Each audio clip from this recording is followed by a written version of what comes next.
The Queen's Twin and Other Stories by Sarah Orne Jewett, Boston and New York: Houghton, Mifflin and Company. The Riverside Press, Cambridge. NBCCC 99. Copyright, 1899, by Sarah Orne Jewett, all rights reserved. 2.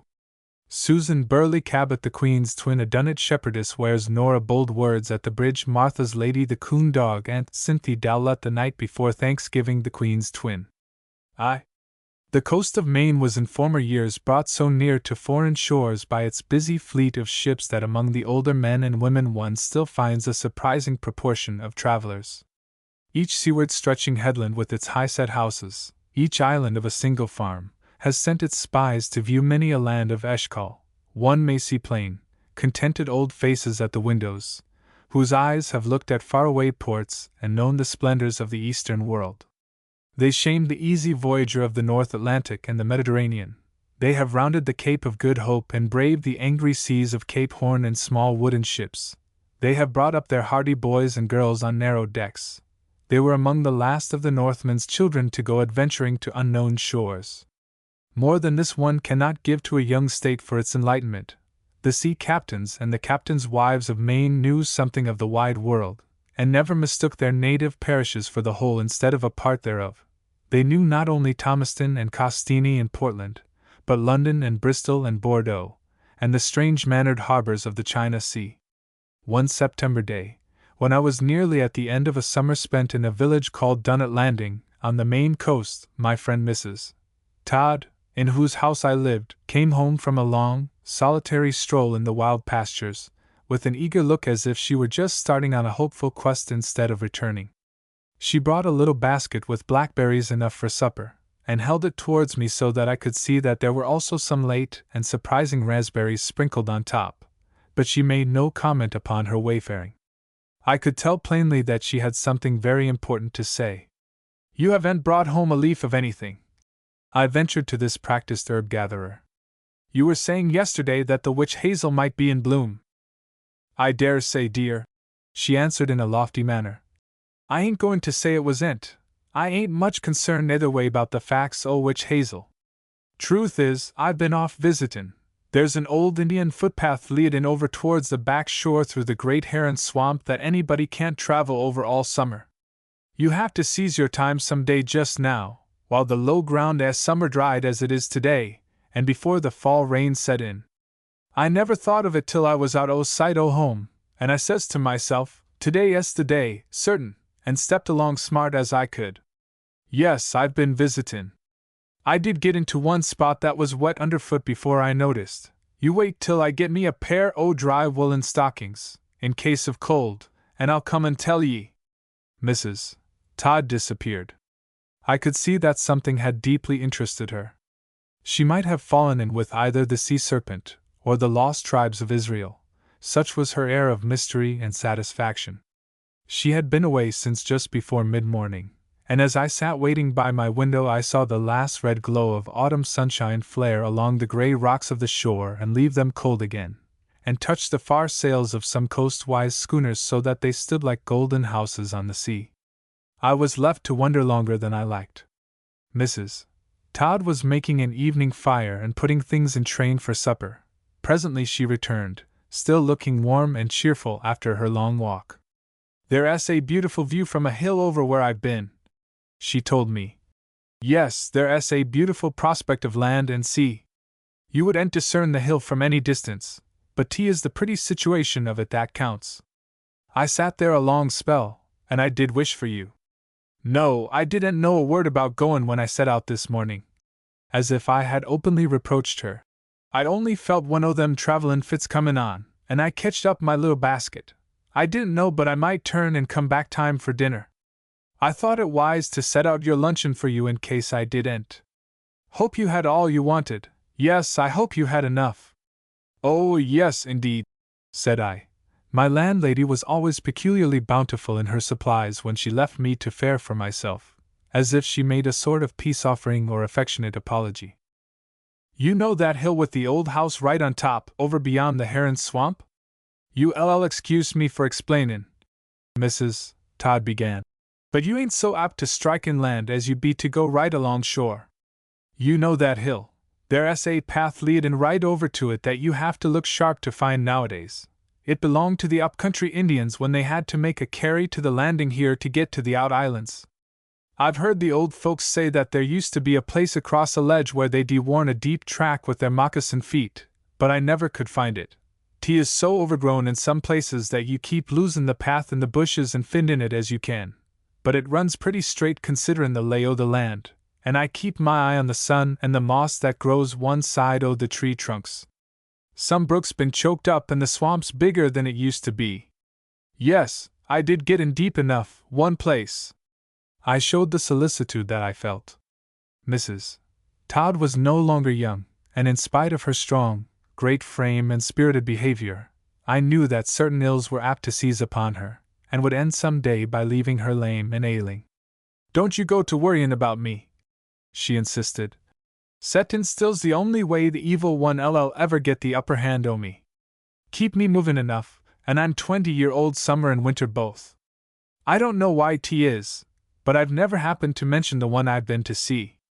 I don't know why I never happened to speak the name of Abby Martin, for I often give her a thought, but 'tis a dreadful out-o'-the-way place where she lives, and I haven't seen her myself for 3 or 4 years. She's a real good interesting woman, and we well acquainted. She's nigher mother's age than mine, but she's very young feeling. She made me a nice cup o' tea, and I don't know but I should have stopped all night if I could have got word to you not to worry. Then there was a serious silence before Mrs. Todd spoke again to make a formal announcement. She is the Queen's twin. And Mrs. Todd looked steadily to see how I might bear the great surprise. The Queen's twin? I repeated.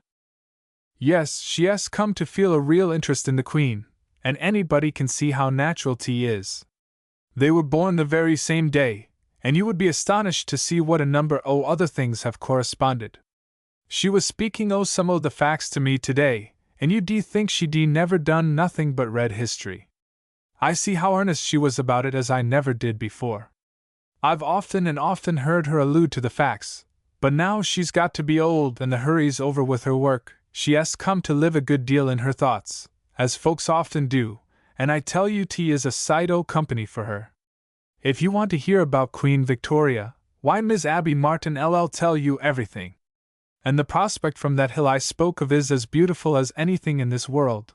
'Tis worth while you're going over to see her just for that. When can you go again? I demanded eagerly. I should say tomorrow, answered Mrs. Todd. Yes, I should say tomorrow, but I expect he would be better to take one day to rest in between. I considered that question as I was comin' home, but I hurried so that there wa'n't much time to think. It's a dreadful long way to go with a horse. You have to go most as far as the old Bowden place and turn off to the left, a master long, rough road, and then you have to turn right round as soon as you get there if you mean to get home before 9 o'clock at night. But to strike across country from here, there's plenty o' time in the shortest day, and you can have a good hour or two's visit beside. 'Tain't but a very few miles, and it's pretty all the way along. There used to be a few good families over there, but they've died and scattered, so now she's far from neighbors. There, she really cried, she was so glad to see anybody comin'. You'll be amused to hear her talk about the Queen, but I thought twice or 3 times as I sat there 'tis was about all the company she'd got. Could we go day after tomorrow? I asked eagerly. 'T would suit me exactly, said Mrs. Todd. 2. One can never be so certain of good New England weather as in the days when a long easterly storm has blown away the warm late summer mists, and cooled the air so that however bright the sunshine is by day, the nights come nearer and nearer to frostiness. There was a cold freshness in the morning air when Mrs. Todd and I locked the house door behind us. We took the key of the fields into our own hands that day, and put out across country as one puts out to sea. When we reached the top of the ridge behind the town, it seemed as if we had anxiously passed the harbor bar and were comfortably in open sea at last. There, now! Proclaimed Mrs. Todd, taking a long breath. Now I do feel safe. It's just the weather that's liable to bring somebody to spend the day. I've had a feeling of Ms. Elder Kaplan from North Point being close upon me ever since I waked up this morning, and I didn't want to be hampered with our present plans. She's a great hand to visit, She'll be spendin' the day somewhere from now till Thanksgivin', but there's plenty o' places at the landin' where she goes, and if I ain't there she'll just select another. I thought Mother might be in too, 'tis so pleasant, but I run up the road to look off this mornin' before you was awake, and there was no sign o' the boat. If they hadn't started by that time they wouldn't start, just as the tide is now. Besides, I see a lot o' mackerel men headin' Green Island way, and they'll detain William. No, we're safe now, and if Mother should be comin' in tomorrow we'll have all this to tell her. She and Miss Abby Martin's very old friends. We were walking down the long pasture slopes towards the dark woods and thickets of the low ground. They stretched away northward like an unbroken wilderness. The early mist still dulled much of the color, and made the uplands beyond look like a very far-off country. It ain't so far as it looks from here, said my companion reassuringly. But we've got no time to spare either. And she hurried on, leading the way with a fine sort of spirit in her step, and presently we struck into the old Indian footpath, which could be plainly seen across the long and ploughed turf of the pastures, and followed it among the thick, low-growing spruces. There the ground was smooth and brown underfoot, and the thin-stemmed trees held a dark and shadowy roof overhead. We walked a long way without speaking. Sometimes we had to push aside the branches, and sometimes we walked in a broad aisle where the trees were larger. It was a solitary wood, birdless and beastless. There was not even a rabbit to be seen, or a crow high in air to break the silence. I don't believe the Queen ever saw such a lonesome trail as this, said Mrs. Todd, as if she followed the thoughts that were in my mind. Our visit to Mrs. Abby Martin seemed in some strange way to concern the high affairs of royalty. I had just been thinking of English landscapes, and of the solemn hills of Scotland with their lonely cottages and stone-walled sheepfolds, and the wandering flocks on high cloudy pastures. I had often been struck by the quick interest and familiar allusion to certain members of the royal house which one found in distant neighborhoods of New England, whether some old instincts of personal loyalty have survived all changes of time and national vicissitudes, or whether it is only that the Queen's own character and disposition have won friends for her so far away, it is impossible to tell.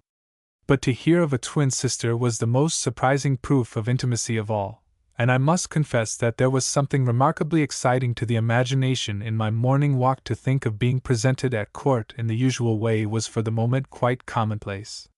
3. Mrs. Todd was swinging her basket to and fro like a schoolgirl as she walked, and at this moment it slipped from her hand and rolled lightly along the ground as if there were nothing in it. I picked it up and gave it to her, whereupon she lifted the cover and looked in with anxiety. "'T is only a few little things, but I don't want to lose 'em," she explained humbly. "'T was lucky you took the other basket if I was going to roll it round.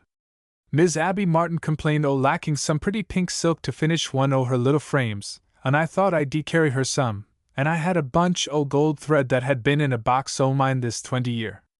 I never was one to do much fancy work, but we're all liable to be swept away by fashion. And then there's a small packet o' very choice herbs that I gave a good deal of attention to. They'll smarten her up and give her the best of appetites, come spring.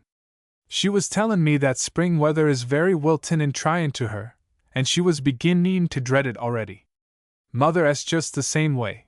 If I could prevail on Mother to take some o' these remedies in good season 'twould make a world o' difference, but she gets all downhill before I have a chance to hear of it, and then William comes in to tell me, sighin' and bewailin', how feeble Mother is. 'Why can't you remember 'bout them good herbs that I never let her be without?' I say to him. He does provoke me so, and then off he goes, sulky enough, down to his boat. Next thing I know, she comes in to go to meetin', wantin' to speak to everybody and feelin' like a girl. Miss Martin's case is very much the same, but she asks nobody to watch her. William's kind o' slow-molded, but there, any William's better than none when you get to be Miss Martin's age." "Hadn't she any children?" I asked. "Quite a number," replied Mrs. Todd grandly, "but some are gone and the rest are married and settled. She never was a great hand to go about visitin'. I don't know but Miss Martin might be called a little peculiar. Even her own folks has to make company of her. She never slips in and lives right along with the rest as if 'twas at home, even in her own children's houses. I heard one o' her son's wives say once she'd much rather have the Queen to spend the day if she could choose between the two, but I never thought Abby was so difficult as that. I used to love to have her come. She may have been sort o' ceremonious, but very pleasant and sprightly if you had sense enough to treat her own way. I always think she'd know just how to live with great folks, and feel easier along of them and their ways. Her son's wife a great driver with farm work, boards a great tableful o' men in hand time, and feels right in her element. I don't say but she a good woman and smart, but sort o' rough. Anybody that's gentle-mannered and precise like Miss Martin would be a sort o' restraint. There's all sorts o' folks in the country, same as there is in the city," concluded Mrs. Todd gravely, and I as gravely agreed. The thick woods were behind us now, and the sun was shining clear overhead, the morning mists were gone, and a faint blue haze softened the distance. As we climbed the hill where we were to see the view, it seemed like a summer day. There was an old house on the height, facing southward, a mere forsaken shell of an old house, with empty windows that looked like blind eyes. The frost-bitten grass grew close about it like brown fur, and there was a single crooked bough of lilac holding its green leaves close by the door. "We'll all just have a good piece of bread and butter now," said the commander of the expedition, "and then we'll all hang up the basket on some peg inside the house out o' the way o' the sheep, and have a handsome entertainment as we re-comin' back. She'll be all through her little dinner when we get there, Miss Martin will, but she'll want to make us some tea, and we must have our visit and be startin' back pretty soon after too. I don't want to cross all that low ground again after it's begun to grow chilly. And it looks to me as if the clouds might begin to gather late in the afternoon. Before us lay a splendid world of sea and shore. The autumn colors already brightened the landscape, and here and there at the edge of a dark tract of pointed firs stood a row of bright swamp maples like scarlet flowers. The blue sea and the great tide inlets were untroubled by the lightest winds. "Poor land this is," sighed Mrs. Todd as we sat down to rest on the worn doorstep. "I've known 3 good hard-workin' families that come here full o' hope and pride and tried to make something o' this farm, but it beat 'em all. There's one small field that's excellent for potatoes if you let half of it rest every year, but the land 's always hungry. Now you see them little peak-top spruces and fir balsams comin' up over the hill all green and hardy. They've got it all their own way. Seems sometimes as if wild natur' got jealous over a certain spot, and wanted to do just as she'd a mind to. You'll see here, she'll do her own pluffin' and harrowin' with frost and wet, and plant just what she wants and wait for her own crops. Man can't do nothin' with it, try as he may. I tell you those little trees means business." I looked down the slope, and felt as if we ourselves were likely to be surrounded and overcome if we lingered too long. There was a vigor of growth, a persistence and savagery about the sturdy little trees that put weak human nature at complete defiance. One felt a sudden pity for the men and women who had been worsted after a long fight in that lonely place. One felt a sudden fear of the unconquerable, immediate forces of nature, as in the irresistible moment of a thunderstorm. "I can recollect the time when folks were shy o' these woods we just come through," said Mrs. Todd seriously. "The men folks themselves never venture into 'em alone. If their cattle got strayed they'd collect whoever they could get, and start off all together. They said a person was liable to get bewildered in there alone, and in old times folks had been lost. I expect there was considerable fear left over from the old Indian times, and the poor days o' witchcraft. Anyway, I've seen bold men act kind o' timid. Some women o' the Asa Bowden family went out one afternoon berryin' when I was a girl, and got lost and was out all night. They found 'em middle o' the mornin' next day, not half a mile from home, scared most to death, and sayin' they'd heard wolves and other beasts sufficient for a caravan. Poor creeters! They'd strayed at last into a kind of low place amongst some alders, and one of 'em was so overset she never got over it, and went off in a sort o' slow decline. 'T was like them victims that drowns in a foot o' water, but their minds did suffer dreadful. Some folks is born afraid of the woods and all wild places, but I must say they've always been like home to me." I glanced at the resolute, confident face of my companion. Life was very strong in her, as if some force of nature were personified in this simple-hearted woman and gave her cousinship to the ancient deities. She might have walked the primeval fields of Sicily. Her strong gingham skirts might at that very moment bend the slender stalks of asphodel and be fragrant with trodden thyme, instead of the brown wind-brushed grass of New England and frost-bitten goldenrod. She was a great soul, was Mrs. Todd, and I her humble follower, as we went our way to visit the Queen's twin, leaving the bright view of the sea behind us, and descending to a lower countryside through the dry pastures and fields. The farms all wore a look of gathering age, though the settlement was, after all, so young. The fences were already fragile, and it seemed as if the first impulse of agriculture had soon spent itself without hope of renewal. The better houses were always those that had some hold upon the riches of the sea. A house that could not harbor a fishing boat in some neighboring inlet was far from being sure of everyday comforts. The land alone was not enough to live upon in that stony region. It belonged by right to the forest, and to the forest it fast returned. From the top of the hill where we had been sitting we had seen prosperity in the dim distance, where the land was good and the sun shone upon fat barns, and where warm-looking houses with 3 or 4 chimneys apiece stood high on their solid ridge above the bay. As we drew nearer to Mrs. Martin's it was sad to see what poor bushy fields, what thin and empty dwelling places had been left by those who had chosen this disappointing part of the northern country for their home. We crossed the last field and came into a narrow rain-washed road, and Mrs. Todd looked eager and expectant and said that we were almost at our journey's end. "I do hope Miss Martin'll ask you into her best room where she keeps all the Queen's pictures." "Yes, I think likely she will ask you, but 't ain't everybody she deems worthy to visit 'em, I can tell you," said Mrs. Todd warningly. "She has been collectin' 'em and cuttin' 'em out o' newspapers and magazines time out o' mind, and if she heard of anybody sailin' for an English port she'd contrive to get a little money to 'em and ask to have the last likeness there was. She has most covered her best room wall now. She keeps that room shut up sacred as a meetin' house. I won't say but I have my favorites amongst them, she told me t' other day, but they re all beautiful to me as they can be, and she's made some kind o' pretty little frames for 'em all. You know there's always a new fashion o' frames comin' round. First he was shell work, and then t' was pine cones, and beadwork's had its day. And now she has much concerned with perforated cardboard worked with silk. I tell you that best room's a sight to see. But you mustn't look for anything elegant," continued Mrs. Todd, after a moment's reflection. "Miss Martin's always been in very poor, struggling circumstances. She had ambition for her children, though they took right after their father and had little for themselves. She wa'n't over and above well married, however kind she may see fit to speak. She's been patient and hard workin' all her life, and always high above makin' mean complaints of other folks. I expect all this business about the Queen has buoyed her over many a shoal place in life. Yes, you might say that Abby D been a slave, but there ain't any slave but has some freedom. 4. Presently I saw a low gray house standing on a grassy bank close to the road.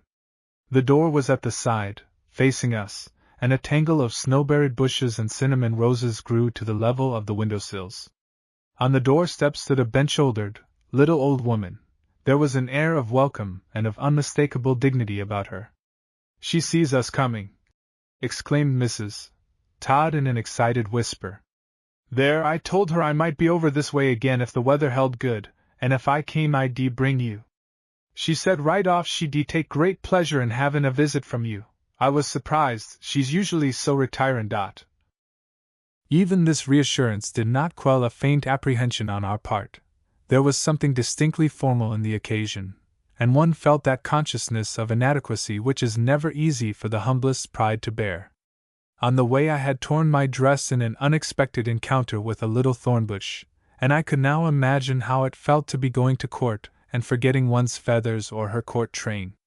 The Queen's twin was oblivious of such trifles. She stood waiting with a calm look until we came near enough to take her kind hand. She was a beautiful old woman, with clear eyes and a lovely quietness and genuineness of manner. There was not a trace of anything pretentious about her, or high-flown, as Mrs. Todd would say comprehensively. Beauty in age is rare enough in women who have spent their lives in the hard work of a farmhouse. But autumn-like and withered as this woman may have looked, her features had kept, or rather gained, a great refinement. She led us into her old kitchen and gave us seats, and took one of the little straight-backed chairs herself and sat a short distance away, as if she were giving audience to an ambassador. It seemed as if we should all be standing. You could not help feeling that the habits of her life were more ceremonious, but that for the moment she assumed the simplicities of the occasion. Mrs. Todd was always Mrs. Todd, too great and self-possessed a soul for any occasion to ruffle.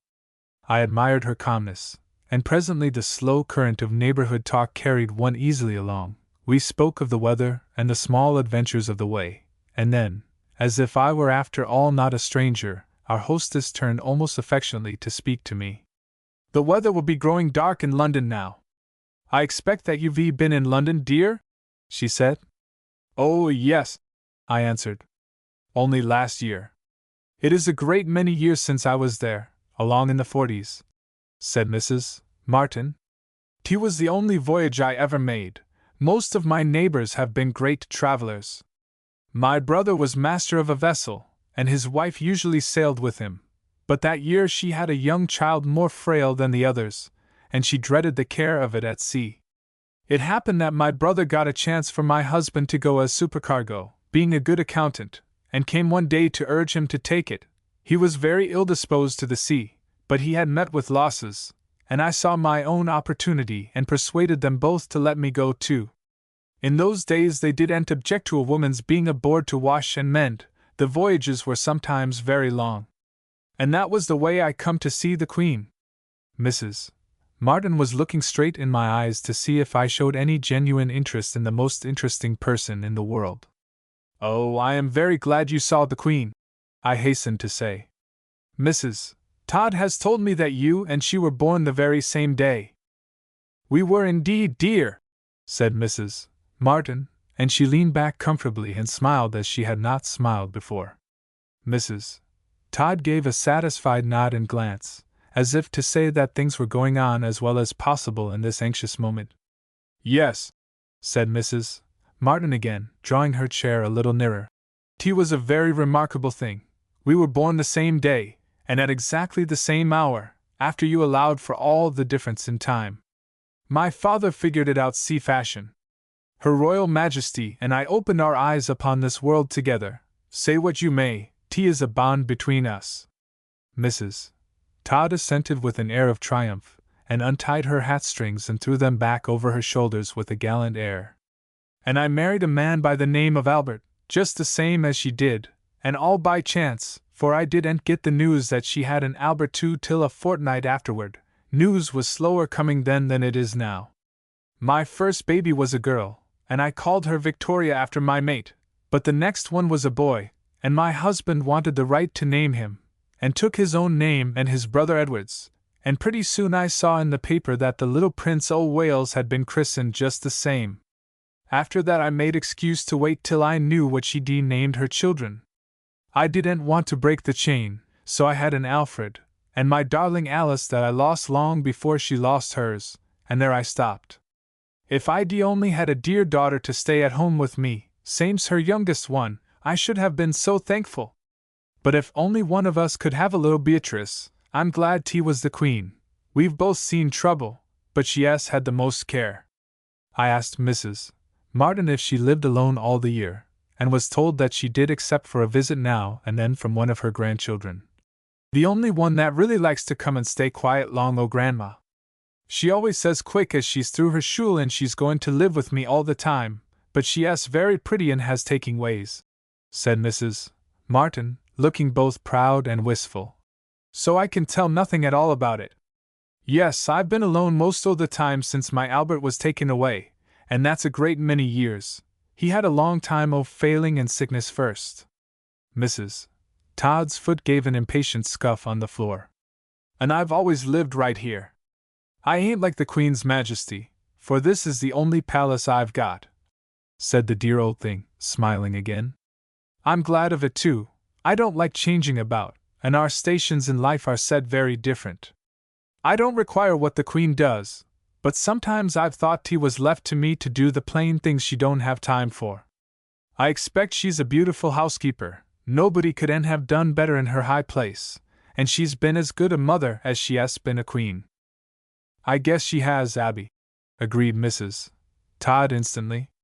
How was it you happened to get such a good look at her? I meant to ask you again when I was here the other day. Our ship was layin' in the Thames, right there above Wapping. We was discharging cargo, and under orders to clear as quick as we could for Bordeaux to take on an excellent freight o' French goods, explained Mrs. Martin eagerly. I heard that the Queen was going to a great review of her army, and would drive out o' her Buckingham Palace about 10 o'clock in the mornin', and I run after Albert, my husband, and brother Horace where they was standin' together by the hatchway, and told them they must one of 'em take me. They laughed, I was in such a hurry, and said they couldn't go, and I found they meant it, and got sort of impatient when I began to talk, and I was most broken-hearted. 'T was all the reason I had for making that hard voyage. Albert couldn't help often reproachin' me, for he did so resent the sea, and I'd known how 't would be before we sailed, but I'd minded nothing all the way till then, and I just crept back to my cabin and begun to cry. They was disappointed about their ship's cook, and I'd cooked for FOCS Lou and cabin myself all the way over. 'T was dreadful hard work, 'specially in rough weather. We'd had headwinds in a 6 weeks' voyage. They acted sort of ashamed o' me when I pled so to go ashore, and that hurt my feelin's most of all. But Albert come below pretty soon. I'd never given way so in my life, and he begun to act frightened, and treated me gentle just as he did when we was going to be married, and when I got over sobbin' he went on deck and saw Horace and talked it over what they could do. They really had their duty to the vessel, and couldn't be spared that day. Horace was real good when he understood everything, and he come and told me I'd more than worked my passage and was going to do just as I liked now we was in port. He'd engaged a cook, too, that was comin' aboard that mornin', and he was going to send the ship's carpenter with me, a nice fellow from up Thomaston way. He'd gone to put on his ashore clothes as quick's he could. So then I got ready, and we started off in the small boat and rowed up river. I was afraid we were too late, but the tide was setting up very strong, and we landed and left the boat to a keeper, and I run all the way up those great streets and across a park. 'Twas a great day, with sights o' folks everywhere, but 't was just as if they was nothin' but wax images to me. I kep' a-skin my way and runnin' on, with the carpenter comin' after as best he could, and just as I worked to the front o' the crowd by the palace, the gates was flung open and out she came, all prancin' horses and shirneen gold, and in a beautiful carriage there she sat. 'T was a moment o' heaven to me. I saw her plain, and she looked right at me so pleasant and happy, just as if she knew there was something different between us from other folks. There was a moment when the Queen's twin could not go on, and neither of her listeners could ask a question. Prince Albert was sitting right beside her in the carriage. She continued, "Oh, he was a beautiful man. Yes, dear, I saw 'em both together just as I see you now, and then she was gone out o' sight in another minute, and the common crowd was all spread over the place pushin' and cheerin'. 'T was some kind o' holiday, and the carpenter and I got separated, and then I found him again after I didn't think I should, and he was all for makin' a day of it, and goin' to show me all the sights. He'd been in London before. But I didn't want nothin' else, and we went back through the streets down to the waterside and took the boat. I remember I mended an old coat o' my Albert's as good as I could, sittin' on the quarter-deck in the sun all that afternoon, and 't was all as if I was livin' in a lovely dream. I don't know how to explain it, but there hasn't been no friend I've felt so near to me ever since."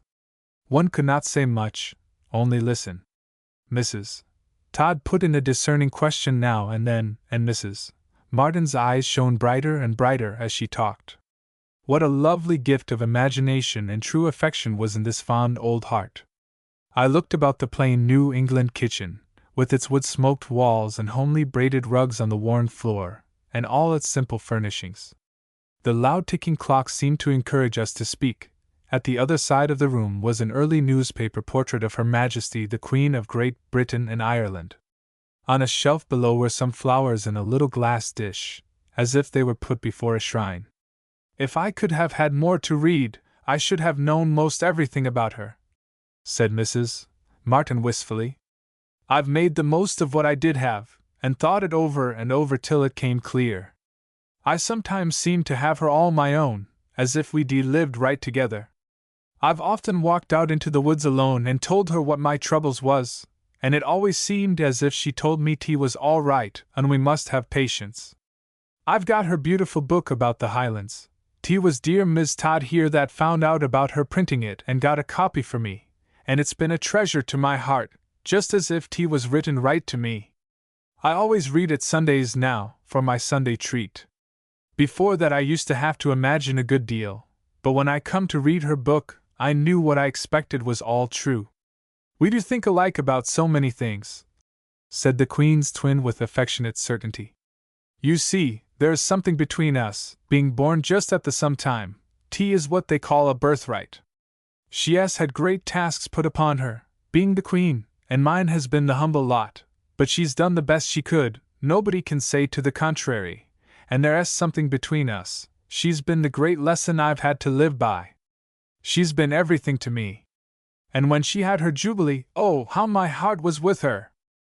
There, tea wouldn't play the part in her life it has in mine, said Mrs. Martin generously, in answer to something one of her listeners had said. Sometimes I think, now she's older, she might like to know about us. When I think how few old friends anybody has left at our age, I suppose it may be just the same with her as it is with me. Perhaps she would like to know how we came into life together. But I've had a great advantage in seeing her, and I can always fancy her going on, while she don't know nothing yet about me, except she may feel my love stay in her heart sometimes and not know just where it comes from. And I dream about our being together out in some pretty fields, young as ever we was, and holding hands as we walk along. I'd like to know if she ever has that dream too. I used to have days when I made believe she didn't know, and was coming to see me, confessed the speaker shyly, with a little flush on her cheeks. And I'd plan what I could have nice for supper, and I wasn't going to let anybody know she was here having a good rest, except I'd wish you, Almira Todd, or dear Miss Blackett would happen in, for you know just how to talk with her. You see, she likes to be up in Scotland, right out in the wild country, better than she does anywhere else. I'd really love to take her out to see Mother at Green Island, said Mrs. Todd with a sudden impulse. Oh, yes! I should love to have you, exclaimed Mrs. Martin, and then she began to speak in a lower tone. One day I got thinking so about my dear Queen, she said, and living so in my thoughts, that I went to work and got all ready for her, just as if she was really coming. I never told this to a living soul before, but I feel you'll understand. I put my best fine sheets and blankets I spun and wove myself on the bed, and I picked some pretty flowers and put 'em all round the house, and I worked as hard and happy as I could all day, and had as nice a supper ready as I could get, sort of telling myself a story all the time. She was coming and I was going to see her again, and I kept it up until nightfall, and when I see the dark and it come to me I was all alone, the dream left me, and I sat down on the doorstep and felt all foolish and tired. And if you'll believe it, I heard steps comin', and an old cousin o' mine come wandering along, one I was apt to be shy of. She wasn't all there, as folks used to say, but harmless enough and a kind of poor old talking body. And I went right to meet her when I first heard her call, 'stead o' hidin' as I sometimes did, and she come in dreadful willin', and we sat down to supper together. Tea was a supper I should have had no heart to eat alone. I don't believe she ever had such a splendid time in her life as she did then. I heard her tell all about it afterwards, exclaimed Mrs. Todd compassionately. There, now I hear all this, it seems just as if the Queen might have known and couldn't come herself, so she sent that poor old creetur that was always in need. Mrs. Martin looked timidly at Mrs. Todd and then at me. 'T was childish o' me to go and get supper, she confessed. I guess you weren't the first one to do that, said Mrs. Todd. No, I guess you weren't the first one who got supper that way, Abby. And then for a moment she could say no more. Mrs. Todd and Mrs. Martin had moved their chairs a little so that they faced each other, and I, at one side, could see them both. No, you never told me o' that before, Abby, said Mrs. Todd gently. Don't it show that for folks that have any fancy in 'em, such beautiful dreams is the real part o' life? But to most folks the common things that happens outside 'em is all in all. Mrs. Martin did not appear to understand at first, strange to say, when the secret of her heart was put into words. Then a glow of pleasure and comprehension shone upon her face. "Why, I believe you rewrite, Almira," she said, and turned to me. "Wouldn't you like to look at my pictures of the Queen?" she asked, and we rose and went into the best room. The midday visit seemed very short. September hours are brief to match the shortening days. The great subject was dismissed for a while after our visit to the Queen's pictures, and my companions spoke much of lesser persons until we drank the cup of tea which Mrs. Todd had foreseen. I happily remembered that the Queen herself is said to like a proper cup of tea, and this at once seemed to make Her Majesty kindly join so remote and reverent a company. Mrs. Martin's thin cheeks took on a pretty color like a girl's. "Somehow I always have thought of her when I made it extra good," she said. "I've got a real china cup that belonged to my grandmother, and I believe I shall call it hers now." "Why don't you?" responded Mrs. Todd warmly, with a delightful smile. Later they spoke of a promised visit which was to be made in the Indian summer to the landing in Green Island, but I observed that Mrs. Todd presented the little parcel of dried herbs, with full directions, for a cure-all in the spring, as if there were no real chance of their meeting again first. As we looked back from the turn of the road, the Queen's twin was still standing on the doorstep watching us away, and Mrs. Todd stopped, and stood still for a moment before she waved her hand again. "There's one thing certain, dear," she said to me with great discernment. "It ain't as if we left her all alone." Then we set out upon our long way home over the hill, where we lingered in the afternoon sunshine, and through the dark woods across the heron swamp. A Dunnet shepherdess. Early one morning at Dunnet Landing, as if it were still night, I waked, suddenly startled by a spirited conversation beneath my window. It was not one of Mrs. Todd's morning soliloquies. She was not addressing her plants and flowers in words of either praise or blame. Her voice was declamatory though perfectly good-humored, while the second voice, a man's, was of lower pitch and somewhat deprecating. The sun was just above the sea, and struck straight across my room through a crack in the blind. It was a strange hour for the arrival of a guest, and still too soon for the general run of business, even in that tiny eastern haven where daybreak fisheries and early tides must often rule the day. The man's voice suddenly declared itself to my sleepy ears. It was Mr. William Blackett's. "Why, Sister Almery," he protested gently, "I don't need none o' your nostrums. Pick me a small handful," she commanded. "No, no, a small handful," I said, "o' them large penurial sprigs. I go to all the trouble and cossetin of 'em just so as to have you ready to meet such occasions. Last year, you may remember, you never stopped here at all the day you went up country. And the frost come at last and blacked it.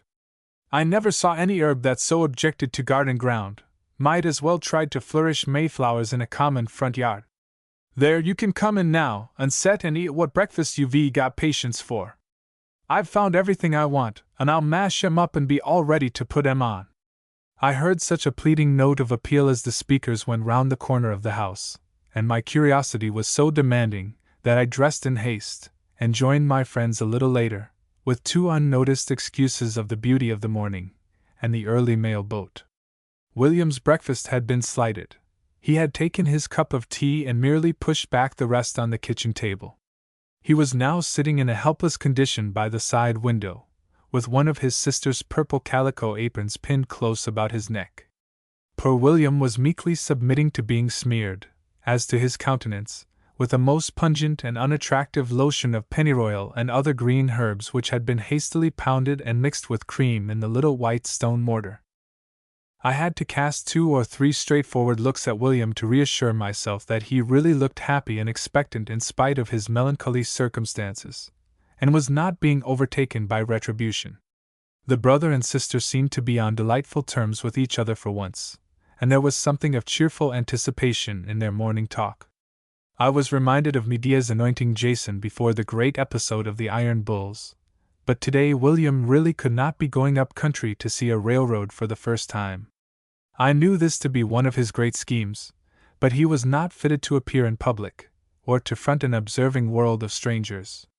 As I appeared, he essayed to rise, but Mrs. Todd pushed him back into the chair.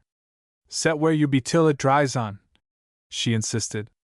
"Land sakes, you'd think he'd get over bein' a boy some time or 'nother, gettin' along in years as he is. And you'd think he'd be seen full enough o' fish, but once a year he has to break loose like this, and travel off way up back o' the Bowden place, far out o' my beat, 'tis, and go a trout fishin'." Her tone of amused scorn was so full of challenge that William changed color even under the green streaks. "I want some change," he said, looking at me and not at her. "'Tis the prettiest little shady brook you ever saw. If he ever fetched home more'n a couple o' minnies, 't would seem worthwhile," Mrs. Todd concluded, putting a last dab of the mysterious compound so perilously near her brother's mouth that William flushed again and was silent. A little later I witnessed his escape, when Mrs. Todd had taken the foolish risk of going down cellar. There was a horse and wagon outside the garden fence, and presently we stood where we could see him driving up the hill with thoughtless speed. Mrs. Todd said nothing, but watched him affectionately out of sight. "It serves to keep the mosquitoes off," she said, and a moment later it occurred to my slow mind that she spoke of the pennyroyal lotion. "I don't know sometimes, but William's kind of poetical," she continued, in her gentlest voice. "You'd think if anything could cure him of it, 't would be the fish business." It was only 20 minutes past 6 on a summer morning, but we both sat down to rest as if the activities of the day were over. Mrs. Todd rocked gently for a time, and seemed to be lost, though not poorly, like Macbeth, in her thoughts. At last she resumed relations with her actual surroundings. "I shall now put my lobsters on. They'll make us a good supper," she announced. "Then I can let the fire out for all day, give it a holiday, same's William. You can have a little one now, nice and hot, if you ain't got all the breakfast you want. Yes, I'll put the lobsters on. William was very thoughtful to bring 'em over. William is thoughtful. If he only had a spark o' ambition, there be few could match him." This unusual concession was afforded a sympathetic listener from the depths of the kitchen closet. Mrs. Todd was getting out her old iron lobster pot, and began to speak of prosaic affairs. I hoped that I should hear something more about her brother and their island life, and sat idly by the kitchen window looking at the morning glories that shaded it, believing that some flaw of wind might set Mrs. Todd's mind on its former course. Then it occurred to me that she had spoken about our supper rather than our dinner, and I guessed that she might have some great scheme before her for the day. When I had loitered for some time and there was no further word about William, and at last I was conscious of receiving no attention whatever, I went away.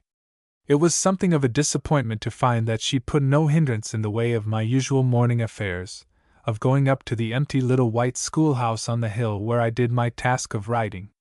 I had been almost sure of a holiday when I discovered that Mrs. Todd was likely to take one herself. We had not been far afield to gather herbs and pleasures for many days now, but a little later she had silently vanished. I found my luncheon ready on the table in the little entry, wrapped in its shining old homespun napkin, and as if by way of special consolation, there was a stone bottle of Mrs. Todd's best spruce beer, with a long piece of cod line wound round it by which it could be lowered for coolness into the deep schoolhouse well. I walked away with a dull supply of writing paper and these provisions, feeling like a reluctant child who hopes to be called back at every step. There was no relenting voice to be heard, and when I reached the schoolhouse, I found that I had left an open window and a swinging shutter the day before, and the sea wind that blew at evening had fluttered my poor sheaf of papers all about the room. So the day did not begin very well, and I began to recognize that it was one of the days when nothing could be done without company. The truth was that my heart had gone truding with William, but it would have been too selfish to say a word even to oneself about spoiling his day. If there is one way above another of getting so close to nature that one simply is a piece of nature, following a primeval instinct with perfect self-forgetfulness and forgetting everything except the dreamy consciousness of pleasant freedom, it is to take the course of a shady trout brook. The dark pools and the sunny shallows beckon one on, the wedge of sky between the trees on either bank, the speaking, companioning noise of the water, the amazing importance of what one is doing, and the constant sense of life and beauty make a strange transformation of the quick hours. I had a sudden memory of all this, and another, and another. I could not get myself free from fishing and wishing. At that moment I heard the unusual sound of wheels, and I looked past the high-growing thicket of wild roses and straggling sumac to see the white nose and meager shape of the Kaplan horse. Then I saw William sitting in the open wagon, with a small expectant smile upon his face. "I've got 2 lines," he said. I was quite a piece up the road. "I thought perhaps 't was so you'd feel like going." There was enough excitement for most occasions in hearing William speak 3 sentences at once. Words seemed but vain to me at that bright moment.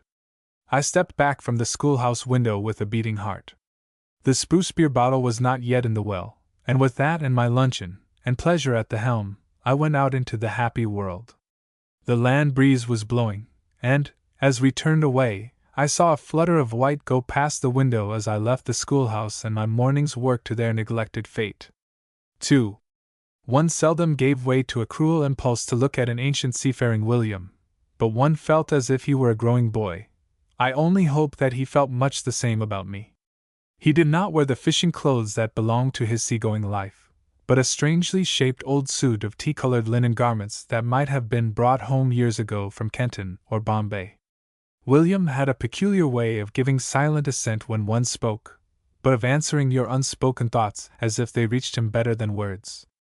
"I find them very easy," he said, frankly referring to the clothes. "Father had them in his old sea chest."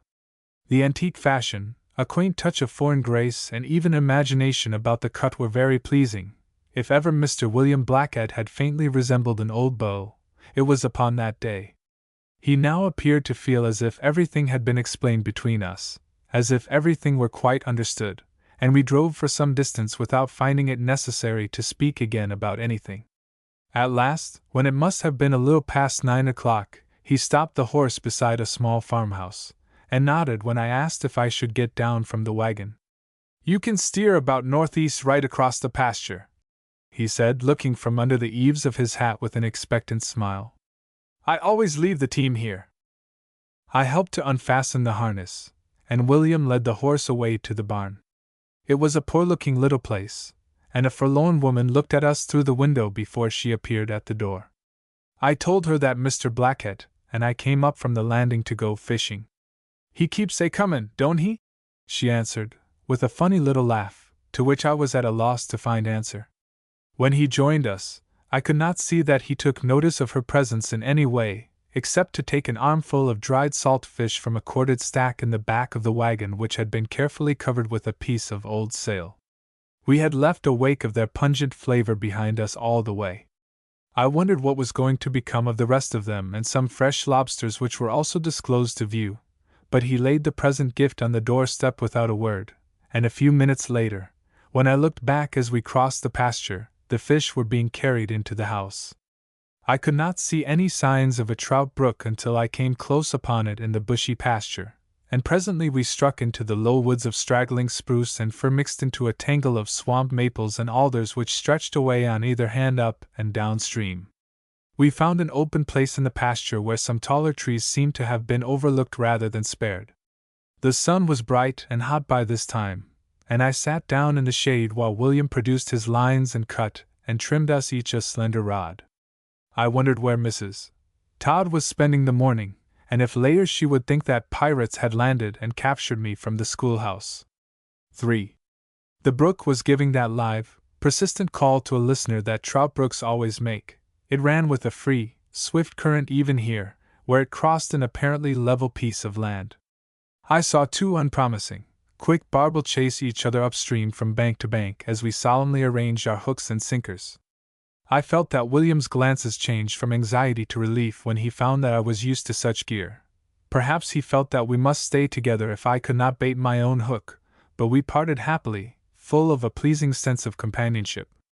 William had pointed me up the brook, but I chose to go down, which was only fair because it was his day, though one likes as well to follow and see where a brook goes as to find one's way to the places it comes from, and its tiny springs and headwaters, and in this case trout were not to be considered. William's only real anxiety was lest I might suffer from mosquitoes. His own complexion was still strangely impaired by its defenses, but I kept forgetting it, and looking to see if we were treading fresh pennyroyal underfoot, so efficient was Mrs. Todd's remedy. I was conscious, after we parted, and I turned to see if he were already fishing, and saw him wave his hand gallantly as he went away, that our friendship had made a great gain. The moment that I began to fish the brook, I had a sense of its emptiness. When my bait first touched the water and went lightly down the quick stream, I knew that there was nothing to lie in wait for it. It is the same certainty that comes when one knocks at the door of an empty house, a lack of answering consciousness and of possible response. It is quite different if there is any life within. But it was a lovely brook, and I went a long way through woods and breezy open pastures, and found a forsaken house and overgrown farm, and laid up many pleasures for future joy and remembrance. At the end of the morning I came back to our meeting place hungry, and without any fish. William was already waiting, and we did not mention the matter of trout. We ate our luncheons with good appetites, and William brought our 2 stone bottles of spruce beer from the deep place in the brook where he had left them to cool. Then we sat a while longer in peace and quietness on the green banks. As for William, he looked more boyish than ever, and kept a more remote and juvenile sort of silence. Once I wondered how he had come to be so curiously wrinkled, forgetting, absent-mindedly, to recognize the effects of time. He did not expect any one else to keep up a vain show of conversation, and so I was silent as well as he. I glanced at him now and then, but I watched the leaves tossing against the sky and the red cattle moving in the pasture. "I don't know's we need head for home. It's early yet," he said at last, and I was as startled as if one of the gray firs had spoken. "I guess I'll go up along and ask after Thankful Heights folks," he continued. "Mother'd like to get word." And I nodded a pleased assent. 4. William led the way across the pasture, and I followed with a deep sense of pleased anticipation. I do not believe that my companion had expected me to make any objection, but I knew that he was gratified by the easy way that his plans for the day were being seconded. He gave a look at the sky to see if there were any portents, but the sky was frankly blue, even the doubtful morning haze had disappeared. We went northward along a rough, clay road, across a bare-looking, sunburnt country full of tiresome long slopes where the sun was hot and bright, and I could not help observing the forlorn look of the farms. There was a great deal of pasture, but it looked deserted, and I wondered afresh why the people did not raise more sheep when that seemed the only possible use to make of their land. I said so to Mr. Blackett, who gave me a look of pleased surprise. "That's what she always maintains," he said eagerly. "She's right about it, too. Well, ULLC." I was glad to find myself approved, but I had not the least idea whom he meant, and waited until he felt like speaking again. A few minutes later we drove down a steep hill and entered a large tract of dark spruce woods. It was delightful to be sheltered from the afternoon sun, and when we had gone some distance in the shade, to my great pleasure William turned the horse's head towards some bars, which he let down, and I drove through into one of those narrow, still, sweet-scented byways which seemed to be paths rather than roads. Often we had to put aside the heavy drooping branches which barred the way, and once, when a sharp twig struck William in the face, he announced with such spirit that somebody ought to go through there with an axe, that I felt unexpectedly guilty. So far as I now remember, this was William's only remark all the way through the woods to Thankful Heights folks, but from time to time he pointed or nodded at something which I might have missed, a sleepy little owl snuggled into the bend of a branch, or a tall stalk of cardinal flowers where the sunlight came down at the edge of a small, bright piece of marsh. Many times, being used to the company of Mrs. Todd and other friends who were in the habit of talking, I came near making an idle remark to William, but I was for the most part happily preserved. To be with him only for a short time was to live on a different level, where thoughts served best because they were thoughts in common, the primary effect upon our minds of the simple things and beauties that we saw. Once when I caught sight of a lovely gay pigeon woodpecker eyeing us curiously from a dead branch, and instinctively turned toward William, he gave an indulgent, comprehending nod which silenced me all the rest of the way. The wood road was not a place for common noisy conversation. One would interrupt the birds and all the still little beasts that belonged there. But it was mortifying to find how strong the habit of idle speech may become in oneself. One need not always be saying something in this noisy world. I grew conscious of the difference between William's usual fashion of life and mine. For him there were long days of silence in a seagoing boat, and I could believe that he and his mother usually spoke very little because they so perfectly understood each other. There was something peculiarly unresponding about their quiet island in the sea, solidly fixed into the still foundations of the world, against whose rocky shores the sea beats and calls and is unanswered. We were quite half an hour going through the woods. The horses' feet made no sound on the brown, soft track under the dark evergreens. I thought that we should come out at last into more pastures, but there was no half-wooded strip of land at the end. The high woods grew squarely against an old stone wall and a sunshiny open field, and we came out suddenly into broad daylight that startled us and even startled the horse, who might have been napping as he walked, like an old soldier. The field sloped up to a low unpainted house that faced the east. Behind it were long, frost-whitened ledges that made the hill, with strips of green turf and bushes between. It was the wildest, most titanic sort of pasture country up there. There was a sort of daring in putting a frail wooden house before it, though it might have the homely field and honest woods to front against. You thought of the elements, and even of possible volcanoes as you looked up the stony heights. Suddenly I saw that a region of what I had thought gray stones was slowly moving, as if the sun was making my eyesight unsteady. "There's the sheep!" exclaimed William, pointing eagerly. "You see the sheep?" And sure enough, it was a great company of woolly backs, which seemed to have taken a mysterious protective resemblance to the ledges themselves. I could discover but little chance for pasturage on that high sunburnt ridge, but the sheep were moving steadily in a satisfied way as they fed along the slopes and hollows. "I never have seen half so many sheep as these, all summer long," I cried with admiration. "There ain't so many," answered William soberly. "It's a great sight. They do so well because they re-shepherded, but you can't beat sense into some folks." "You mean that somebody stays and watches them?" I asked. She observed years ago in her readin' that they don't turn out their flocks without protection anywhere but in the state o' Maine, returned William. First thing that put it into her mind was a little old book Mother's got. She read it one time when she come out to the island. They call it the Shepherd o' Salisbury Plain. 'T wasn't the purpose o' the book to most, but when she read it, there, Mis' Blackett, she said, that's where we've all lacked sense. Our Bibles ought to have taught us that what sheep need is a shepherd.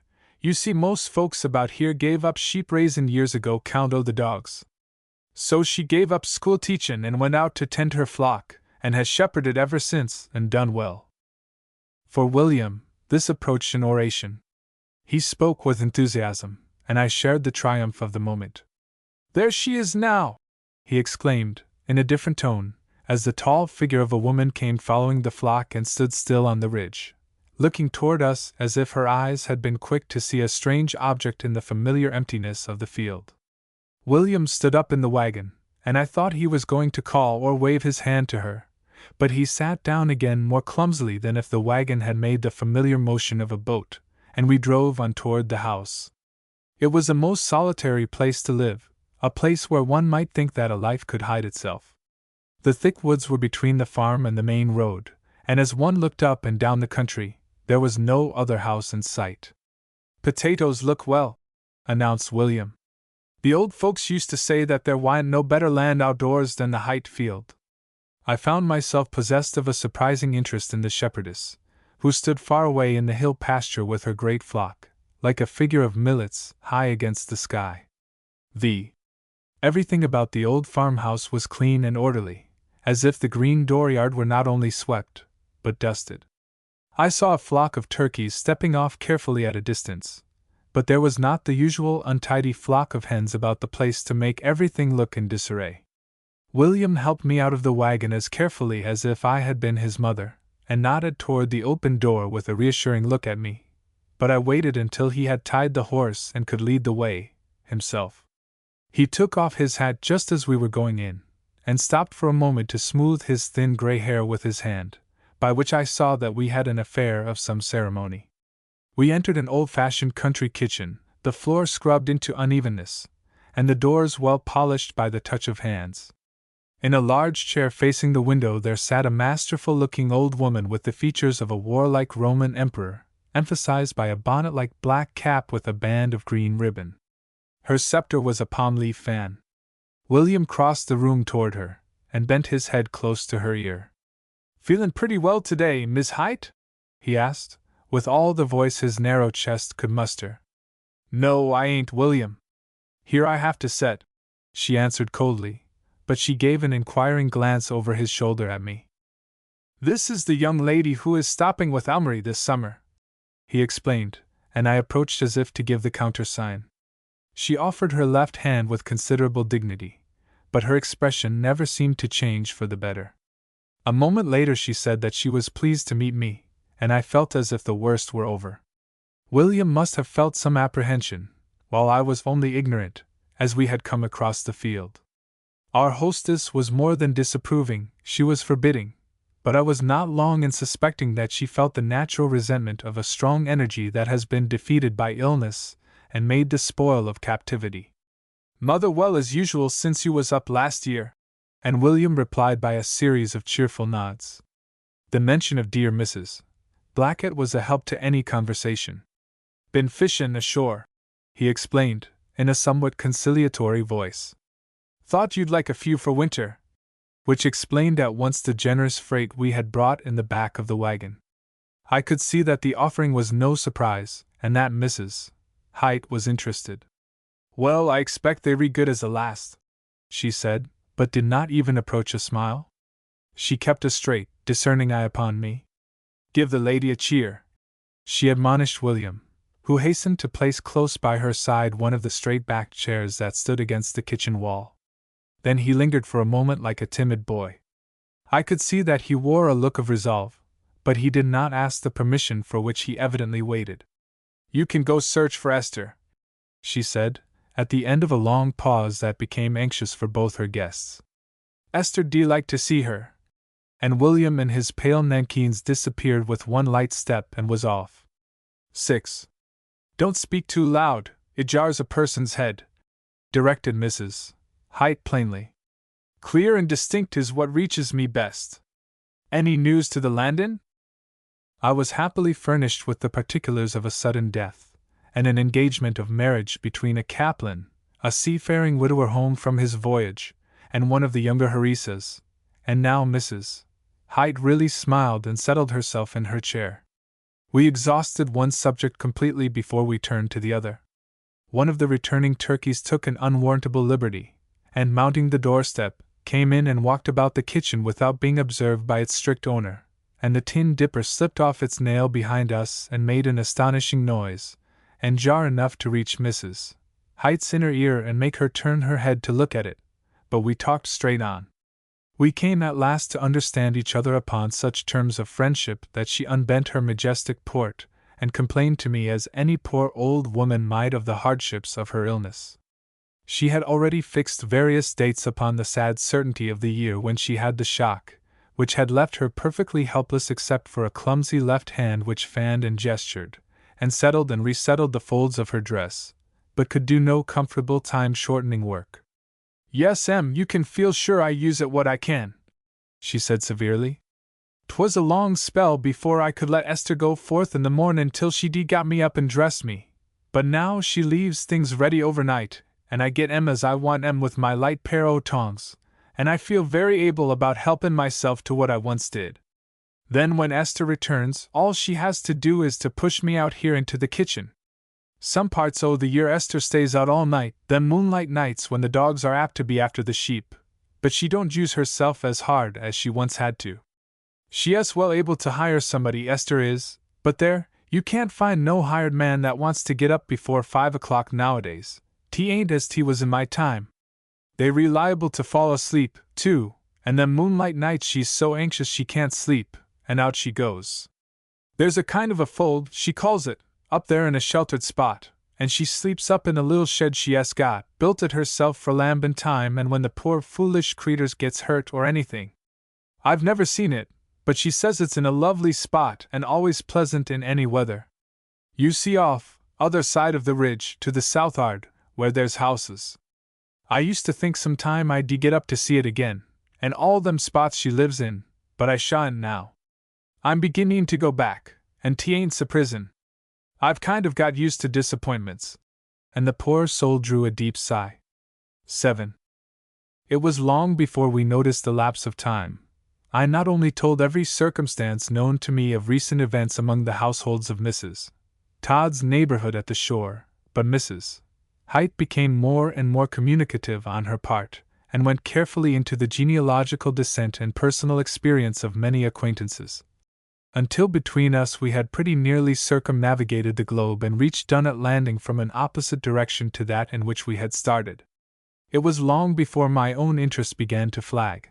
There was a flavor of the best sort in her definite and descriptive fashion of speech. It may be only a fancy of my own that in the sound and value of many words, with their lengthened vowels and doubled cadences, there is some faint survival on the main coast of the sound of English speech of Chaucer's time. At last Mrs. Thankful Haight gave a suspicious look through the window. "Where do you suppose they be?" she asked me. "Esther must ha' been off to the far edge o' everything. I doubt William ain't been able to find her. Can't he hear their bells? His hearin' all right?" William had heard some herons that morning which were beyond the reach of my own ears, and almost beyond eyesight in the upper skies, and I told her so. I was luckily preserved by some unconscious instinct from saying that we had seen the shepherdess so near as we crossed the field. Unless she had fled faster than Atlanta, William must have been but a few minutes in reaching her immediate neighborhood. I now discovered with a quick leap of amusement and delight in my heart that I had fallen upon a serious chapter of romance. The old woman looked suspiciously at me, and I made a dash to cover with a new piece of information. But she listened with lofty indifference, and soon interrupted my eager statements. "Ain't William been gone some considerable time?" she demanded, and then in a milder tone. "The time has real flown. I do enjoy havin' company. I set here alone a sight o' long days. Sheep is dreadful fools. I expect they heard a strange step, and set right off through bush and briar, spite of all she could do.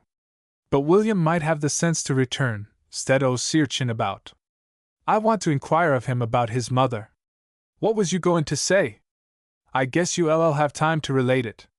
My powers of entertainment were on the ebb, but I doubled my diligence, and we went on for another half-hour at least with banners flying, but still William did not reappear. Mrs. Haight frankly began to show fatigue. "Somethin' has happened, and he stopped to help her," groaned the old lady, in the middle of what I had found to tell her about a rumor of disaffection with the minister of a town I merely knew by name in the weekly newspaper to which Mrs. Todd subscribed. "You step to the door, dear, and look if you can't see 'em." I promptly stepped, and once outside the house I looked anxiously in the direction which William had taken. To my astonishment I saw all the sheep so near that I wonder we had not been aware in the house of every bleat and tinkle. And there, within a stone's throw, on the first long grey ledge that showed above the juniper, were William and the shepherdess engaged in pleasant conversation. At first I was provoked and then amused, and a thrill of sympathy warmed my whole heart. They had seen me and risen as if by magic. I had a sense of being the messenger of fate. One could almost hear their sighs of regret as I appeared. They must have passed a lovely afternoon. I hurried into the house with the reassuring news that they were not only in sight but perfectly safe, with all the sheep. 8. Mrs. Haight, like myself, was spent with conversation, and had ceased even the one activity of fanning herself. I brought a desired drink of water, and happily remembered some fruit that was left from my luncheon. She revived with splendid vigor, and told me the simple history of her later years since she had been smitten in the prime of her life by the stroke of paralysis, and her husband had died and left her alone with Esther and a mortgage on their farm. There was only one field of good land, but they owned a great region of sheep pasture and a little woodland. Esther had always been laughed at for her belief in sheep raising when one by one their neighbors were giving up their flocks, and when everything had come to the point of despair she had raised all the money and bought all the sheep she could, insisting that Maine lambs were as good as any, and that there was a straight path by sea to Boston Market. And by tending her flock herself she had managed to succeed. She had made money enough to pay off the mortgage 5 years ago, and now what they did not spend was safe in the bank. It has been stubborn work, day and night, summer and winter, and now she's beginning to get along in years," said the old mother sadly. "She has tended me long o' the sheep, and she has been a good girl right along, but she ought to have been a teacher." And Mrs. Haight sighed heavily and plied the fan again. We heard voices, and William and Esther entered. They did not know that it was so late in the afternoon. William looked almost bold, and oddly like a happy young man rather than an ancient boy. As for Esther, she might have been Jeanne d'Arc returned to her sheep, touched with age and grey with the ashes of a great remembrance. She wore the simple look of sainthood and unfeigned devotion.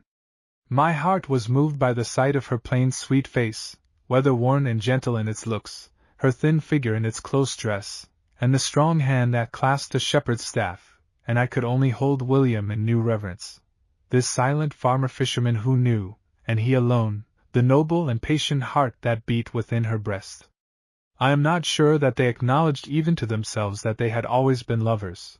They could not consent to anything so definite or pronounced. But they were happy in being together in the world. Esther was untouched by the fret and fury of life. She had lived in sunshine and rain among her silly sheep, and been refined instead of coarsened, while her touching patience with a ramping old mother, stung by the sense of defeat and mourning her lost activities, had given back a lovely self-possession and habit of sweet temper. I had seen enough of old Mrs. Haight to know that nothing a sheep might do could vex a person who was used to the uncertainties and severities of her companionship. 9. Mrs. Haight told her daughter at once that she had enjoyed a beautiful call, and got a great many new things to think of. This was said so frankly in my hearing that it gave a consciousness of high reward, and I was indeed recompensed by the grateful look in Esther's eyes. We did not speak much together, but we understood each other. For the poor old woman did not read, and could not sew or knit with her helpless hand, and they were far from any neighbors, while her spirit was as eager in age as in youth, and expected even more from a disappointing world. She had lived to see the mortgage paid and money in the bank, and Esther's success acknowledged on every hand, and there were still a few pleasures left in life. William had his mother, and Esther had hers, and they had not seen each other for a year, though Mrs. Haight had spoken of a year's making no change in William even at his age. She must have been in the far 80s herself, but of a noble courage and persistence in the world she ruled from her stiff-backed rocking chair. William unloaded his gift of dried fish, each one chosen with perfect care, and Esther stood by, watching him, and then she walked across the field with us beside the wagon. I believe that I was the only one who knew their happy secret, and she blushed a little as we said goodbye. "I hope you ain't going to feel too tired, Mother's so deaf." "No, I hope you won't be tired," she said kindly, speaking as if she well knew what tiredness was. We could hear the neglected sheep bleating on the hill in the next moment's silence. Then she smiled at me, a smile of noble patience, of uncomprehended sacrifice, which I can never forget. There was all the remembrance of disappointed hopes, the hardships of winter, the loneliness of single-handedness in her look, but I understood, and I loved to remember her worn face and her young blue eyes. "Goodbye, William," she said gently, and William said goodbye, and gave her a quick glance, but he did not turn to look back, though I did, and waved my hand as she was putting up the bars behind us. Nor did he speak again until we had passed through the dark woods and were on our way homeward by the main road. The grave yearly visit had been changed from a hope into a happy memory. "You can see the sea from the top of her pasture hill," said William at last. "Can you?" I asked, with surprise. "Yes, it's very high land. The ledges up there show very plain and clear weather from the top of our island, and there's a high upstanding tree that makes a landmark for the fishing grounds." And William gave a happy sigh. When we had nearly reached the landing, my companion looked over into the back of the wagon, and saw that the piece of sailcloth was safe, with which he had covered the dried fish. "I wish we had got some trout," he said wistfully. "They always appease Elmarie, and make her feel tea was worth while to go." I stole a glance at William Blackett. We had not seen a solitary mosquito, but there was a dark stripe across his mild face, which might have been an old scar won long ago in battle. "Where's Nora?" "Where's Nora?" The speaker was a small, serious-looking old Irishman, one of those Patricks who are almost never called Pat. He was well-dressed and formal, and wore an air of dignified authority. "I don't know myself where's Nora then, so I don't," answered his companion. "The child wouldn't stop for a sup o' breakfast before she'd go out to see the town, and nobody 'as seen the last smitch of her since. I might sweep the streets with a broom and I couldn't find her. Maybe she's strayed bayin' and gone losing in the strange place," suggested Mr. Quinn, with an anxious glance. "Didn't none o' the folks go wid her?" "How would anybody be goin' and she up and away before there was a foot out o' bed in the house?" answered Mike Duffy impatiently. "'T was herself that caught sight of Nora stealin' out o' the door like a thief, and meself getting me best sleep at the time. Herself had to sit up and laugh in the bed and be plagued when me wid her tarkin. 'Look at Nora,' says she. 'Where's Nora?' says I, with a great start. I thought something had happened the poor child. 'Oh, go to slape, you fool,' says Mary, 'and 't is only 4 o'clock,' says she, 'and that grasshopper greenhorn can't wait for broad day till she go out and see the whole of Ameriky.' So I went off to sleep again. The first bell was by jinnin' on the mill, and I had an hour and a piece, good, to meself after that before Mary and come scoldin'. I don't be sleepin' so well as some folks the first part of the night." Mr. Patrick Quinn ignored the interest of this autobiographical statement, and with a contemptuous shake of the head began to feel in his pocket for a pipe.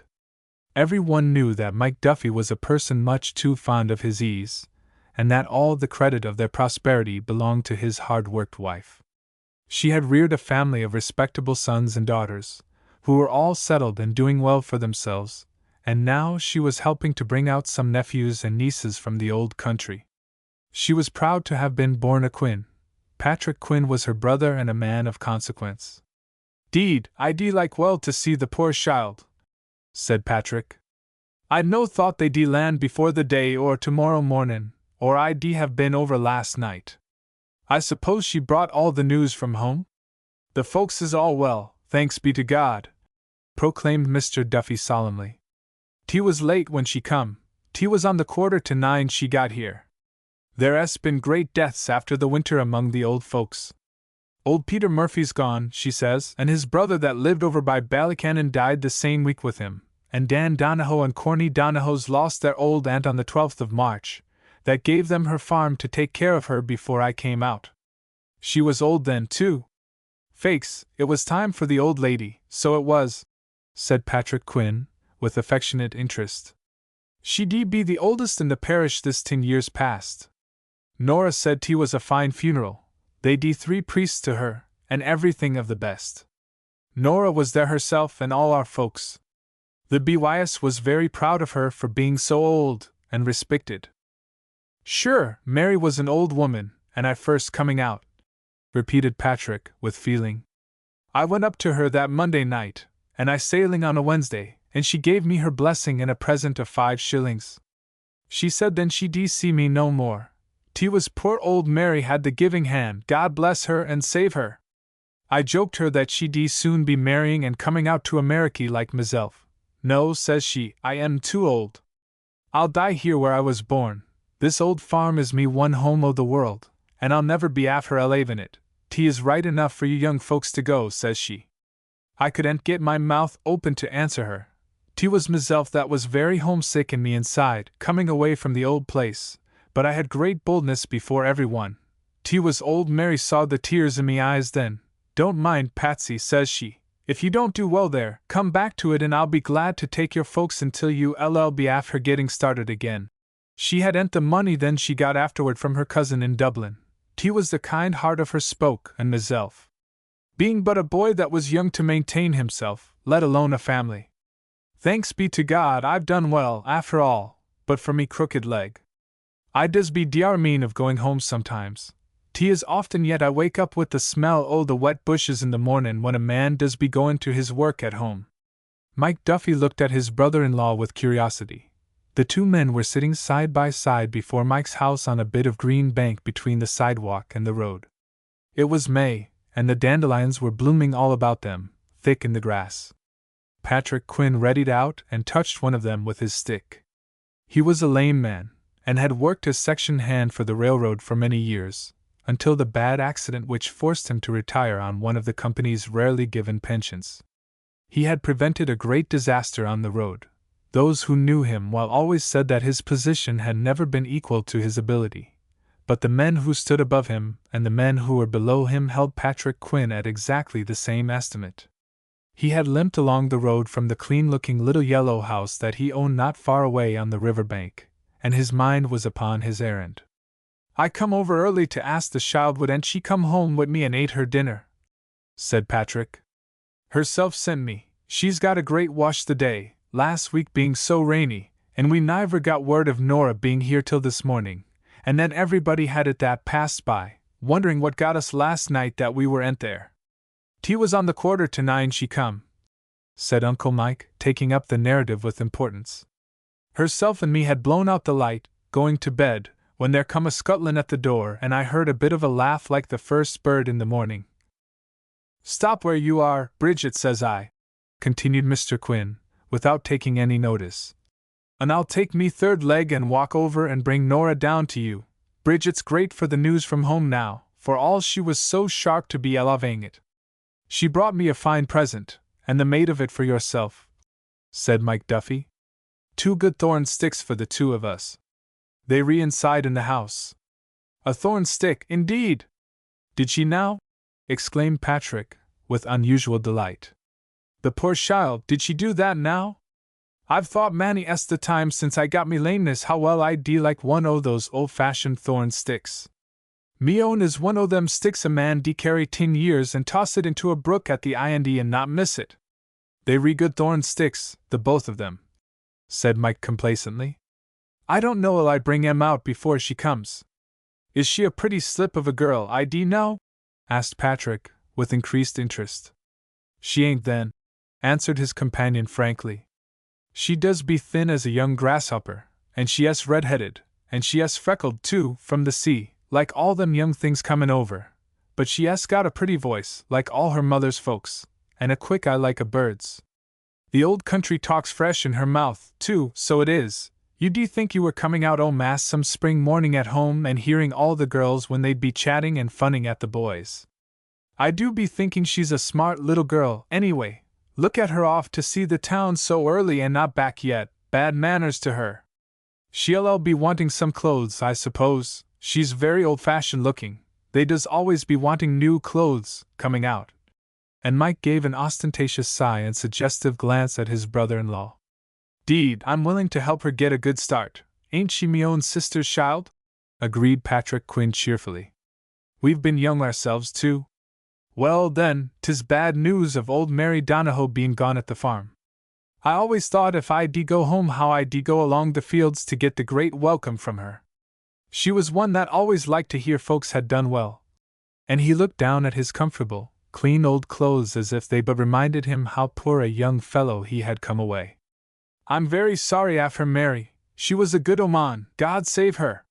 "Faix, it was time for her," insisted Mike, not without sympathy. "Were you af her wanting her to live forever, the poor soul? And the child said she'd the best funeral was ever in the parish of Dunkenny since she remembered it.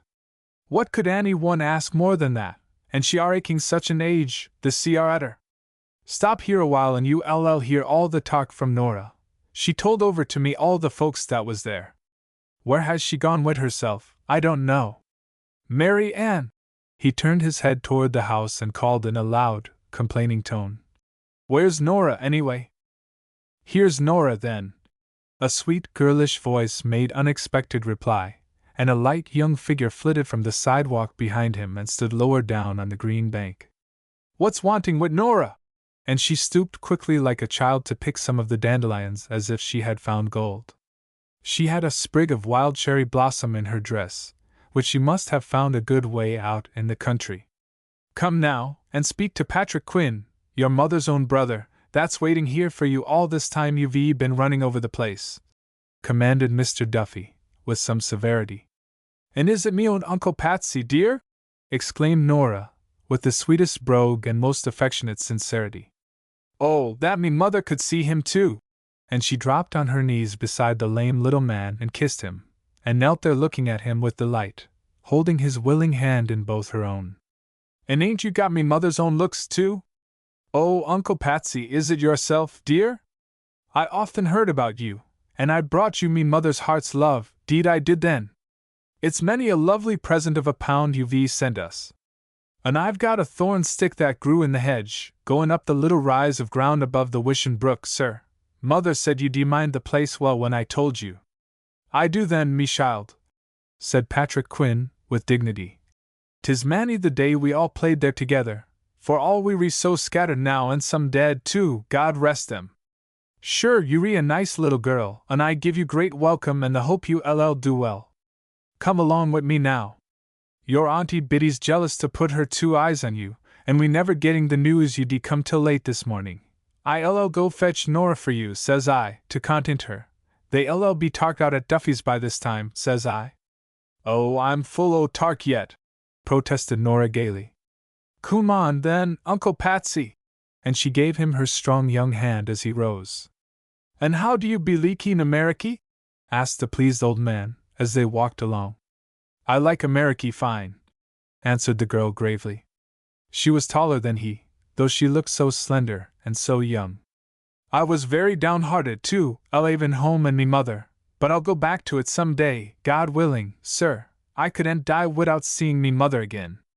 I'm all over the place here since daybreak. I think I do like work best on the railway." And she turned toward him with a resolved and serious look. "Wisha! There's no work at all for a girl like you on the road," said Uncle Patsy patiently. "You've a bit to learn yet, sure. 'Tis the mill you mane. There'll be plenty work to do. I always thought at home, when I heard the folks talking, that I de get work on the railway when I de come to Ameriky." "Ease indeed, sir," continued Nora earnestly. "I was looking at the mills just now, and I heard the great NIC from them. I de never be after shutting myself up in any mill out of the good air. I've no call to go to jail yet in them mill walls. Perhaps there de be somebody working next me that I de never get to like, sir." There was something so convinced and decided about these arguments that Uncle Patsy, usually the calm autocrat of his young relatives, had nothing whatever to say. Nora was gently keeping step with his slow gait. She had won his heart once for all when she called him by the old boyish name her mother used 40 years before, when they played together by the Wishing Brook. "I wonder do you know a boy named Johnny O'Callaghan?" inquired Nora presently, in a somewhat confidential tone. "A pretty boy that's working on the railway. I seen him last night and I coming here. He ain't a guard at all, but a young fellow that minds the brakes. We stopped a long while out there. Something got off the rails, and he advised with me, seeing I was a stranger. He said he knew you, sir." "Oh, yes, Johnny O'Callaghan. I know him well. He's a nice boy, too," answered Patrick Quinn approvingly. "He's, sir, a pretty boy," said Nora, and her color brightened for an instant, but she said no more. 2. Mike Duffy and his wife came into the Quinn's kitchen one weekday night, dressed in their Sunday clothes. They had been making a visit to their well-married daughter in Lawrence. Patrick Quinn's chair was comfortably tipped back against the wall, and Bridget, who looked somewhat gloomy, was putting away the white supper dishes. "Where's Nora?" demanded Mike Duffy, after the first salutations. "You may well say it. I'm after missing her every hour in the day," lamented Bridget Quinn. "Nora's gone into business on the road then, so she has," said Patrick, with an air of fond pride. He was smoking, and in his shirt sleeves. His coat lay on the wooden settee at the other side of the room. "Hand me old coat there before you sit down. I want me pocket," he commanded, and Mike obeyed. Mary Ann, fresh from her journey, began at once to give a spirited account of her daughter's best room and general equipment for housekeeping, but she suddenly became aware that the tale was of secondary interest. When the narrator stopped for breath, there was a polite murmur of admiration, but her husband boldly repeated his question. "Where's Nora?" he insisted, and the Quinns looked at each other and laughed. "Ourselves is old hens that's hatched ducks," confessed Patrick. "Ain't I after telling you she's gone into trade on the road?" And he took his pipe from his mouth, that after-supper pipe which either prosperity nor adversity was apt to interrupt. She has set up for herself overright the long switch, down there at Birch Plains. Nora LL soon be rich, the CR at her. Her mind was on it from the first start. T was from one o' them O'Callaghan BYS she got the notion, the night she come here first to Greenhorn. Well, she's lost no time, ain't she got the invention? Chuckled Mr. Michael Duffy, who delighted in the activity of others. What excuse had she for Birch Plains? There's no town to it. T was the chance on the road she meant to have from the first, explained the proud uncle, forgetting his pipe altogether. 'Twas that she told me the first day she came out, and she walking along going home with me to her dinner. T was the first speech I had with Nora. T is the mills you mane, says I. No, Uncle Patsy, says she, it ain't the mills at all. T is on the road I'm going.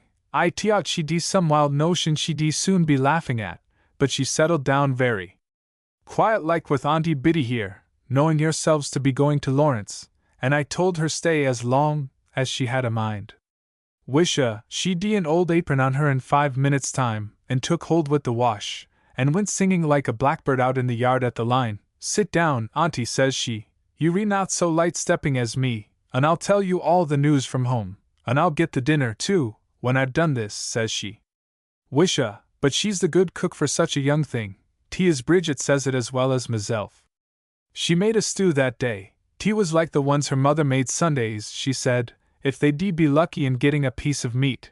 T was a fine-tasting stew, too. She thinks we re all rich over here. So we are, me dear, says I, but every one don't have the sense to believe it. Spake for yourselves, exclaimed one of the listeners. You do be like Father Ross, always achin that we de best want less than want more. He takes honest folks for fools, poor man, said Marian Duffy, who had no patience at any time with new ideas. And so she went on the next 2 or 3 days, said Patrick approvingly, without noticing the interruption, being as quiet as you de ask, and being said by her aunt in everything, and she wouldn't let on she was homesick, but she de no talk of anything but the folks at Dunkiney. When there de be nothing to do for an hour she de slip out and be gone wid herself for a little while, and be very still comin' in.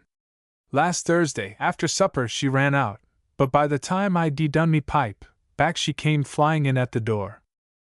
I am going off to a place called Birch Plains tomorrow morning, on the 9, Uncle Patsy, says she. Do you know where it is, says she. I do, says I. T was not far from it I broke me leg with the damn derrick. T was to Jerry Ryan's house they took me first. There's no town there at all. T is the only house in it. Ryan asked the switchman. Would they take me to lodge for a while? I de know, says she, having great business. What do ye be after in a place like that, says I. Ryan S. got girls himself, and they re all here in the mills, goin' home Saturday nights, lest there's some show or some dance. There's no money out there. She laughed then and went back to the door, and in come Mickey Dunn from McLaughlin's store, lugging the size of himself of bundles. What's all this, says I. T ain't here they belong. I bought nothing today. Don't be scolding, says she, and Mickey got out of it laughing.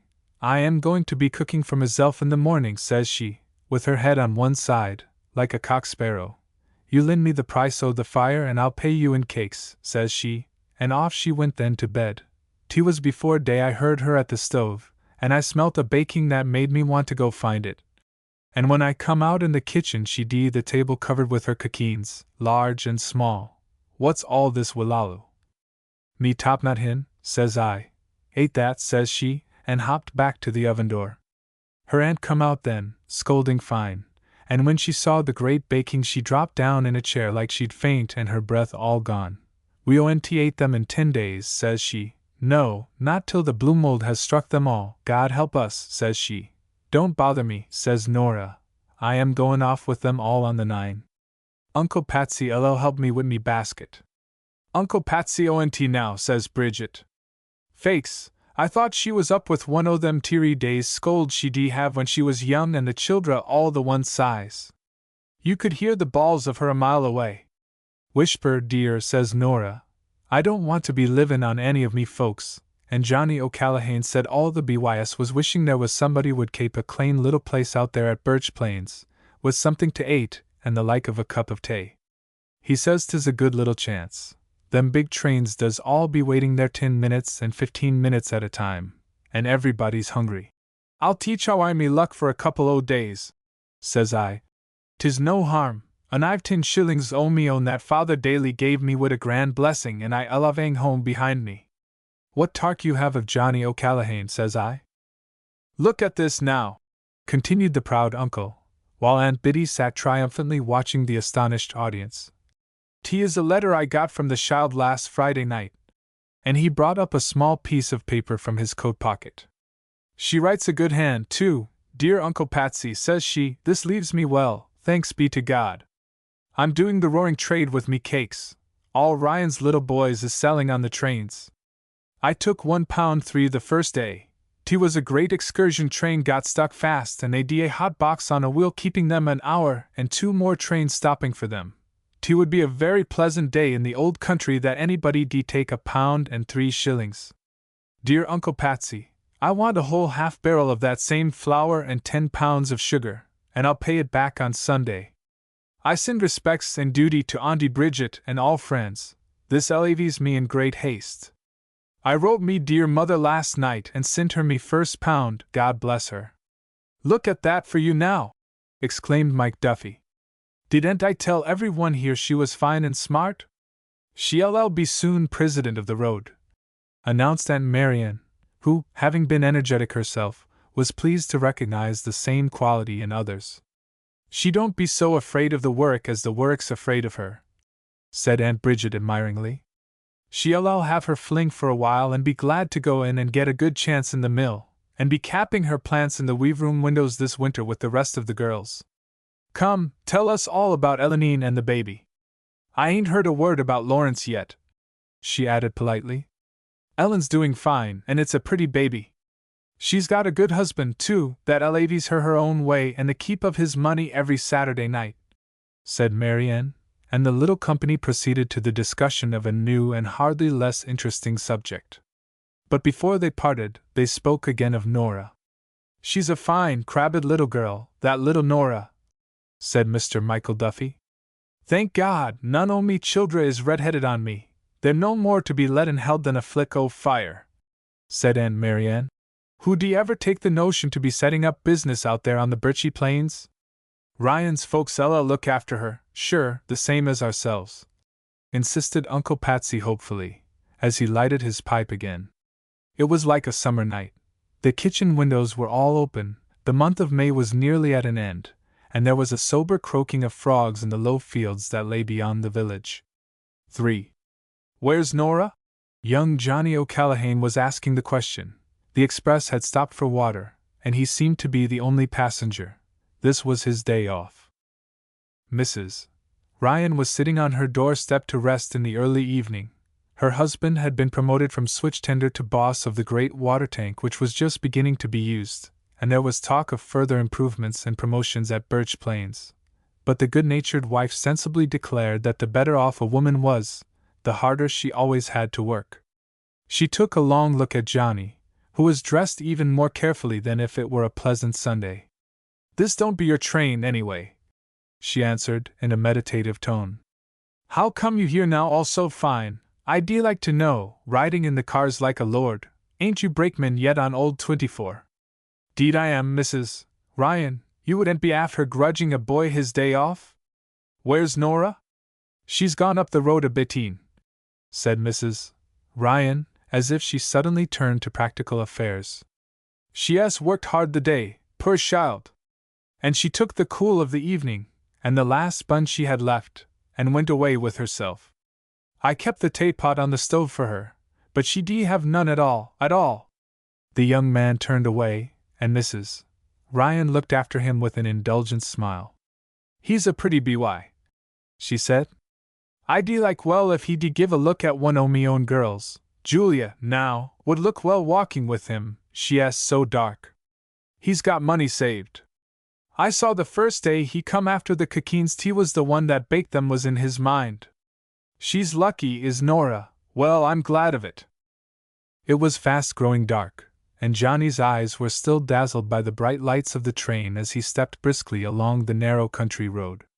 The more he had seen Nora and the better he liked her, the less she would have to say to him, and tonight he meant to find her and have a talk. He had only succeeded in getting half a dozen words at a time since the night of their first meeting on the slow train, when she had gladly recognized the peculiar brogue of her own countryside, as Johnny called the names of the stations, and Johnny's quick eyes had seen the tired-looking, uncertain, yet cheerful little greenhorn in the corner of the car, and asked if she were not the niece that was coming out to Mrs. Duffy. He had watched the growth of her business with delight, and heard praises of the cakes and buns with willing ears. Was it not his own suggestion that had laid the foundation of Nora's prosperity? Since their first meeting they had always greeted each other like old friends, but Nora grew more and more willing to talk with any of her breathless customers who hurried up the steep bank from the trains than with him. She would never take any pay for her wares from him, and for a week he had stopped coming himself and sent by a friend his money for the cakes. But one day poor Johnny's heart could not resist the temptation of going with the rest, and Nora had given him a happy look, straightforward and significant. There was no time for a word, but she picked out a crusty bun, and he took it and ran back without offering to pay. It was the best bun that a man ever ate. Nora was 2 months out now, and he had never walked with her an evening yet. The shadows were thick under a long row of willows. There was a new moon, and a faint glow in the west still lit the sky. Johnny walked on the grassy roadside with his ears keen to hear the noise of a betraying pebble under Nora's light foot. Presently his heart beat loud and all out of time as a young voice began to sing a little way beyond. Nora was walking slowly away, but Johnny stopped still to listen. She was singing, "A blacksmith courted me," one of the quaintest and sweetest of the old country songs, as she strolled along in the soft-aired summer night. By the time she came to "My love has gone along the fields," Johnny hurried on to overtake her. He could hear the other verses some other time. The bird was even sweeter than the voice. Nora was startled for a moment, and stopped singing, as if she were truly a bird in a bush, but she did not flutter away. "Is it yourself, Mr. Johnny?" she asked soberly, as if the frank affection of the song had not been assumed. "It's meself," answered Johnny, with equal discretion. "I come out for a mouthful of air. It's very hot inside in the town. Days off are well enough in winter, but in summer you get a fine air on the train. 'Twas well we both took the same direction. How is the business? All the BYS are saying they'd be lost without it. Sure there ain't a stomach of them but wants its bun, and they cried the length of the road that day the thunder spoiled the baking. Take this," said Nora as if she spoke to a child. "There's a fine crust of sugar on the top. Tea is one I brought out for me little supper, but I'm so pleased with being rich that I've no need at all for aiding. And I'm as tired as I'm rich," she added with a sigh. "Tea is few can say the same in this lazy land. Sure, let's ate it together, 'tis a big little coquine," urged Johnny, breaking the bun and anxiously offering Nora the larger piece. "I can like the taste of anything better by halves, if I've got company. You ought to have a good supper of tea and a piece of steak and some potties rather than this. Don't be giving yourself nothing but the saved cakes, and you working so hard. Tea is plenty days I d'ate poor supper when I was at home," said Nora sadly. "Me father dying so young, and all of us begging at me mother's skirts. It's all me thought how will I get rich and give me mother all the fine things that's in the world. I wish I'd come over sooner, but it broke my heart whenever I'd think of being out of sight of her face. She looks old now, me mother does." Nora may have been touched by Johnny's affectionate interest in her supper. She forgot all her shyness and drew nearer to him as they walked along, and he drew a little closer to her. "My mother is dead these 2 years," he said simply. "It makes a man be very lonesome when his mother is dead. I board with my sister that's married. I'm not much there at all. I do be thinking I'd like a house of my own. I've plenty saved for it. I said in the first of coming out that I'd go home again when I had £50, said Nora hastily, and taking the other side of the narrow road. I've got a piece of it already, and I've sent back more beside. I thought I'd be gone 2 years, but some days I think I won't be so long as that. Why don't you be after getting your mother out? Tea is so warm in the winter in a good house, and no dampness like there does be at home, and her brother and her sister both being here." There was deep anxiety in Johnny's voice. "Oh, I don't know indeed," said Nora. "She's very wake-hearted, is me mother. She did die coming away from the old place and going to sea. No, I'm going to work myself and go home. I'll have presents too, for everybody along the road, and the children LL be running and screaming after me, and they LL all get sweeties from me. T is a very poor neighborhood where we live, but a lovely sight of the say. It ain't often anybody comes home to it, but T will be a great day then, and the poor old folks LL all be calling after me. Where's Nora? Show me Nora! Nora, sure, what have you got for me? I ONT forget one of them ate her, God helping me," said Nora, in a passion of tenderness and pity. "And oh, Johnny, then after that I'll see me mother in the door." Johnny was so close at her side that she slipped her hand into his, and neither of them stopped to think about so sweet and natural a pleasure. "I'd de like well to help you, me darlin'," said Johnny. "Sure, and wasn't it yourself gave me all me good fortune?" exclaimed Nora. "I de be hard-hearted and I forgot that so soon, and you a carry boy, and me mother often spaking of your mother's folks before ever I thought of coming out." "Sure, and wouldn't you spake the good word to your mother about me sometime, dear?" pleaded Johnny, openly taking the part of lover. Nora's hand was still in his. They were walking slowly in the summer night. "I loved you the first word I heard out of your mouth. 'Twas like a thrush from home singing to me there in the train. I said when I got home that night, I'd think of no other girl till the day I died." "Oh," said Nora, frightened with the change of his voice. "Oh, Johnny, 'tis too soon. We never walked out this way before. You'll have to wait for me. Perhaps you'd soon be tired of poor Nora, and the likes of one that's all for saving and going home. You'll marry a prettier girl than me some day." She faltered, and let go his hand. "Indeed I won't then," insisted Johnny O'Callaghan stoutly. "Will you let me go home to see me mother?" said Nora soberly. "I'm after being very homesick, 'tis the truth for me. I'd lose all me courage if it wa'n't for the hope of that." "I will indeed," said Johnny honestly. Nora put out her hand again, of her own accord. "I'll not say no then," she whispered in the dark. "I can't work long unless I do be happy, and well, leave me free till the month's end, and maybe then I'll say yes." "Stop, stop!" She let go Johnny's hand, and hurried along by herself in the road, Johnny, in a transport of happiness, walking very fast to keep up. She reached a knoll where he could see her slender shape against the dim western sky. "Wait till I tell you, whisper," said Nora eagerly. "You know there were some of the managers of the road, the superintendents and all those big ones, came to Birch Plains yesterday?" "I did be hearing something," said Johnny, wondering.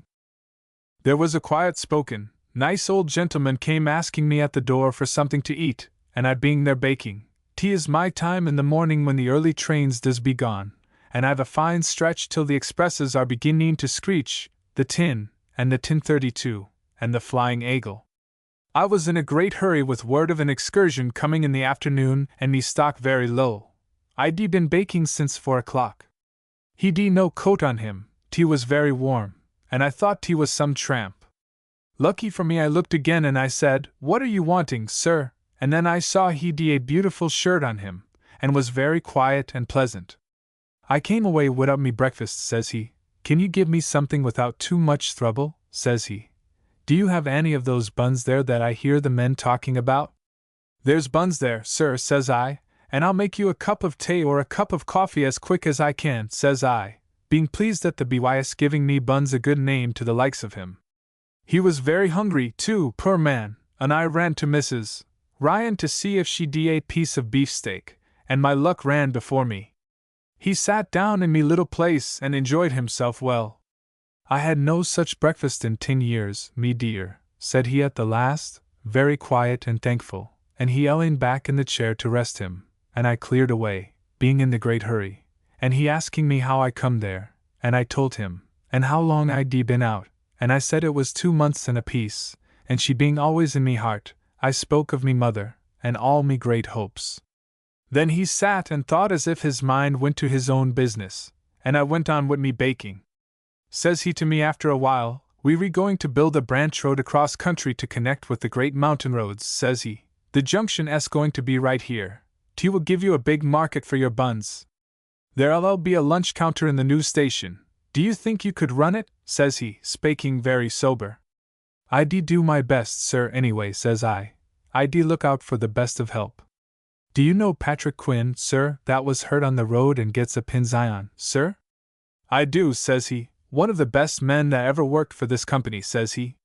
"He es me mother's own brother then, and he'll stand by me," says I. And he asked me name and wrote it down in a book he got out of the pocket of him. "You shall have the place if you want it," says he. "I won't forget," and off he went as quiet as he came.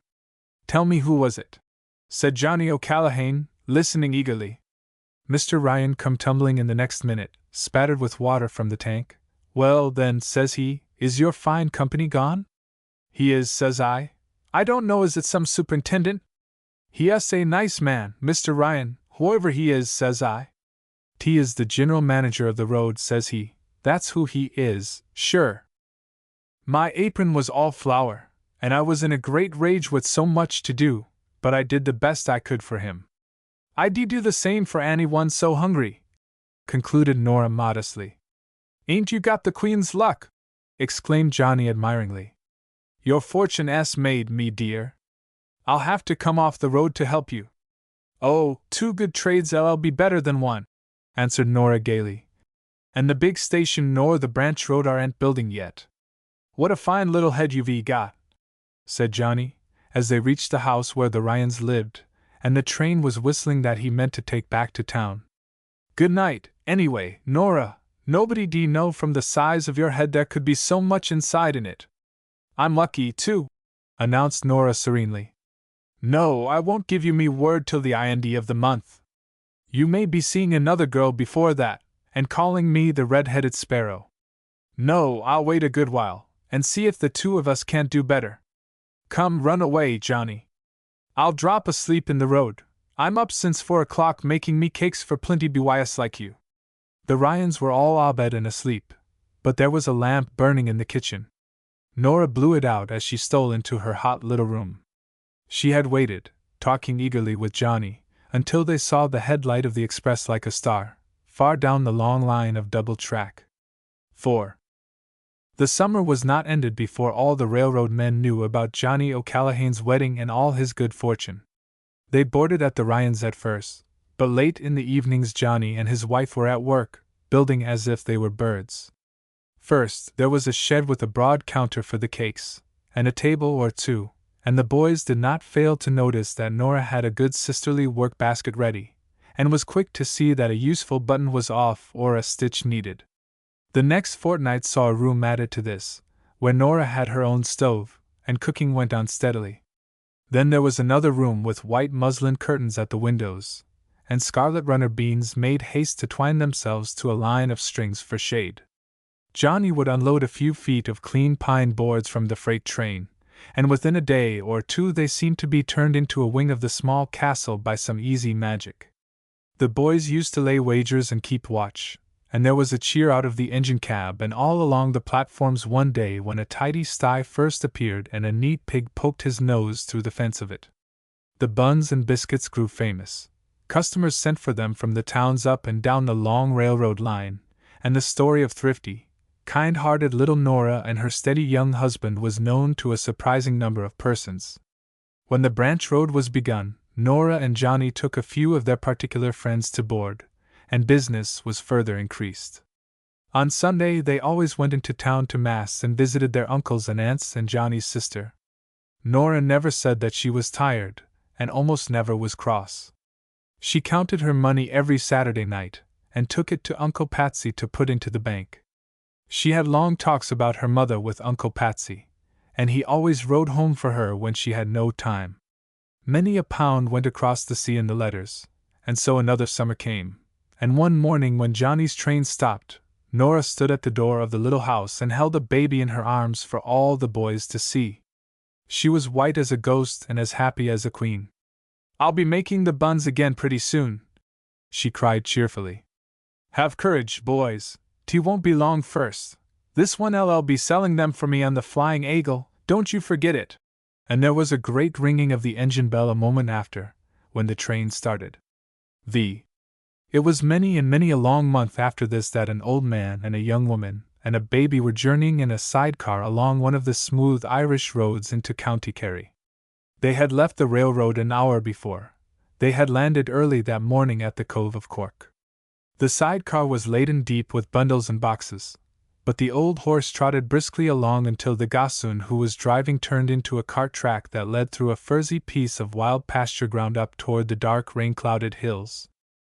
"See, over there's Kinmare," said the old man, looking back.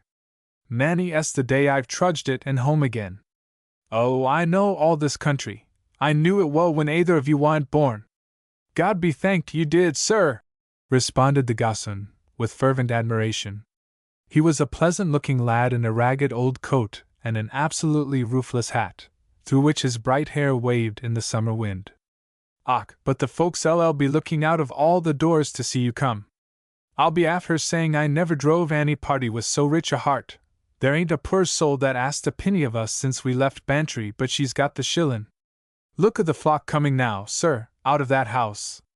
There's the four-legged lady that pays the rint watchin' after them from the door, too. They think you re a gintleman that's shootin', I suppose. 'Tis Tom Flaherty's house, poor crathur. He died last winter, God rest him. 'Twas very inconvenient for him and every one at the time, with snow on the ground and a great deal of sickness and distress. Father Daly, poor man, had to go to the hospital in Dublin wid himself to get a leg cut off, and we did nothing but rain out of the sky after that till all the stones in the road was floatin' to the top." "Son of old John Flaherty, I suppose?" asked the traveler, with a knowing air, after he had given the eager children some pennies and gingerbread, out of a great package. One of the older girls knew Nora and climbed to the spare seat at her side to join the company. "Son of old John Flaherty, I suppose, that was there before?" "There was Flahertys there, and I allaving home more than 35 years ago." "Sure there's plenty Flahertys in it now, glory be to God," answered the charioteer, with enthusiasm. "I de have no mother myself but for the Flahertys." He leaped down to lead the stumbling horse past a deep rut and some loose stones, and beckoned the little girl sternly from her proud seat. "Run home, now!" he said, as she obeyed. "I'll give you a fine drive and I coming down the hill." But she had joined the travelers with full intent, and trotted gaily alongside like a little dog. The old passenger whispered to his companion that they'd best double the gossoon's money, or warm it with 2 or 3 shillings extra, at least, and Nora nodded her prompt approval. "The old folks are all getting away. We'd best give a biteen to the young ones they've left after them," said Uncle Patsy, by way of excuse. "Och, there's more beggars between here and Queenstown than you'd find in the whole of Ameriky." It seemed to Nora as if her purseful of money were warm against her breast, like another heart. The sixpences in her pocket all felt warm to her fingers and hopped by themselves into the pleading hands that were stretched out all along the way. The sweet clamor of the Irish voices, the ready blessings, the frank requests to those returning from America with their fortunes made, were all delightful to her ears. How she had dreamed of this day, and how the sun and shadows were chasing each other over these upland fields at last. How close the blue sea looked to the dark hills. It seemed as if the return of one prosperous child gave joy to the whole landscape. It was the old country the same as ever, old Mother Ireland in her green gown, and the warm heart of her ready and unforgetting. As for Nora, she could only leave a wake of silver sixpences behind her, and when these were done, a duller trail of halfpennies, and the air was full of blessings as she passed along the road to Dunkenny. By this time Nora had stopped talking and laughing. At first everybody on the road seemed like her near relation, but the last minutes seemed like hours, and now and then a tear went shining down her cheek. The old man's lips were moving, he was saying a prayer without knowing it. They were almost within sight of home. The poor little white houses, with their high gable ends and weather-beaten thatch, that stood about the fields among the green hedges, the light shower that suddenly fell out of the clear sky overhead, made an old man's heart tremble in his breast. Round the next slope of the hill they should see the old place. The wheel track stopped where you turned off to go to the Donahoe farm, but no old Mary was there to give friendly welcome. The old man got stiffly down from the sidecar and limped past the gate with a sigh. But Nora hurried ahead, carrying the big baby, not because he couldn't walk, but because he could. The young son had inherited his mother's active disposition, and would run straight away like a spider the minute his feet were set to the ground. Now and then, at the sight of a bird or a flower in the grass, he struggled to get down. "Wisht now," Nora would say. "And aren't you going to see Granny indeed? Keep acy now, darlin'." The old heart and the young heart were beating alike as these exiles followed the narrow footpath round the shoulder of the great hill. They could hear the lambs bleat and the tinkling of the sheep bells that sweet May morning. From the lower hillside came the sound of voices. The neighbors had seen them pass, and were calling to each other across the fields. Oh, it was home, home! The sight of it, and the smell of the salt air and the flowers in the bog, the look of the early white mushrooms in the sod, and the song of the larks overhead, and the blackbirds in the hedges. Poor Ireland was gay-hearted in the spring weather, and Nora was there at last. "Oh, thank God, we're safe home," she said again. "Look, here's the Wishing Brook, d'ye mind it?"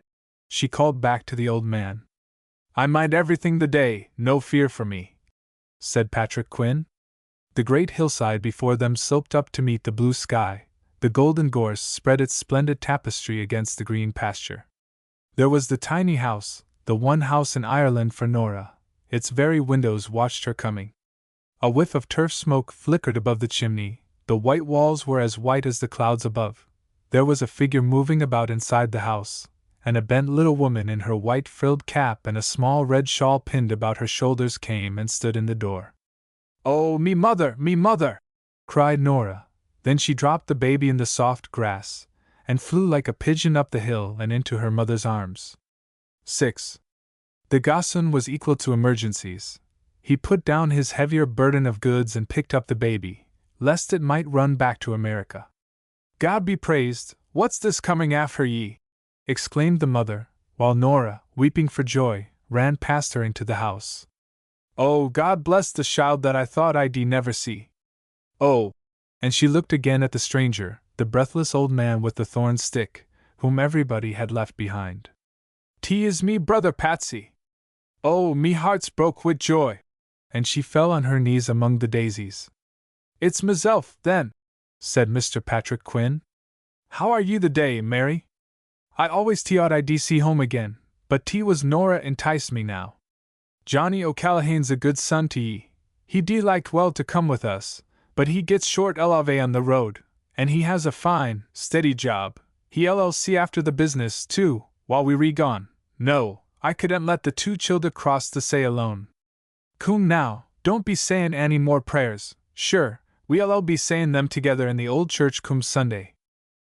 There, don't cry, Mary, don't cry now. Coom in the house. Sure, all the folks sent their remembrance, and hoped you'd come back with us and stay a long while. That's our intention, too, for you," continued Patrick, none the less tearful himself because he was so full of fine importance. But nobody could stop to listen after the first moment, and the brother and sister were both crying faster than they could talk. A minute later the spirit of the hostess rose to her great occasion. "Go, chase those white hens," Nora's mother commanded the gossoon, who had started back to bring up more of the rich-looking bundles from the sidecar. "Run them uphill now, or they'll fly down to Kinmare. Go now, while I stir up me fire and make a cup o' tea. 'Tis the last I can do when me folks is after coming so far. God save all here," said Uncle Patsy devoutly, as he stepped into the house. There sat little Nora with the tired baby in her arms. To tell the truth, she was crying now for lack of Johnny. She looked pale, but her eyes were shining, and a ray of sunlight fell through the door and brightened her red hair. She looked quite beautiful and radiant as she sat there. "Well, Nora, ye here, ain't you?" said the old man. "Only this morning," said the mother. "When I opened me eyes I says to meself, 'Where's Nora?' says I, 'she do be so long without writing home to me. Look at her now by me own fire. Wisha, but what's all this Willalu and Strammock down by the brook? Oh, see now! The folks have got word, all the folks is here. Coom out to them, Nora, give me the child, coom out, Patsy boy." Where's Nora? Where's Nora? They could hear the loud cry coming, as all the neighbors hurried up the hill. Bold words at the bridge. Well, now, says I, Mrs. Calmly, says I, however you may tark, 'tis nobody's business, and I wanting to plant a few pumpkins for me cowin' among me cabbages.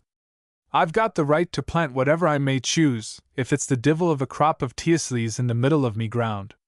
No, ma'am, you ain't, says Biddy calmly. You ain't got any right to plant teasleys that's not for the public good, says she, and I being so hasty with me temper, I shook me fist in her face then, and herself shook her fist at me. Just then Father Brady come by, as luck ordered, and recommended us would we keep the peace. He knew well I'd had my provocation. 'Twas to herself he spoke first. You'd think she owned the whole corporation.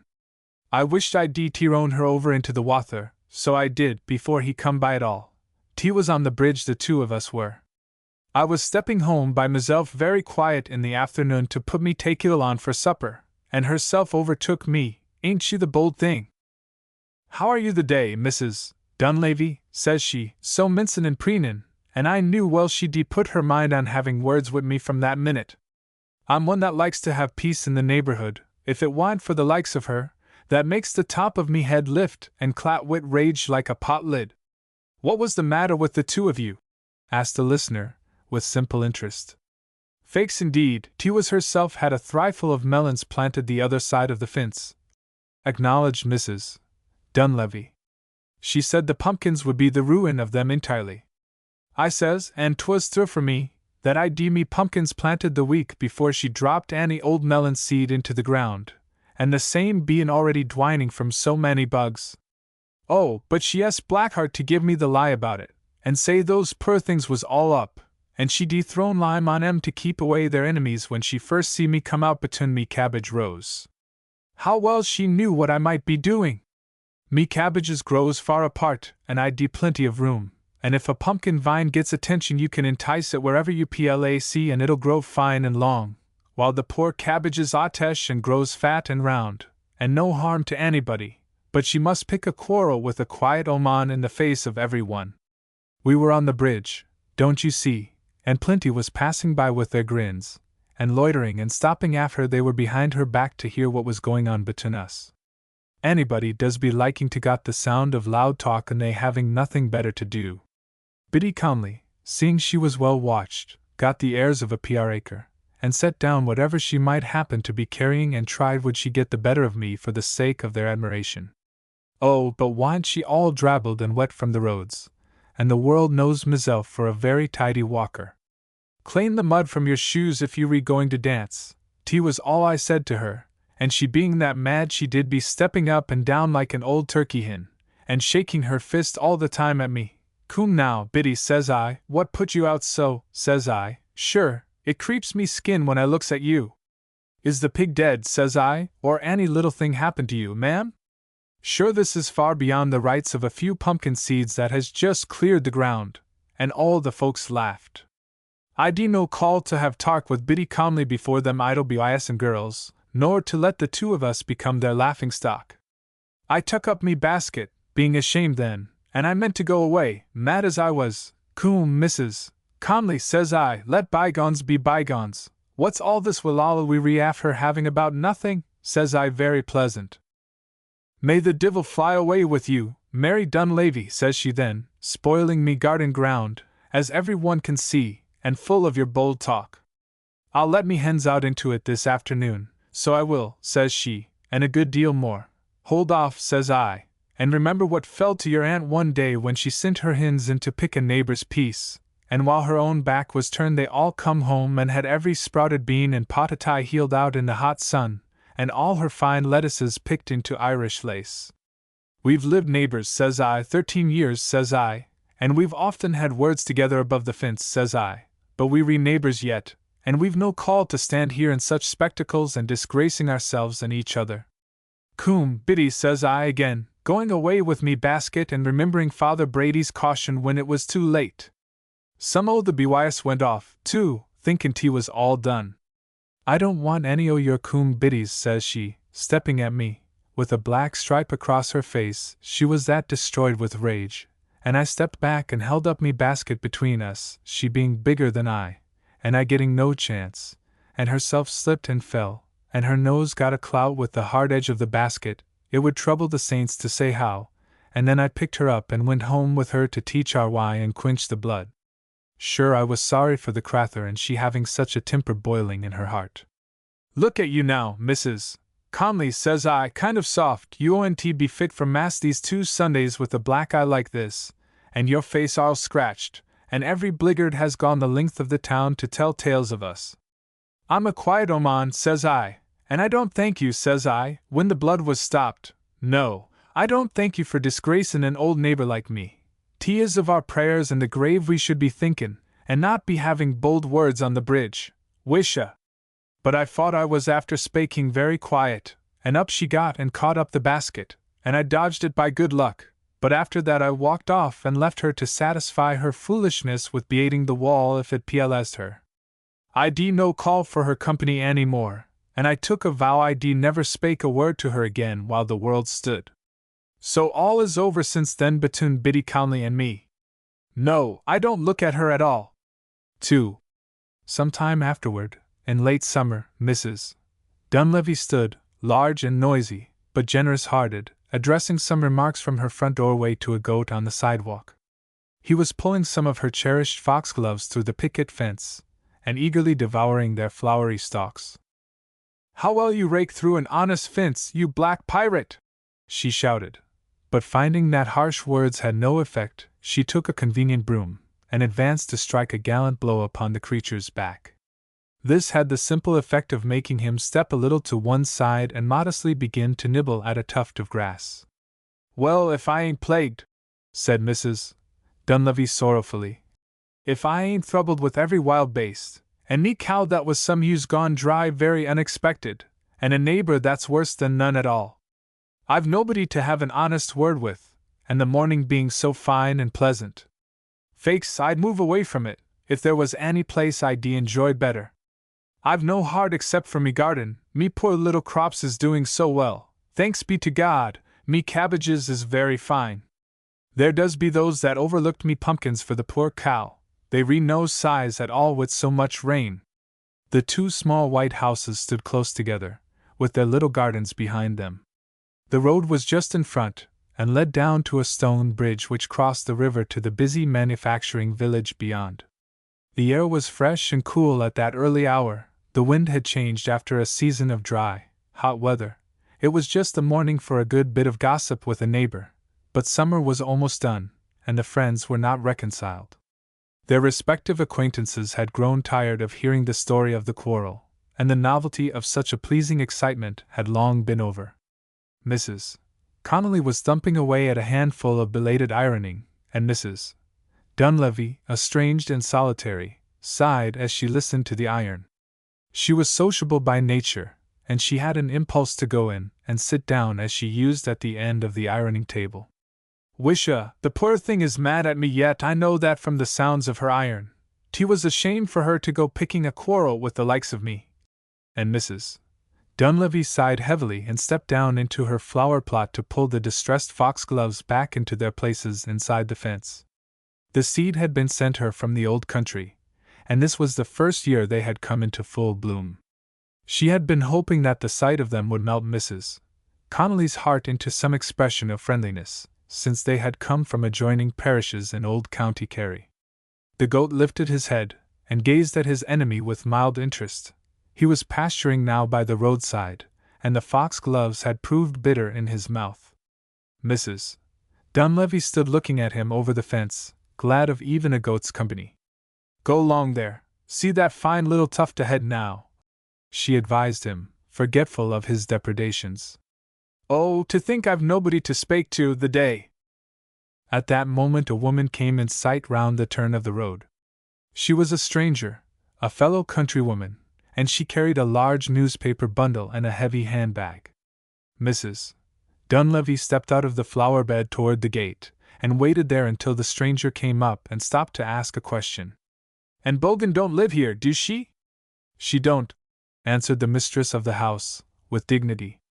"I thought she didn't. You don't know where she lives, do you?" "I don't." said Mrs. Dunleavy. I don't know either. Never mind, I'll find her. 'Tis a fine day, ma'am. Mrs. Dunleavy could hardly bear to let the stranger go away. She watched her far down the hill toward the bridge before she turned to go into the house. She seated herself by the side window next Mrs. Connolly's, and gave herself to her thoughts. The sound of the flatiron had stopped when the traveler came to the gate, and it had not begun again. Mrs. Connolly had gone to her front door. The hem of her calico dress could be plainly seen, and the bulge of her apron, and she was watching the stranger quite out of sight. She even came out to the doorstep, and for the first time in many weeks looked with friendly intent toward her neighbor's house. Then she also came and sat down at her side window. Mrs. Dunleavy's heart began to leap with excitement. Bad cess to her foolishness, she does be after her wanting to come round. I'll not make it too acy for her, said Mrs. Dunleavy, seizing a piece of sewing and forbearing to look up. I don't know who Bogan is, anyway. Perhaps herself does, having lived in it 5 or 6 years longer than me. Perhaps she knew this woman by her looks, and the heart is out of her with wanting to know what she asked from me. She can sit there, then, and let her irons grow cold. There was Bogan's living down by the brick mill when I first come here, neighbors to Flaherty's folks, continued Mrs. Dunleavy, more and more aggrieved. Biddy calmly ought to know the Flahertys, they being her cousins. T was a fine loud-talking oman. Sure Biddy might well enough have heard her inquiring of me, and have stepped out, and said if she knew Bogan, and satisfied a poor stranger that was hunting the town over. No, I don't know anyone in the name of Bogan, so I don't, said Mrs. Dunleavy aloud, and there's nobody I can ask a civil question, with every one that ought to be me neighbors stopping their mouths, and keeping black grudges when T was myself got all the offence. Fakes T was myself got the whack on me nose, responded Mrs. Connolly quite unexpectedly. She was looking squarely at the window where Mrs. Dunleavy sat behind the screen of blue mosquito netting. They were both conscious that Mrs. Connolly made a definite overture of peace. That one was a very civil-spoken oman that passed by just now, announced Mrs. Dunleavy, handsomely waiving the subject of the quarrel and coming frankly to the subject of present interest. Fakes, 'tis a poor day for Bogans. She'll find that out before she gets far in the place. Bogans was plenty here once, then, God rest them. There was 2 Bogans, mother and daughter, lived down by Flaherty's when I first come here. They died in the 1 year, too. 'Tis most 30 years ago, said Bridget Connolly in her most friendly tone. I'll find her, says the poor oman as if she de only to look. Indeed, she has got the boldness, reported Mary Dunleavy, peace being fully restored. T was to Flaherty's she de go first, and they all moved to Lawrence 12 years ago, and all she'll get from any one would be the address of the cemetery. There was plenty here knowing to Bogan once. That oman is one I've seen long ago, but I can't name her yet. Did she say who she was? Asked the neighbor. She didn't. I'm sorry for the poor oman too, continued Mrs. Dunleavy in the same spirit of friendliness.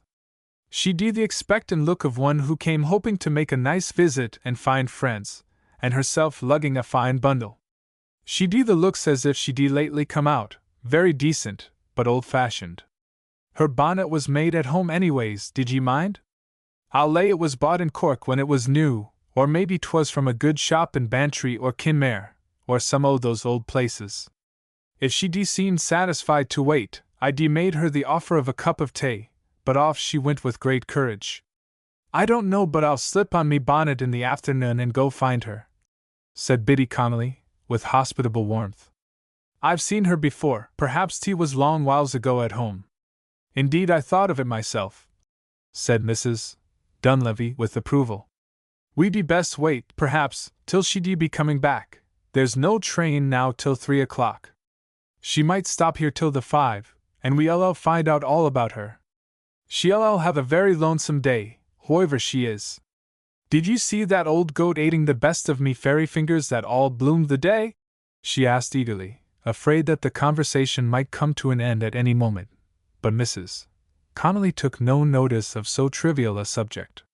Me melons is all getting ripe, she announced, with an air of satisfaction. "There's a big one must be eaten now while we can. It's down in the cellar cooling itself, and I'd like to be dropping it, getting down the stairs. 'Twas after picking it I was before breakfast, itself having begun to crack open. Himself was the by that loved a melon, and I ain't got the heart to look at it alone. Come over, will ye, Mary?" "'Deed then and I will," said Mrs. Dunleavy, whose face was close against the mosquito netting.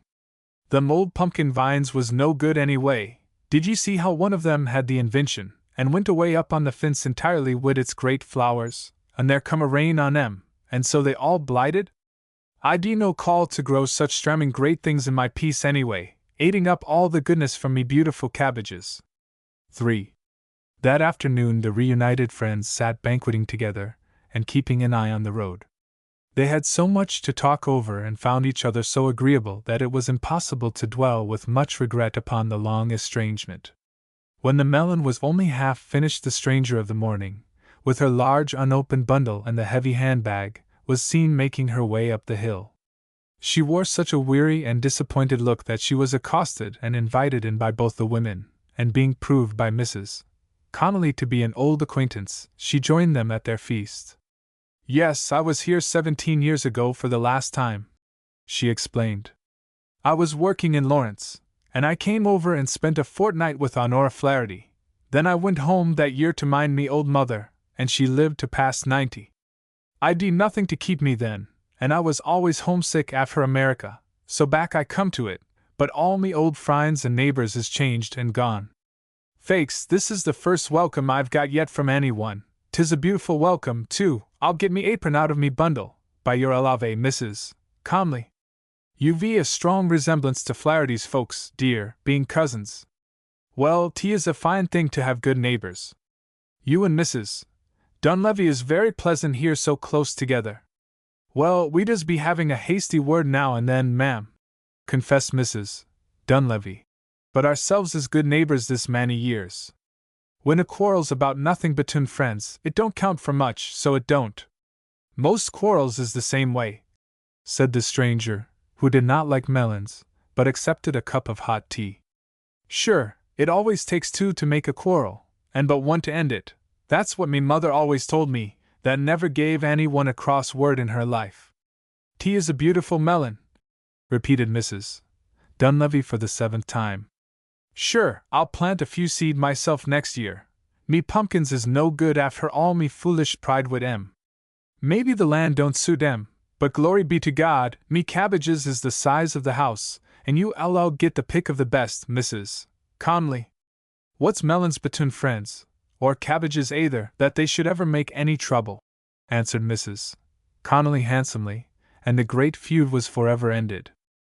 But the stranger, innocent that she was the harbinger of peace, could hardly understand why Bridget Connolly insisted upon her staying all night and talking over old times, and why the two women put on their bonnets and walked, one on either hand, to see the town with her that evening. As they crossed the bridge they looked at each other shyly, and then began to laugh. "Well, I missed it the most on Sundays going all alone to Mass," confessed Mary Dunleavy. "I'm glad there's no one here seeing us go over, so I am. 'Twas ourselves had bold words at the bridge, once, that we've got the laugh about now," explained Mrs. Connolly politely to the stranger. Martha's lady. One day, many years ago, the old Judge Pine house wore an unwonted look of gaiety and youthfulness. The high-fenced green garden was bright with June flowers. Under the elms in the large shady front yard you might see some chairs placed near together, as they often used to be when the family were all at home and life was going on gaily with eager talk and pleasure-making, when the elder judge, the grandfather, used to quote that great author, Dr. Johnson, and say to his girls, "Be brisk, be splendid, and be public." One of the chairs had a crimson silk shawl thrown carelessly over its straight back, and a passer-by, who looked in through the lattice gate between the tall gate-posts with their white urns, might think that this piece of shining East Indian color was a huge red lily that had suddenly bloomed against the syringa bush. There were certain windows thrown wide open that were usually shut, and their curtains were blowing free in the light wind of a summer afternoon, It looked as if a large household had returned to the old house to fill the prim best rooms and find them full of cheer. It was evident to every one in town that Miss Harriet Pine, to use the village phrase, had company. She was the last of her family, and was by no means old, but being the last, and wanted to live with people much older than herself, she had formed all the habits of a serious elderly person. Ladies of her age, something past 30, often wore discreet caps in those days, especially if they were married, but being single, Miss Harriet clung to youth in this respect, making the one concession of keeping her waving chestnut hair as smooth and stiffly arranged as possible. She had been the dutiful companion of her father and mother in their latest years, all her elder brothers and sisters having married and gone, or died and gone, out of the old house. Now that she was left alone, it seemed quite the best thing frankly to accept the fact of age, and to turn more resolutely than ever to the companionship of duty and serious books. She was more serious and given to routine than her elders themselves, as sometimes happened when the daughters of New England gentlefolks were brought up wholly in the society of their elders. At 35 she had more reluctance than her mother to face an unforeseen occasion, certainly more than her grandmother, who had preserved some cheerful inheritance of gaiety and worldliness from colonial times. There was something about the look of the crimson silk shawl in the front yard to make one suspect that the sober customs of the best house in a quiet New England village were all being set at defiance, and once when the mistress of the house came to stand in her own doorway, she wore the pleased but somewhat apprehensive look of a guest. In these days New England life held the necessity of much dignity and discretion of behavior. There was the truest hospitality and good cheer in all occasional festivities, but it was sometimes a self-conscious hospitality, followed by an inexorable return to asceticism both of diet and of behavior. Miss Harriet Pine belonged to the very dullest days of New England, those which perhaps held the most priggishness for the learned professions, the most limited interpretation of the word evangelical, and the pettiest indifference to large things. The outbreak of a desire for larger religious freedom caused at first a most determined reaction toward formalism, especially in small and quiet villages like Ashford, intently busy with their own concerns. It was high time for a little leaven to begin its work, in this moment when the great impulses of the war for liberty had died away and those of the coming war for patriotism and a new freedom had hardly yet begun. The dull interior, the changed life of the old house, whose former activities seemed to have fallen sound asleep, really typified these larger conditions, and a little leaven had made its easily recognized appearance in the shape of a light-hearted girl. She was Miss Harriet's young Boston cousin, Helena Vernon, who, half amused and half impatient at the unnecessary sober-mindedness of her hostess and of Ashford in general, had set herself to the difficult task of gaiety. Cousin Harriet looked on at a succession of ingenious and, on the whole, innocent attempts at pleasure, as she might have looked on at the frolics of a kitten who easily substitutes a ball of yarn for the uncertainties of a bird or a wind-blown leaf, and who may at any moment revel the fringe of a sacred curtain tassel in preference to either. Helena, with her mischievous appealing eyes, with her enchanting old songs and her guitar, seemed the more delightful and even reasonable because she was so kind to everybody, and because she was a beauty. She had the gift of most charming manners. There was all the unconscious lovely ease and grace that had come with the good breeding of her city home, where many pleasant people came and went. She had no fear, one had almost said no respect, of the individual, and she did not need to think of herself. Cousin Harriet turned cold with apprehension when she saw the minister coming in at the front gate, and wondered in agony if Martha were properly attired to go to the door, and would by any chance hear the knocker. It was Helena who, delighted to have anything happen, ran to the door to welcome the Reverend Mr. Crofton as if he were a congenial friend of her own age. She could behave with more or less propriety during the stately first visit, and even contrived to lighten it with modest mirth, and to extort the confession that the guest had a tenor voice, though sadly out of practice.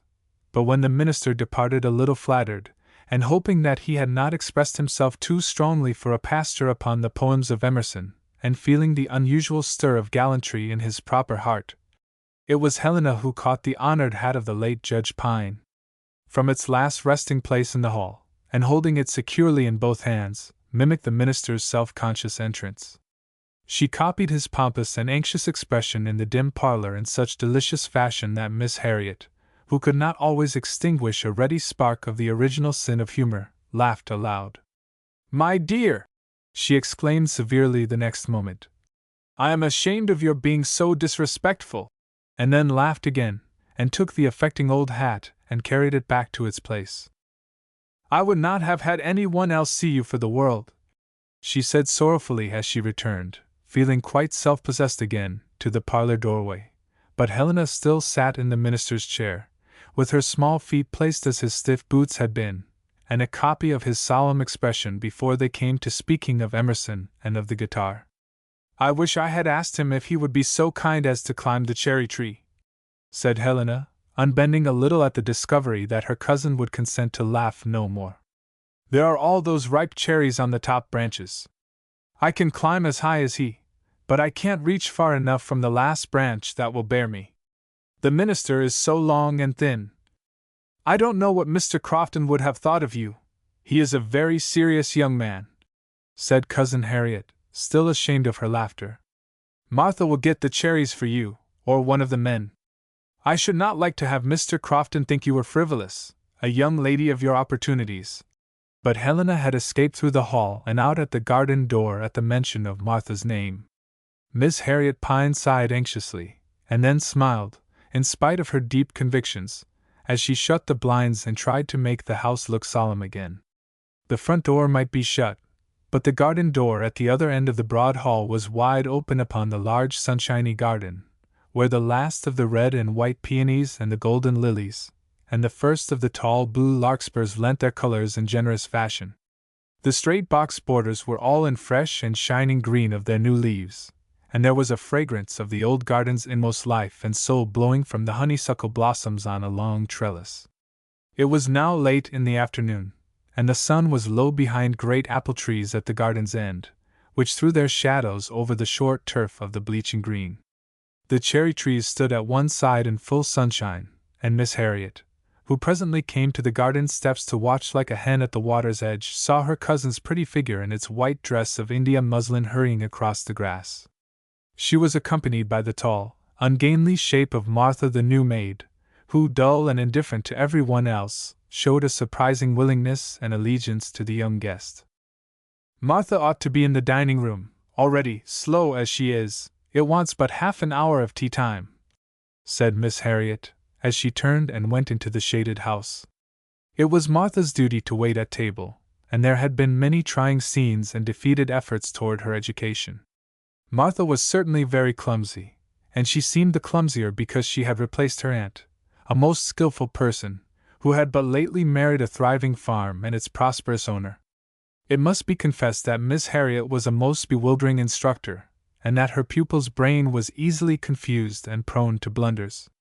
The coming of Helena had been somewhat dreaded by reason of this incompetent service, but the guest took no notice of frowns or futile gestures at the first tea table, except to establish friendly relations with Martha on her own account by a reassuring smile.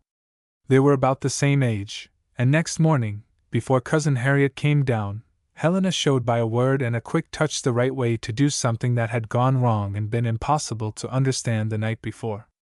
A moment later the anxious mistress came in without suspicion, but Martha's eyes were as affectionate as a dog's, and there was a new look of hopefulness on her face.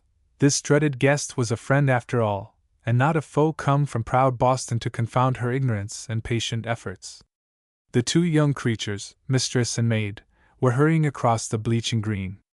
"I can't reach the ripest cherries," explained Helena politely, "and I think that Miss Pine ought to send some to the minister. He has just made us a call." "Why, Martha, you haven't been crying again?" "Yes, said Martha sadly. "Miss Pine always loves to send something to the minister," she acknowledged with interest, as if she did not wish to be asked to explain these latest tears. "We'll arrange some of the best cherries in a pretty dish. I'll show you how, and you shall carry them over to the parsonage after tea," said Helena cheerfully, and Martha accepted the embassy with pleasure. Life was beginning to hold moments of something like delight in the last few days. "You'll spoil your pretty dress, Miss Helena," Martha gave shy warning, and Miss Helena stood back and held up her skirts with unusual care while the country girl, in her heavy blue checked gingham, began to climb the cherry tree like a boy. Down came the scarlet fruit like bright rain into the green grass. "Break some nice twigs with the cherries and leaves together. Oh, you re a duck, Martha!" And Martha, flushed with delight, and looking far more like a thin and solemn blue heron, came rustling down to earth again, and gathered the spoils into her clean apron.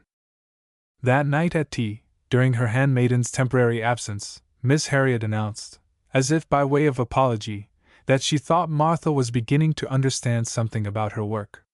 Her aunt was a treasure, she never had to be told anything twice. But Martha has been as clumsy as a calf, said the precise mistress of the house.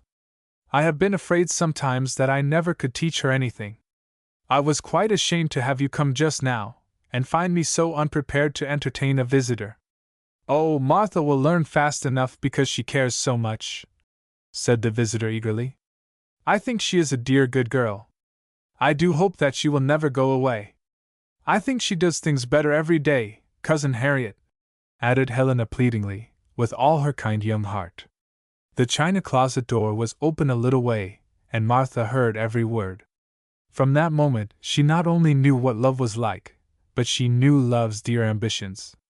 To have come from a stony hill farm and a bare small wooden house was like a cave dweller's coming to make a permanent home in an art museum. Such had seemed the elaborateness and elegance of Miss Pine's fashion of life, and Martha's simple brain was slow enough in its processes and recognitions. But with this sympathetic ally and defender, this exquisite Miss Helena who believed in her, all difficulties appeared to vanish. Later that evening, no longer homesick or hopeless, Martha returned from her polite errand to the minister, and stood with a sort of triumph before the two ladies, who were sitting in the front doorway, as if they were waiting for visitors, Helena still in her white muslin and red ribbons, and Miss Harriet in a thin black silk. Being happily self-forgetful in the greatness of the moment, Martha's manners were perfect, and she looked for once almost pretty and quite as young as she was. The minister came to the door himself, and returned his thanks. He said that cherries were always his favorite fruit, and he was much obliged to both Miss Pine and Miss Vernon. He kept me waiting a few minutes, while he got this book ready to send to you, Miss Helena. What are you saying, Martha? I have sent him nothing, exclaimed Miss Pine, much astonished. What does she mean, Helena? Only a few cherries, explained Helena. I thought Mr. Crofton would like them after his afternoon of parish calls. Martha and I arranged them before tea, and I sent them with our compliments. Oh, I am very glad you did, said Miss Harriet, wondering, but much relieved. I was afraid. No, it was none of my mischief, answered Helena daringly. I did not think that Martha would be ready to go so soon. I should have shown you how pretty they looked among their green leaves. We put them in one of your best white dishes with the openwork edge. Martha shall show you tomorrow. Mamma always likes to have them so. Helena's fingers were busy with the hard knot of a parcel. See this, Cousin Harriet, she announced proudly, as Martha disappeared round the corner of the house, beaming with the pleasures of adventure and success. Look! The minister has sent me a book. Sermons on what? Sermons. It is so dark that I can't quite see. It must be his sermons on the seriousness of life. They are the only ones he has printed, I believe, said Miss Harriet, with much pleasure. They are considered very fine discourses. He pays you a great compliment, my dear. I feared that he noticed your girlish levity. I behaved beautifully while he stayed, insisted Helena. Ministers are only men. But she blushed with pleasure.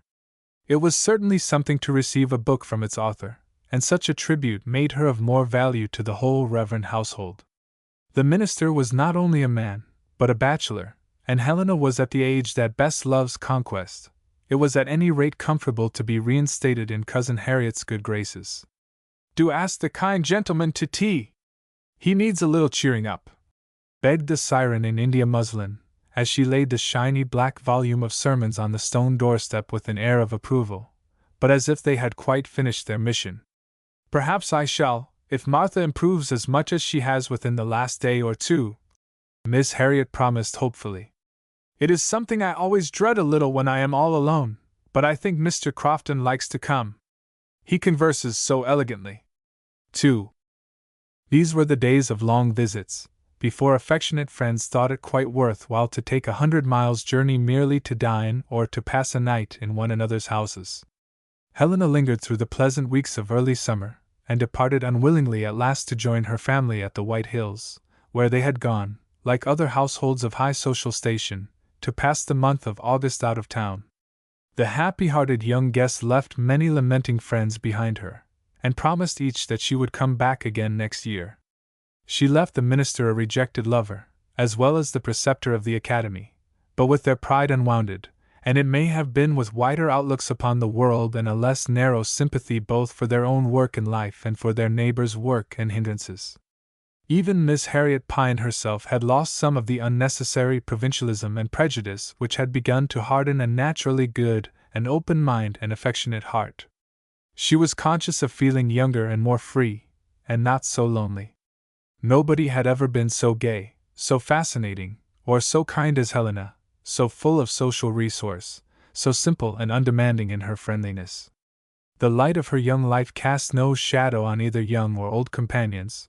Her pretty clothes never seemed to make other girls look dull or out of fashion.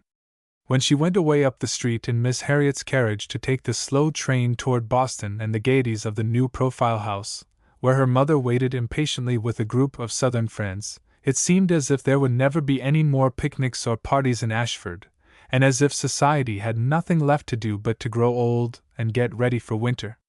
Martha came into Miss Helena's bedroom that last morning, and it was easy to see that she had been crying. She looked just as she did in that first sad week of homesickness and despair. All for love's sake she had been learning to do many things, and to do them exactly right. Her eyes had grown quick to see the smallest chance for personal service. Nobody could be more humble and devoted. She looked years older than Helena, and wore already a touching air of caretaking. "You spoil me, you dear Martha," said Helena from the bed. "I don't know what they will say at home, I am so spoiled." Martha went on opening the blinds to let in the brightness of the summer morning, but she did not speak. "You are getting on splendidly, aren't you?" continued the little mistress. "You have tried so hard that you make me ashamed of myself. At first you crammed all the flowers together, and now you make them look beautiful. Last night Cousin Harriet was so pleased when the table was so charming, and I told her that you did everything yourself, every bit. Won't you keep the flowers fresh and pretty in the house until I come back? It's so much pleasanter for Miss Pine, and you'll feed my little sparrows, won't you? They're growing so tame." "Oh, yes, Miss Helena." And Martha looked almost angry for a moment, then she burst into tears and covered her face with her apron. "I couldn't understand a single thing when I first came. I never had been anywhere to see anything, and Miss Pine frightened me when she talked. It was you made me think I could ever learn. I wanted to keep the place, count of Mother and the little boys. We read dreadful hard pushed. Hepsy has been good in the kitchen. She said she ought to have patience with me, for she was awkward herself when she first came." Helena laughed. She looked so pretty under the tasseled white curtains. "I dare say Hepsy tells the truth," she said. "I wish you had told me about your mother. When I come again, some day we'll drive up country, as you call it, to see her. Martha, I wish you would think of me sometimes after I go away. Won't you promise?" And the bright young face suddenly grew grave. "I have hard times myself. I don't always learn things that I ought to learn. I don't always put things straight. I wish you wouldn't forget me ever, and would just believe in me. I think it does help more than anything." "I won't forget," said Martha slowly. "I shall think of you every day." She spoke almost with indifference, as if she had been asked to dust the room, but she turned aside quickly and pulled the little mat under the hot water jug quite out of its former straightness. Then she hastened away down the long white entry, weeping as she went. 3. To lose out of sight the friend whom one has loved and lived to please is to lose joy out of life. But if love is true, there comes presently a higher joy of pleasing the ideal, that is to say, the perfect friend. The same old happiness is lifted to a higher level. As for Martha, the girl who stayed behind in Ashford, nobody's life could seem duller to those who could not understand, She was slow of step, and her eyes were almost always downcast as if intent upon incessant toil. But they startled you when she looked up, with their shining light. She was capable of the happiness of holding fast to a great sentiment, the ineffable satisfaction of trying to please one whom she truly loved. She never thought of trying to make other people pleased with herself. All she lived for was to do the best she could for others, and to conform to an ideal, which grew at last to be like a saint's vision, a heavenly figure painted upon the sky. On Sunday afternoons in summer, Martha sat by the window of her chamber, a low-storied little room, which looked into the side yard and the great branches of an elm tree. She never sat in the old wooden rocking-chair except on Sundays like this. It belonged to the day of rest and to happy meditation. She wore her plain black dress and a clean white apron, and held in her lap a little wooden box, with a brass ring on top for a handle. She was past 60 years of age and looked even older, but there was the same look on her face that it had sometimes worn in girlhood. She was the same Martha. Her hands were old-looking and work-worn, but her face still shone. It seemed like yesterday that Helena Vernon had gone away, and it was more than 40 years. War and peace had brought their changes and great anxieties. The face of the earth was furrowed by floods and fire. The faces of mistress and maid were furrowed by smiles and tears, and in the sky the stars shone on as if nothing had happened. The village of Ashford added a few pages to its unexciting history. The minister preached, the people listened. Now and then a funeral crept along the street, and now and then the bright face of a little child rose above the horizon of a family pew. Miss Harriet Pine lived on in the large white house, which gained more and more distinction because it suffered no changes, save successive repaintings and a new railing about its stately roof. Miss Harriet herself had moved far beyond the uncertainties of an anxious youth. She had long ago made all her decisions, and settled all necessary questions. Her scheme of life was as faultless as the miniature landscape of a Japanese garden, and as easily kept in order. The only important change she would ever be capable of making was the final change to another and a better world, and for that nature itself would gently provide, and her own innocent life. Hardly any great social event had ruffled the easy current of life since Helena Vernon's marriage. To this Miss Pine had gone, stately in appearance, and carrying gifts of some old family silver which bore the Vernon crest, but not without some protest in her heart against the uncertainties of married life. Helena was so equal to a happy independence, and even to the assistance of other lives grown strangely dependent upon her quick sympathies and instinctive decisions, that it was hard to let her sink her personality in the affairs of another. Yet a brilliant English match was not without its attractions to an old-fashioned gentlewoman like Miss Pine, and Helena herself was amazingly happy. One day there had come a letter to Ashford, in which her very heart seemed to beat with love and self-forgetfulness, to tell Cousin Harriet of such new happiness and high hope. "Tell Martha all that I say about my dear Jack," wrote the eager girl. "Please show my letter to Martha, and tell her that I shall come home next summer and bring the handsomest and best man in the world to Ashford. I have told him all about the dear house and the dear garden. There never was such a lad to reach for cherries with his 6'2". Miss Pine, wondering a little, gave the letter to Martha, who took it deliberately and as if she wondered too, and went away to read it slowly by herself. Martha cried over it, and felt a strange sense of loss and pain. It hurt her heart a little to read about the cherry-picking. Her idol seemed to be less her own since she had become the idol of a stranger. She never had taken such a letter in her hands before, but love at last prevailed, since Miss Helena was happy, and she kissed the last page where her name was written, feeling overbold, and laid the envelope on Miss Pine's secretary without a word. The most generous love cannot but long for reassurance, and Martha had the joy of being remembered. She was not forgotten when the day of the wedding drew near, but she never knew that Miss Helena had asked if Cousin Harriet would not bring Martha to town.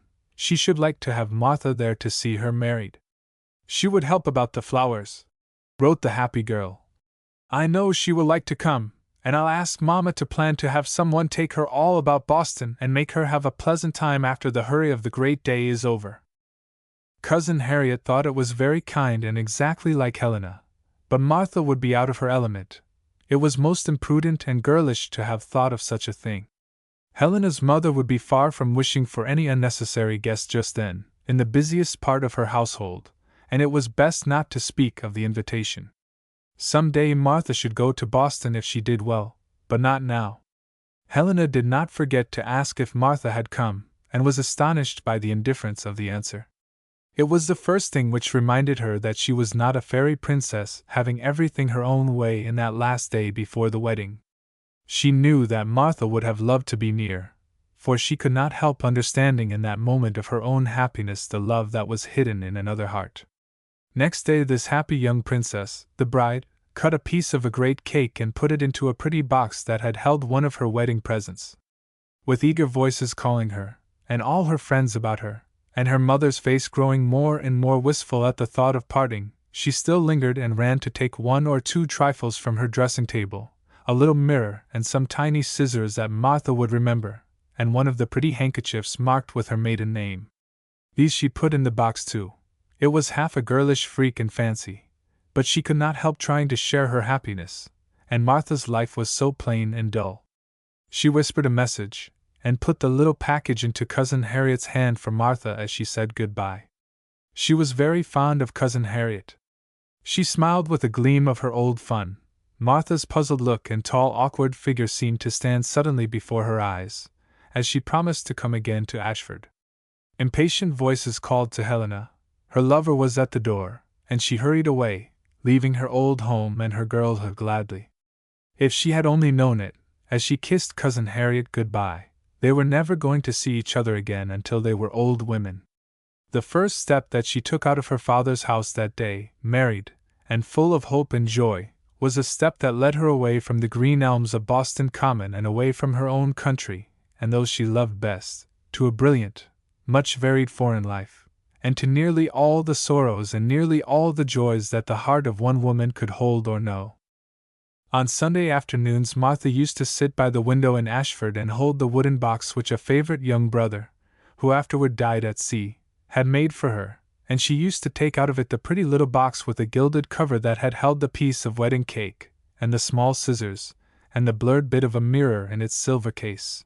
As for the handkerchief with the narrow lace edge, once in 2 or 3 years she sprinkled it as if it were a flower, and spread it out in the sun on the old bleaching green, and sat near by in the shrubbery to watch lest some bold robin or cherry bird should seize it and fly away. 4. Miss Harriet Pine was often congratulated upon the good fortune of having such a helper and friend as Martha. As time went on, this tall, gaunt woman, always thin, always slow, gained a dignity of behavior and simple affectionateness of look which suited the charm and dignity of the ancient house. She was unconsciously beautiful, like a saint, like the picturesqueness of a lonely tree which lives to shelter unnumbered lives and to stand quietly in its place. There was such rustic homeliness and constancy belonging to her, such beautiful powers of apprehension, such reticence, such gentleness for those who were troubled or sick. All these gifts and graces Martha hid in her heart. She never joined the church because she thought she was not good enough, but life was such a passion and happiness of service that it was impossible not to be devout, and she was always in her humble place on Sundays, in the back pew next the door. She had been educated by remembrance. Helena's young eyes forever looked at her reassuringly from a gay girlish face. Helena's sweet patience in teaching her own awkwardness could never be forgotten. "I owe everything to Miss Helena," said Martha, half aloud, as she sat alone by the window. She had said it to herself 1,000 times. When she looked in the little keepsake mirror, she always hoped to see some faint reflection of Helena Vernon, but there was only her own brown old New England face to look back at her wonderingly. Miss Pine went less and less often to pay visits to her friends in Boston. There were very few friends left to come to Ashford and make long visits in the summer, and life grew more and more monotonous. Now and then there came news from across the sea and messages of remembrance, letters that were closely written on thin sheets of paper, and that spoke of lords and ladies, of great journeys, of the death of little children and the proud successes of boys at school, of the wedding of Helena Dysart's only daughter, but even that had happened years ago. These things seemed far away and vague, as if they belonged to a story and not to life itself. The true links with the past were quite different. There was the unvarying flock of ground sparrows that Helena had begun to feed. Every morning Martha scattered crumbs for them from the side doorsteps while Miss Pine watched from the dining-room window, and they were counted and cherished year by year. Miss Pine herself had many fixed habits, but little ideality or imagination, and so at last it was Martha who took thought for her mistress, and gave freedom to her own good taste. After a while, without anyone's observing the change, the everyday ways of doing things in the house came to be the stately ways that had once belonged only to the entertainment of guests. Happily both mistress and maid seized all possible chances for hospitality, yet Miss Harriet nearly always sat alone at her exquisitely served table with its fresh flowers, and the beautiful old china which Martha handled so lovingly that there was no good excuse for keeping it hidden on closet shelves. Every year when the old cherry trees were in fruit, Martha carried the round white old English dish with the fretwork edge, full of pointed green leaves and scarlet cherries, to the minister, and his wife never quite understood why every year he blushed and looked so conscious of the pleasure, and thanked Martha as if he had received a very particular attention. There was no pretty suggestion toward the pursuit of the fine art of housekeeping in Martha's limited acquaintance with newspapers that she did not adopt. There was no refined old custom of the Pine housekeeping that she consented to let go. And every day, as she had promised, she thought of Miss Helena, oh, many times in every day, whether this thing would please her, or that be likely to fall in with her fancy or ideas of fitness. As far as was possible, the rare news that reached Ashford through an occasional letter or the talk of guests was made part of Martha's own life, the history of her own heart. A worn old geography often stood open at the map of Europe on the light stand in her room, and a little old-fashioned gilt button, set with a bit of glass like a ruby, that had broken and fallen from the trimming of one of Helena's dresses, was used to mark the city of her dwelling-place. In the changes of a diplomatic life Martha followed her lady all about the map. Sometimes the button was at Paris, and sometimes at Madrid. Once, to her great anxiety, it remained long at St. Petersburg. For such a slow scholar Martha was not unlearned at last, since everything about life in these foreign towns was of interest to her faithful heart. She satisfied her own mind as she threw crumbs to the tame sparrows. It was all part of the same thing and for the same affectionate reasons. One Sunday afternoon in early summer Miss Harriet Pine came hurrying along the entry that led to Martha's room and called 2 or 3 times before its inhabitant could reach the door. Miss Harriet looked unusually cheerful and excited, and she held something in her hand. "Where are you, Martha?" she called again. "Come quick, I have something to tell you." "Here I am, Miss Pine," said Martha, who had only stopped to put her precious box in the drawer, and to shut the geography. "Who do you think is coming this very night at 6:30? We must have everything as nice as we can. I must see Hannah at once. Do you remember my cousin Helena who has lived abroad so long? Miss Helena Vernon, the Honorable Mrs. Dysart, she is now." "Yes, I remember her," answered Martha, turning a little pale. "I knew that she was in this country, and I had written to ask her to come for a long visit," continued Miss Harriet, who did not often explain things, even to Martha, though she was always conscientious about the kind messages that were sent back by grateful guests. "She telegraphs that she means to anticipate her visit by a few days and come to me at once. The heat is beginning in town, I suppose? I dare say, having been a foreigner so long, she does not mind traveling on Sunday. Do you think Hannah will be prepared? We must have tea a little later." "Yes, Miss Harriet," said Martha. She wondered that she could speak as usual, there was such a ringing in her ears. "I shall have time to pick some fresh strawberries. Miss Helena is so fond of our strawberries." "Why, I had forgotten," said Miss Pine, a little puzzled by something quite unusual in Martha's face. "We must expect to find Mrs. Dysart a good deal changed, Martha. It is a great many years since she was here. I have not seen her since her wedding, and she has had a great deal of trouble, poor girl. You had better open the parlor chamber, and make it ready before you go down." "It is all ready," said Martha. "I can carry some of those little sweetbriar roses upstairs before she comes." "Yes, you are always thoughtful," said Miss Pine, with unwonted feeling. Martha did not answer. She glanced at the telegram wistfully. She had never really suspected before that Miss Pine knew nothing of the love that had been in her heart all these years. It was half a pain and half a golden joy to keep such a secret. She could hardly bear this moment of surprise. Presently the news gave wings to her willing feet. When Hannah, the cook, who never had known Miss Helena, went to the parlor an hour later on some errand to her old mistress, she discovered that this stranger guest must be a very important person. She had never seen the tea-table look exactly as it did that night, and in the parlor itself there were fresh blossoming boughs in the old East India jars, and lilies in the paneled hall, and flowers everywhere, as if there were some high festivity.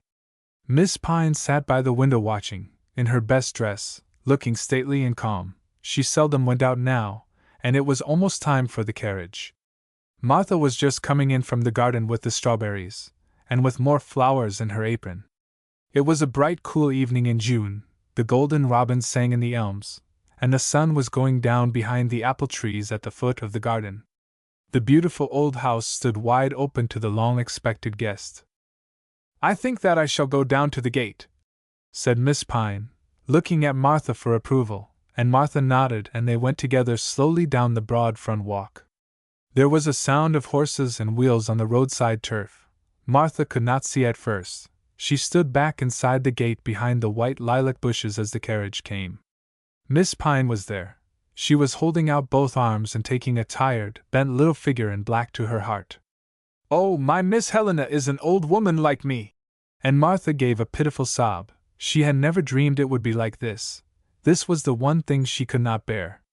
"Where are you, Martha?" called Miss Pine. "Martha will bring these in. You have not forgotten my good Martha, Helena?" Then Mrs. Dysart looked up and smiled just as she used to smile in the old days. The young eyes were there still in the changed face, and Miss Helena had come.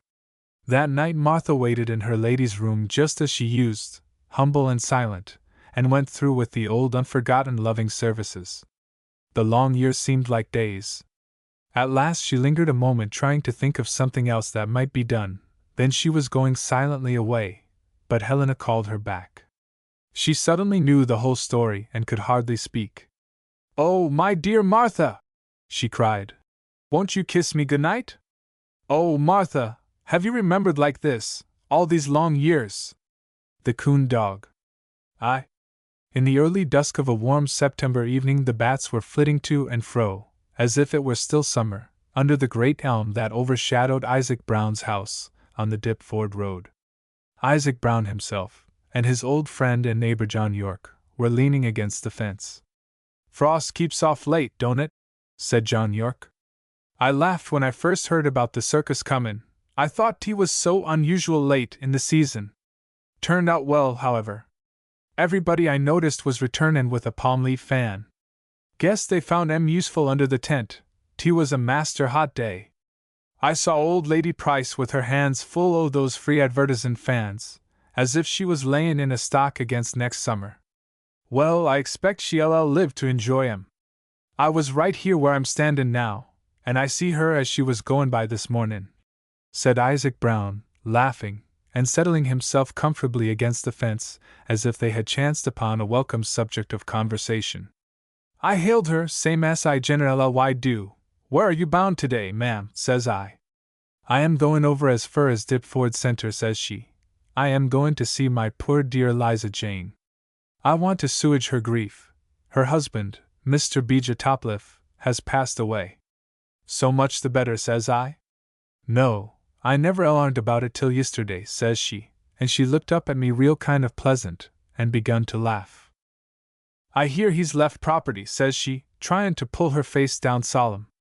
I give her the 50 cents she wanted to borrow to make up her car fare and other expenses, and she stepped off like a girl down towards the depot.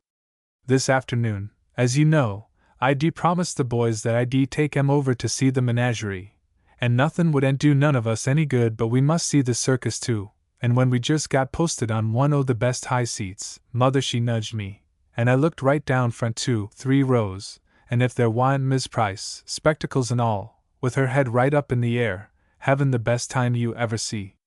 I laughed right out. She hadn't taken no time to see Liza Jane. She wa'n't swagin' no grief for nobody till she seen the circus. There, says I do like to have anybody keep their young feelin's. Miss Price come over to see our folks before breakfast, said John York. Wife said she was inquirin' about the circus, but she wanted to know first if they couldn't oblige her with a few trinkets all mornin', seein' as how she'd got to pay a mornin' visit. Wife thought 't was a bosom pin, or somethin' like that, but turned out she wanted the skirt of a dress. Most anything would do, she said. I thought she looked extra well startin' off, said Isaac, with an indulgent smile. The Lord provides very handsome for such, I do declare. She ain't had no visible means o' support these 10 or 15 years back, but she don't freeze up in winter no more than we do. Nor dry up in summer, interrupted his friend. I never did see such an able hand to talk. She's good company, and she's obliging and useful when the women folks have their extra work progressin', continued Isaac Brown kindly. 'T ain't much for a well-off neighborhood like this to support that old chirpin' cricket. My mother used to say she kind of helped the work along by livin' of it. Here she comes now. Must have taken the last train, after she had supper with Lizzie Jane. You stay still, we goin' to hear all about it. The small, thin figure of Mrs. Price had to be hailed twice before she could be stopped. I wish you a good evenin', neighbors, she said. I have been to the house of Mornin'. Find Liza Jane in, after the circus? Asked Isaac Brown, with equal seriousness. Excellent show, wasn't it, for so late in the season? Oh, beautiful, it was beautiful, I declare, answered the pleased spectator readily. Why, I didn't see you, nor Miss Brown. Yes, I felt it best to refresh my mind and wear a cheerful countenance. When I see Liza Jane, I was able to divert her mind considerable. She was glad I went. I told her I'd made an effort, knowin' 'twas so she had to lose the Adernan. Bijah left property, if he did die away from home on a foreign shore. You don't mean that Bijah Topliff left anything? Exclaimed John York with interest, while Isaac Brown put both hands deep into his pockets, and leaned back in a still more satisfactory position against the gatepost. He enjoyed poor health, answered Mrs. Price, after a moment of deliberation, as if she must take time to think. Bijah never was one that scattereth, nor yet increaseth. Liza Jane's got some memories o' the past that's a good deal better than others, but he died somewheres out in Connecticut, or so she heard, and he's left a very valuable coon dog, one he set a great deal by. Liza Jane said last time he was to home, he priced that dog at $50. There, now, Liza Jane, says I, right to her, when she told me. If I could get $50 for that dog, I certain would. Perhaps some o' the circus folks would like to buy him. They've taken in a stream o' money this day. But Liza Jane ain't never inclined to listen to advice. 'T is a dreadful poor-spirited looking creetur. I don't want no right o' dower in him, myself. A good coon dog 's worth somethin', certain, said John York handsomely. If he is a good coon dog, added Isaac Brown, I wouldn't have parted with old Rover here for a good deal of money when he was right in his best days. But a dog like him 's like one of the family. Stop and have some supper, won't ye, Miss Price? As the thin old creature was flitting off again. At that same moment this kind invitation was repeated from the door of the house, and Mrs. Price turned in, unprotesting and always sociably inclined, at the open gate. 2. It was a month later, and a whole autumn's length colder, when the two men were coming home from a long tramp through the woods. They had been making a solemn inspection of a woodlot that they owned together, and had now visited their landmarks and outer boundaries, and settled the great question of cutting or not cutting some large pines. When it was well decided that a few years' growth would be no disadvantage to the timber, they had eaten an excellent cold luncheon and rested from their labors. I don't feel a day older'n ever I did when I get out in the woods way, announced John York, who was a prim, dusty-looking little man, a prudent person, who had been selectman of the town at least a dozen times. No more do I, agreed his companion, who was large and jovial and open-handed, more like a lucky sea captain than a farmer. After pounding a slender walnut tree with a heavy stone, he had succeeded in getting down a pocketful of late-hanging nuts which had escaped the squirrels, and was now snapping them back, one by one, to a venturesome chipmunk among some little frost-bitten beeches. Isaac Brown had a wonderfully pleasant way of getting on with all sorts of animals, even men. After a while they rose and went their way, these two companions, stopping here and there to look at a possible woodchuck's hole, or to strike a few hopeful blows at a hollow tree with the light axe which Isaac had carried to blaze new marks on some of the lime trees on the farther edge of their possessions. Sometimes they stopped to admire the size of an old hemlock, or to talk about thinning out the young pines. At last they were not very far from the entrance to the great tract of woodland. The yellow sunshine came slanting in much brighter against the tall trunks, spotting them with golden light high among the still branches. Presently they came to a great ledge, frost-split and cracked into mysterious crevices. "Here's where we used to get all the coons," said John York. "I haven't seen a coon this great while, spite o' your courage knocking on the trees up back here. You know that night we got the 4 fat ones? We started 'em somewheres near here, so the dog could get after 'em when they come out at night to go foragin'. Hold on, John." And Mr. Isaac Brown got up from the log where he had just sat down to rest, and went to the ledge, and looked carefully all about. When he came back he was much excited, and beckoned his friend away, speaking in a stage whisper. "I guess you'll see a coon before you re much older," he proclaimed. "I've thought it looked lately as if there'd been one about my place, and there's plenty o' signs here, right in their old haunts. Couple o' hens' heads and a lot o' feathers."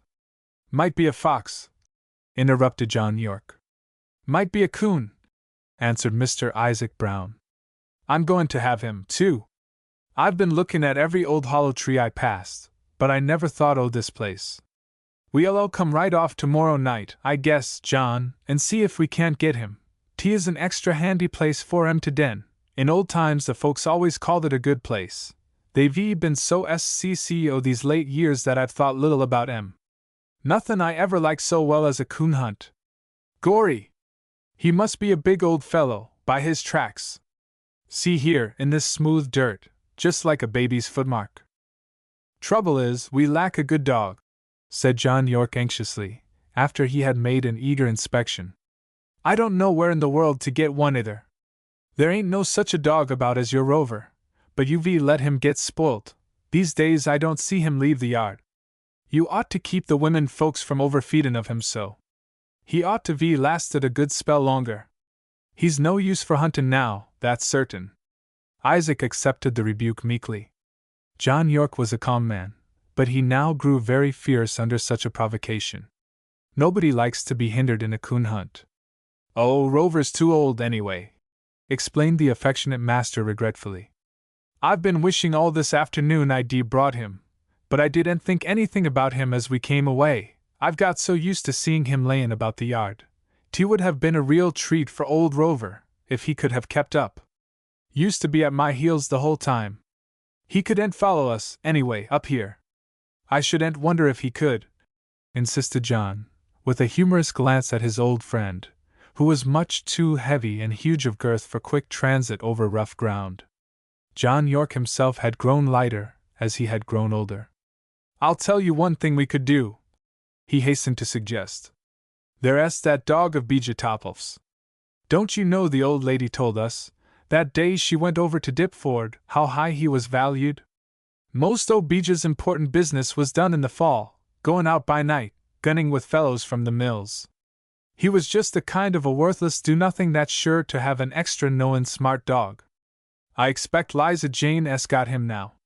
Perhaps we could get him by tomorrow night. Let one o' my boys go over."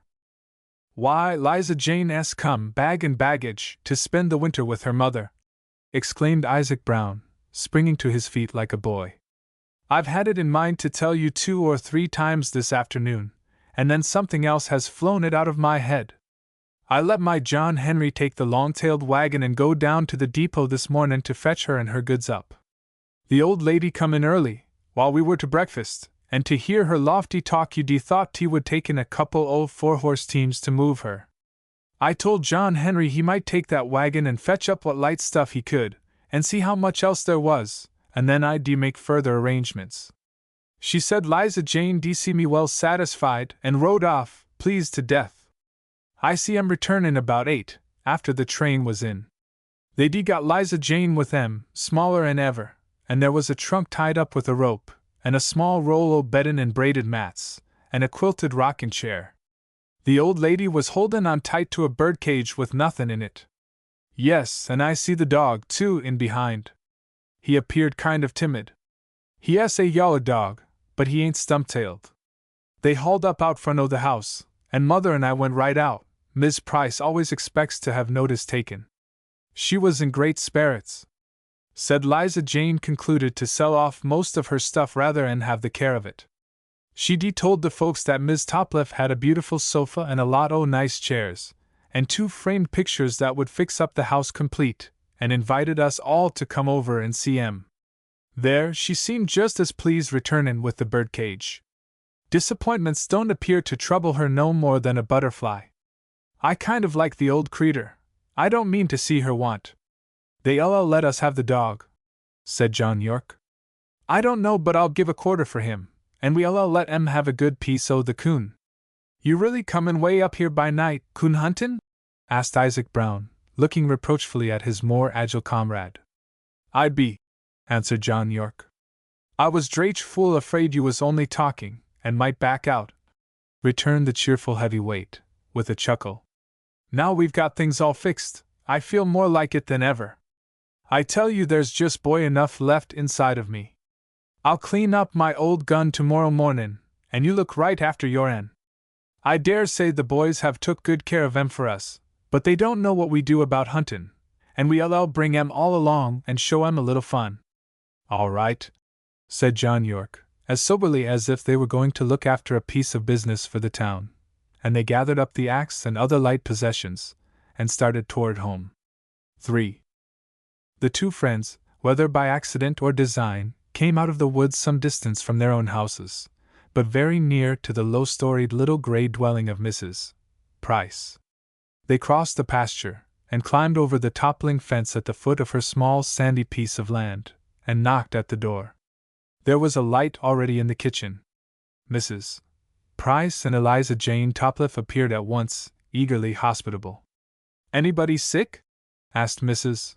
Price, with instant sympathy. Nothing happened, I hope? Oh, no, said both the men. We came to talk about hiring your dog tomorrow night, explained Isaac Brown, feeling for the moment amused at his eager errand. We got on track of a coon just now, up in the woods, and we thought we'd give our boys a little treat. You shall have 50 cents, unwelcome, and a good piece o' the coon. Yes, Square Brown, we can let you have the dog as well as not, interrupted Mrs. Price, delighted to grant a favor. Poor departed Bija, he set everything by him as a coon dog. He always said a dog's capital was all in his reputation. You'll have to be dreadful careful and not lose him, urged Mrs. Topliff. Yes, sir, he is a proper coon dog as ever walked the earth, but he's terrible weak-minded about followin' most anybody. Bija used to travel off 12 or 14 miles after him to get him back, when he wa'n't able. Somebody'd speak to him decent, or fling a whiplash as they drove by, and off he'd decanter on 3 legs right after the wagon. But Bija said he wouldn't trade him for no coon dog he ever was acquainted with. Trouble is, coons is awful SCC. I guess he ain't out o' practice, said John York amiably. I guess he'll know when he strikes the coon. Come, Isaac, we must be gettin' along toward us home. I feel like eatin' a good supper. You tie him up tomorrow afternoon, so we shall be sure to have him, he turned to say to Mrs. Price, who stood smiling at the door. Land sakes, dear, he won't get away. You'll find him right there betwixt the woodbox and the stove, where he is now.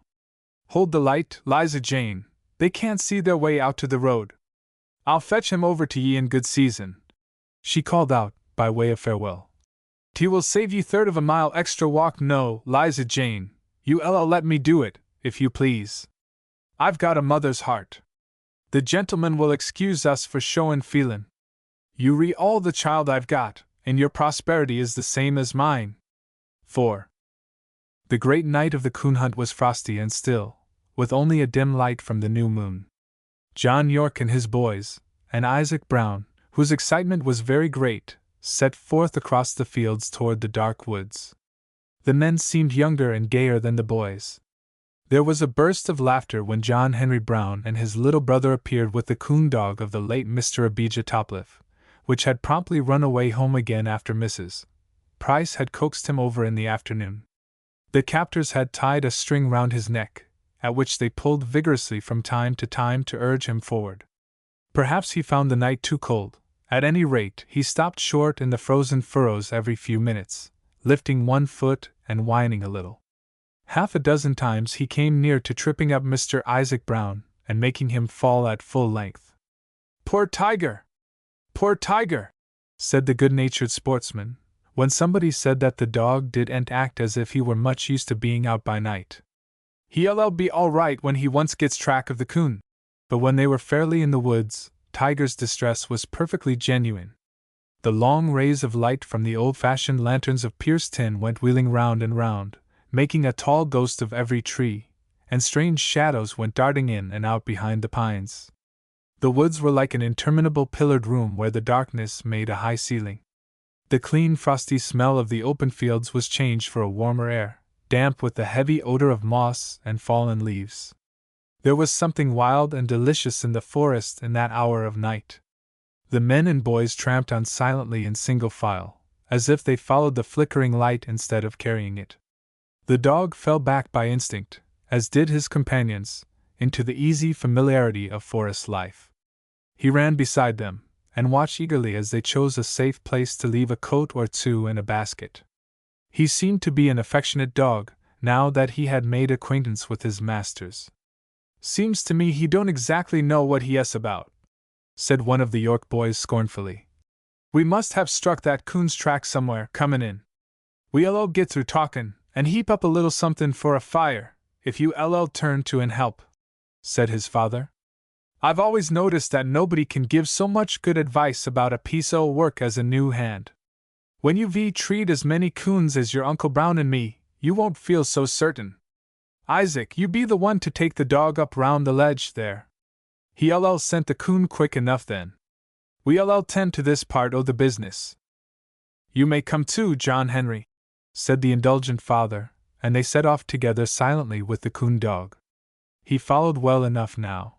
His tail and ears were drooping even more than usual, but he whimpered along as bravely as he could, much excited, at John Henry's heels, like one of those great soldiers who are all unnerved until the battle is well begun.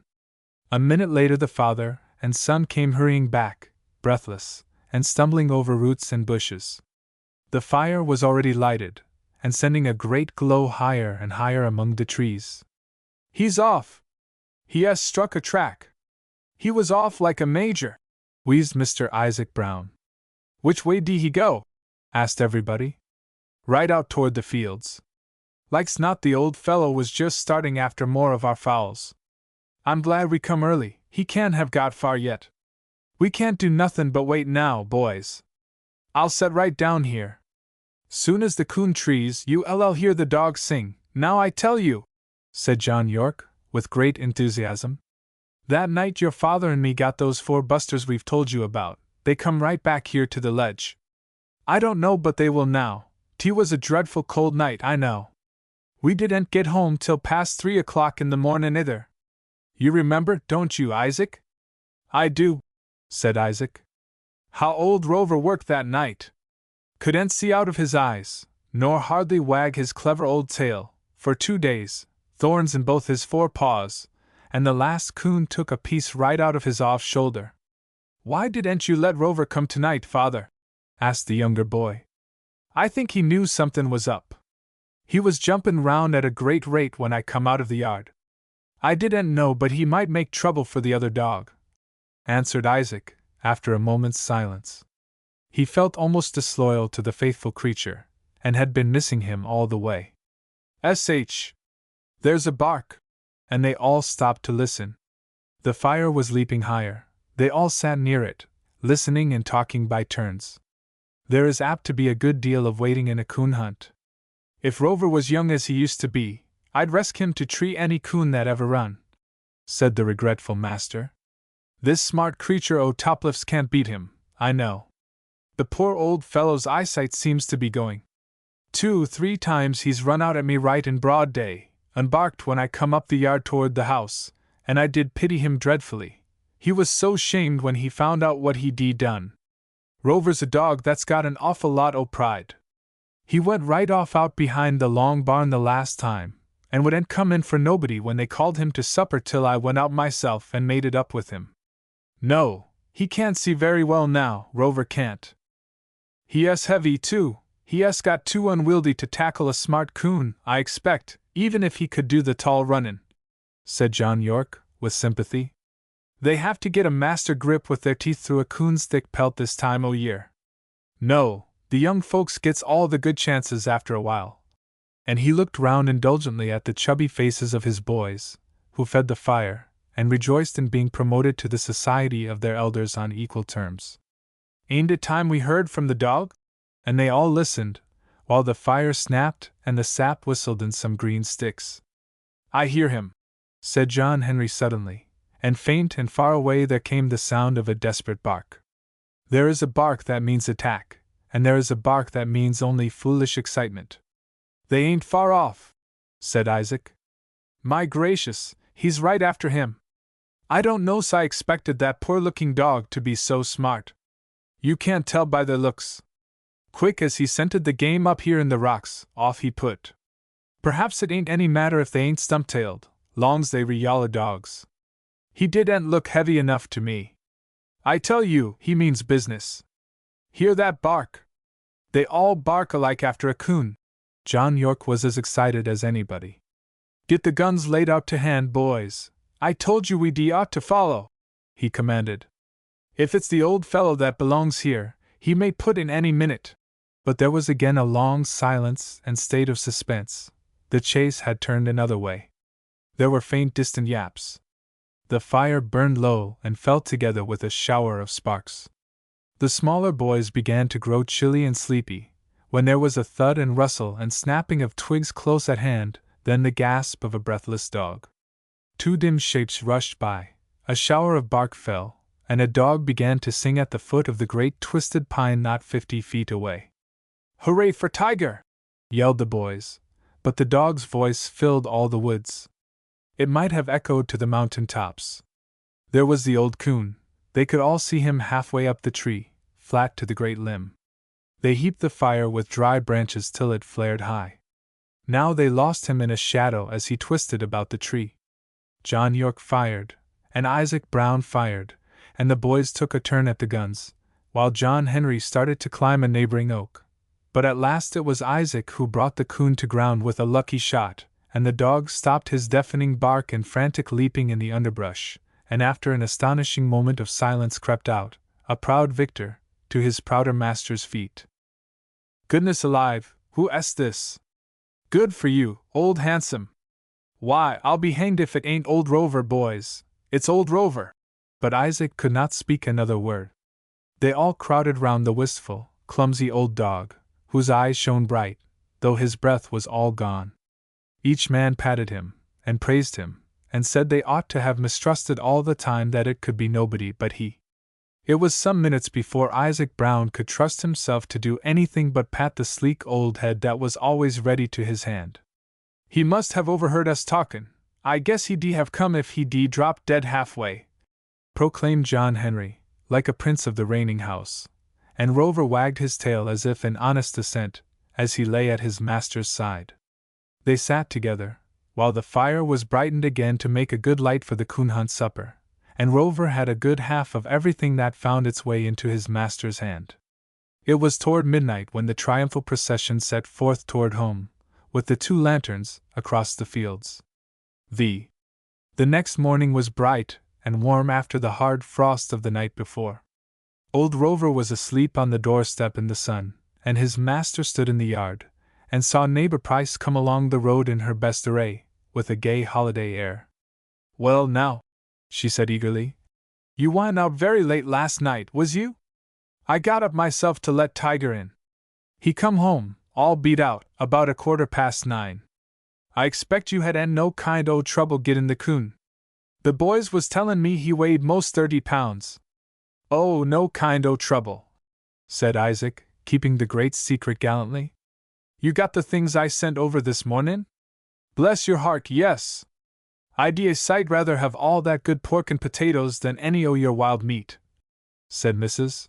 Price, smiling with prosperity. "You see, now, Liza Jane she has given in.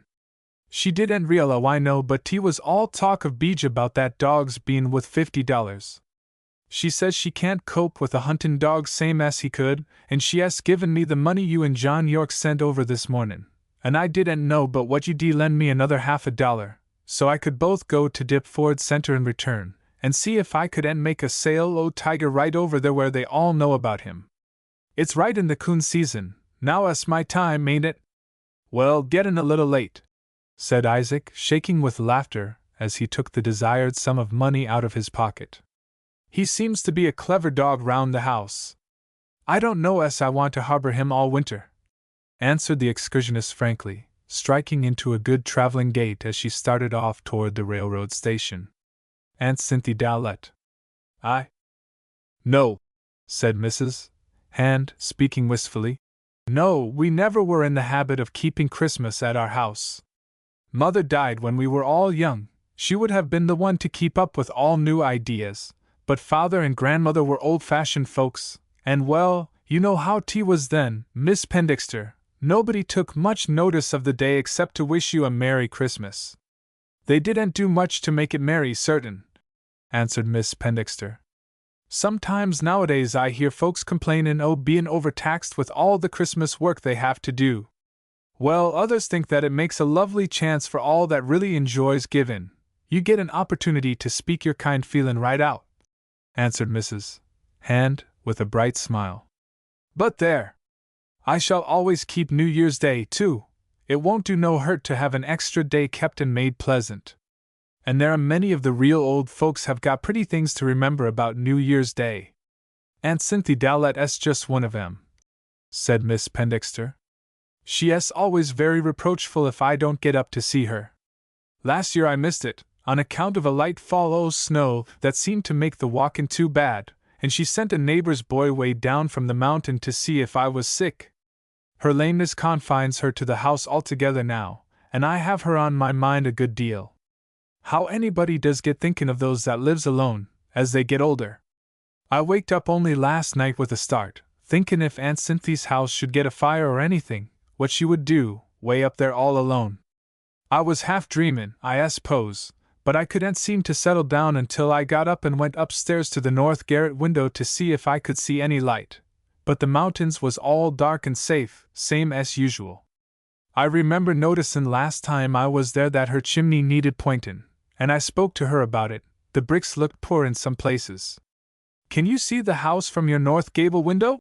asked Mrs. Hand a little absently. "Yes, it's a great comfort that I can," answered her companion. "I have often wished we were near enough to have her make me some sort o' signal in case she needed help. I used to plead with her to come down and spend the winters with me, but she told me one day I might as well try to fetch down one o' the old hemlocks, and I believed he was true." "Your Aunt Dowlett is a very self-contained person," observed Mrs. Hand. "Oh, very!" exclaimed the elderly niece, with a pleased look. "Aunt Cynthia laughs, and says she expects the time will come when age'll compel her to have me move up and take care of her, and last time I was there she looked up real funny and says, 'I do know, Abby, I'm most afeard sometimes that I feel myself beginning to look for'ard to it.' 'T was a good deal, comin' from Aunt Cynthia, and I so esteemed it."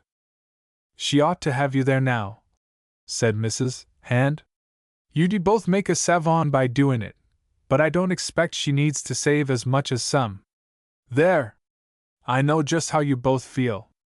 I like to have my own home and do everything just my way, too," and the friends laughed, and looked at each other affectionately.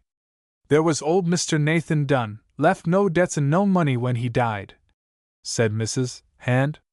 "He was over to his niece's last summer. He had a little money in his wallet, and when the bill for funeral expenses come in there was just exactly enough. Some item or other made it come to so many $84, and lo and behold! There was 84 cents in a little separate pocket beside the neat fold o' bills, as if the old gentleman had known beforehand. His niece couldn't help Logan, to save her. She said the old gentleman died as methodical as he lived. She didn't expect he had any money, and was prepared to pay for everything herself. She's very well off. "He was funny, certain," said Miss Pendexter. "I expect he felt comfortable, knowing he had that money by him. 'T is a comfort, when all's said and done, 'specially to folks that's gettin' old." A sad look shadowed her face for an instant, and then she smiled and rose to take leave, looking expectantly at her hostess to see if there were anything more to be said. "I hope to come out square myself," she said by way of farewell pleasantry. "But there are times when I feel doubtful." Mrs. Hand was evidently considering something, and waited a moment or two before she spoke. "Suppose we both walk up to see your Aunt Dowlett New Year's Day, if it ain't too windy and the snow keeps off?" she proposed. "I couldn't rise the hill if 't was a windy day. We could take a hearty breakfast and start in good season. I'd rather walk than ride, the road's so rough this time o' year." "Oh, what a person you are to think o' things! I did so dread goin' way up there all alone," said Abby Pendexter. "I'm no hand to go off alone, and I had it before me, so I really got to dread it. I do so enjoy it after I get there, seein' Aunt Cynthia, and she's always so much better than I expect to find her." "Well, we'll start early," said Mrs. Hand cheerfully, and so they parted. As Miss Pendexter went down the footpath to the gate, she sent grateful thoughts back to the little sitting room she had just left. "How doors are opened!" she exclaimed to herself. "Here I've been so poor and distressed at beginning the year with nothing, as it were, that I couldn't think o' even going to make poor old Aunt Cynthia a friendly call. I'll manage to make some kind of a little pleasure too, and something for dear Miss Hand. Use what you've got, Mother always used to say when every sort of an emergency come up, and I may only have wishes to give, but I'll make 'em good ones." 2. The first day of the year was clear and bright, as if it were a New Year's pattern of what winter can be at its very best. The two friends were prepared for changes of weather, and met each other well wrapped in their winter cloaks and shawls, with sufficient brown barège veils tied securely over their bonnets. They ignored for some time the plain truth that each carried something under her arm.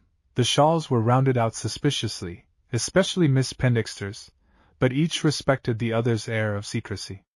The narrow road was frozen in deep ruts, but a smooth-trodden little footpath that ran along its edge was very inviting to the wayfarers. Mrs. Hand walked first and Miss Pendexter followed, and they were talking busily nearly all the way, so that they had to stop for breath now and then at the tops of the little hills. It was not a hard walk. There were a good many almost level stretches through the woods, in spite of the fact that they should be a very great deal higher when they reached Mrs. Dallett's door. "I do declare, what a nice day 't is, and such pretty footin'," said Mrs. Hand with satisfaction. "Seems to me as if my feet went o' themselves. Generally why I have to toil so when I walk that I can't enjoy nothin' when I get to a place." "It's partly this beautiful bracin' air," said Abby Pendexter. "Sometimes such nice air comes just before a fall of snow. Don't it seem to make anybody feel young again and to take all your troubles away?" Mrs.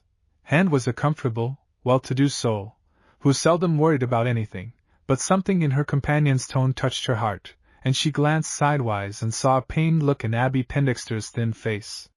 It was a moment for confidence. "Why, you speak as if something distressed your mind, Abby," said the elder woman kindly.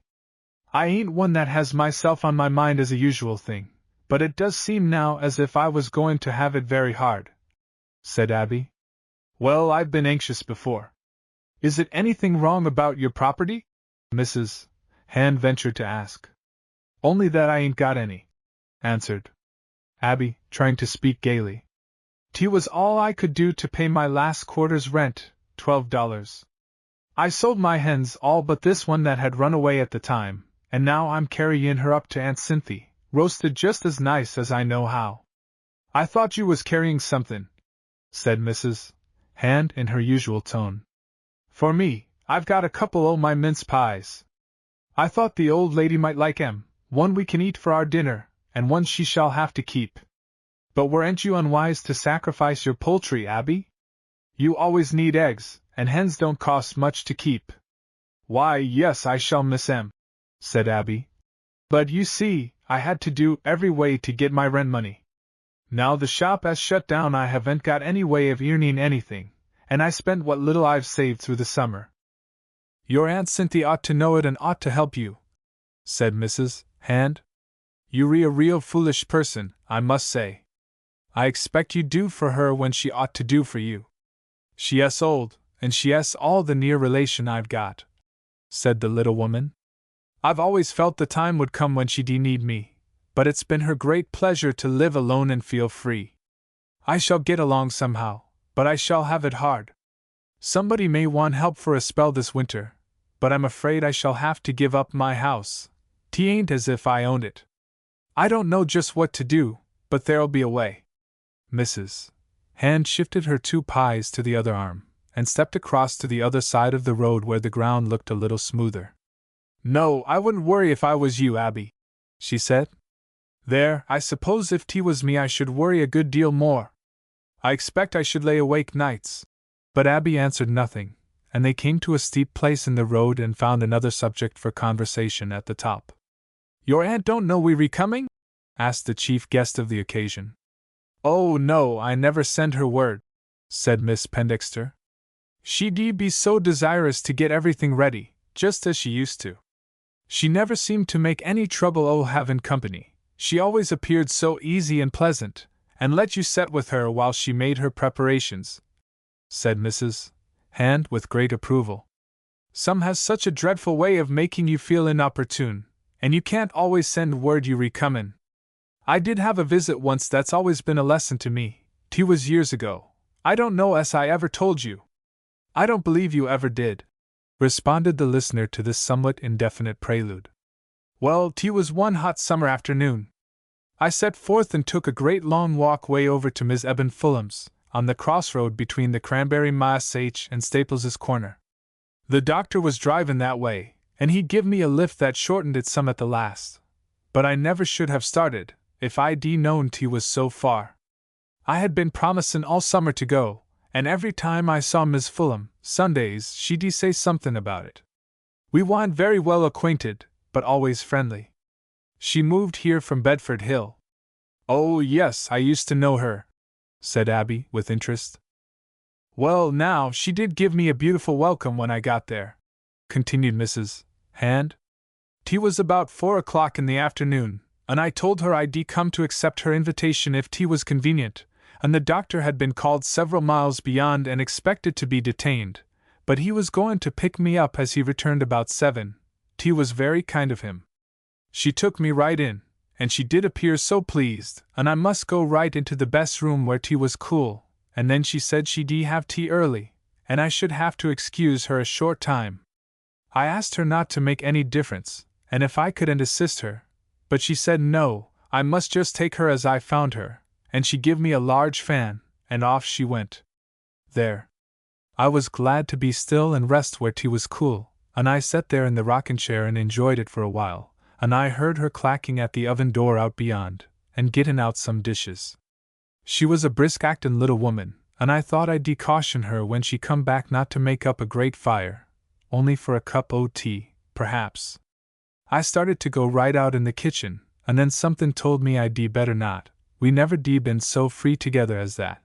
I didn't know how she'd take it, and there I sat and said. 'T was sort of a greenish light in the best room, and it begun to feel a little damp to me. The shrubs outside grew close up to the windows. Oh, it did seem dreadful long. I could hear her busy with the dishes and beatin' eggs and stirrin', and I knew she was puttin' herself out to get up a great supper, and I kind o' fidgeted about a little and even stepped to the door, but I thought she'd expect me to remain where I was. I saw everything in that room 40 times over, and I did divert myself killin' off a brood o' moths that was in a worsted work mat on the table. It all fell to pieces. I never saw such a sight o' moths to once. But occupation failed after that, and I begun to feel sort o' tired and numb. There was one o' them late crickets got into the room and begun to chirp, and it sounded kind o' fallish. I couldn't help sayin' to myself that Miss Fulham had forgot all about my bein' there. I thought of all the beauties of hospitality that ever I see, Didn't she ever come back at all, not whilst things was in the oven, nor nothin'? Inquired Miss Pendixter, withal. I never see her again till she come beamin' to the parlor door and invited me to walk out to tea, said Mrs. Hand. Tea was most 6:15 by the clock. I thought tea was 7. I thought o' everything, and I counted, and I trotted my foot, and I looked more 'n 20 times to see if there was any more moth millers. I suppose you did have a very nice tea? Suggested Abby, with interest. Oh, a beautiful tea! She couldn't have done more if I'd been the queen, said Mrs. Hand. I don't know how she could ever have done it all in the time, I'm sure. The table was loaded down. There was cup custards and custard pie, and cream pie, and 2 kinds o' hot biscuits, and black tea as well as green, and elegant cake, one kind she'd just made new, and called it quick cake. I've often made it since, and she'd opened her best preserves, 2 kinds. We sat down together, and I'm sure I appreciated what she'd done. But tea wa'n't no time for real conversation whilst we was to the table, and before we got quite through the doctor come hurryin' along, and I had to leave. He asked us if we'd had a good talk, as we come out, and I couldn't help laughing to myself, but she said quite hearty that she'd had a nice visit from me. She appeared well satisfied, Miss Fulham did, but for me, I was disappointed, and early that fall she died. Abby Pendixter was laughing like a girl. The speaker's tone had grown more and more complaining. I do call that a funny experience, she said. Better a dinner o' herbs. I guess that text must ha' risen to your mind in connection. You must tell that to Aunt Cynthia, if conversation seems to fail. And she laughed again, but Mrs. Hand still looked solemn and reproachful. Here we are, there's Aunt Cynthia's lane right ahead, there by the great yellow birch, said Abby. I must say, you've made the way seem very short, Miss Hand. 3. Old Aunt Cynthia Dowlett sat in her high-backed rocking-chair by the little north window, which was her favorite dwelling place. New Year's Day again, she said aloud. New Year's Day again! And she folded her old bent hands, and looked out at the great woodland view and the hills without really seeing them. She was lost in so deep a reverie. I'm gettin' to be very old, she added after a little while. It was perfectly still in the small gray house. Outside in the apple trees there were some blue jays flitting about and calling noisily, like schoolboys fighting at their games. The kitchen was full of pale winter sunshine. It was more like late October than the 1st of January, and the plain little room seemed to smile back into the sun's face. The outer door was standing open into the green dooryard, and a fat small dog lay asleep on the step. A capacious cupboard stood behind Mrs. Dallett's chair and kept the wind away from her corner. Its doors and drawers were painted a clean lead color, and there were places round the knobs and buttons where the touch of hands had worn deep into the wood. Every braided rug was straight on the floor. The square clock on its shelf between the front windows looked as if it had just had its face washed and been wound up for a whole year to come. If Mrs. Dowlett turned her head she could look into the bedroom, where her plump feather bed was covered with its dark blue homespun winter quilt. It was all very peaceful and comfortable, but it was very lonely. By her side, on a light stand, lay the religious newspaper of her denomination, and a pair of spectacles whose jointed silver bows looked like a funny 2-legged beetle cast helplessly upon its back. New Year's Day again, said old Cynthia Dowlett. Time had left nobody in her house to wish her a happy new year. She was the last one left in the old nest. I'm gettin' to be very old, she said for the second time. It seemed to be all there was to say. She was keeping a careful eye on her friendly clock, but it was hardly past the middle of the morning, and there was no excuse for moving. It was the long hour between the end of her slow morning work and the appointed time for beginning to get dinner. She was so stiff and lame that this hour's rest was usually most welcome, but today she sat as if it were Sunday, and did not take up her old shallow splint basket of braiding rags from the side of her footstool. I do hope Abby Pendixter'll make out to get up to see me this afternoon as usual, she continued. I know 'tain't so easy for her to get up the hill as it used to be, but I do seem to want to see some o' my own folks. I wish I'd thought to send her word I expected her when Jabez Hooper went back after he came up here with the flour. I'd like to have had her come prepared to stop 2 or 3 days. A little chickadee perched on the windowsill outside and bobbed his head sideways to look in, and then pecked impatiently at the glass. The old woman laughed at him with childish pleasure and felt companioned. It was pleasant at that moment to see the life in even a bird's bright eye. "Sign of a stranger," she said, as he whisked his wings and flew away in a hurry. "I must throw out some crumbs for 'em. It's getting to be hard pickin' for the staying birds." She looked past the trees of her little orchard now with seeing eyes, and followed the long forest slopes that led downward to the lowland country.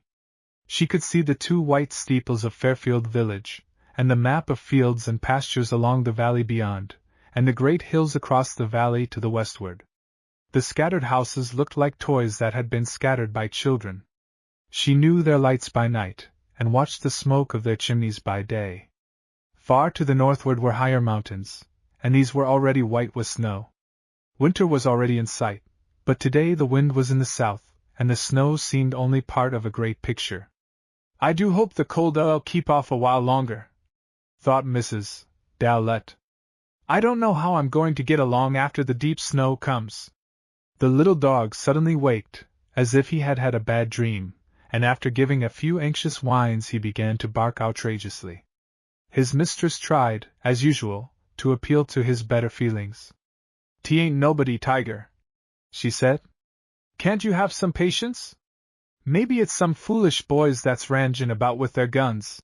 But Tiger kept on, and even took the trouble to waddle in on his short legs, barking all the way.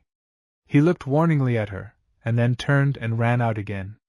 Then she saw him go hurrying down to the bars, as if it were an occasion of unusual interest.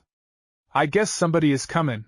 He don't act as if 't were a vagrant kind o' noise. Must really be somebody in our lane." And Mrs.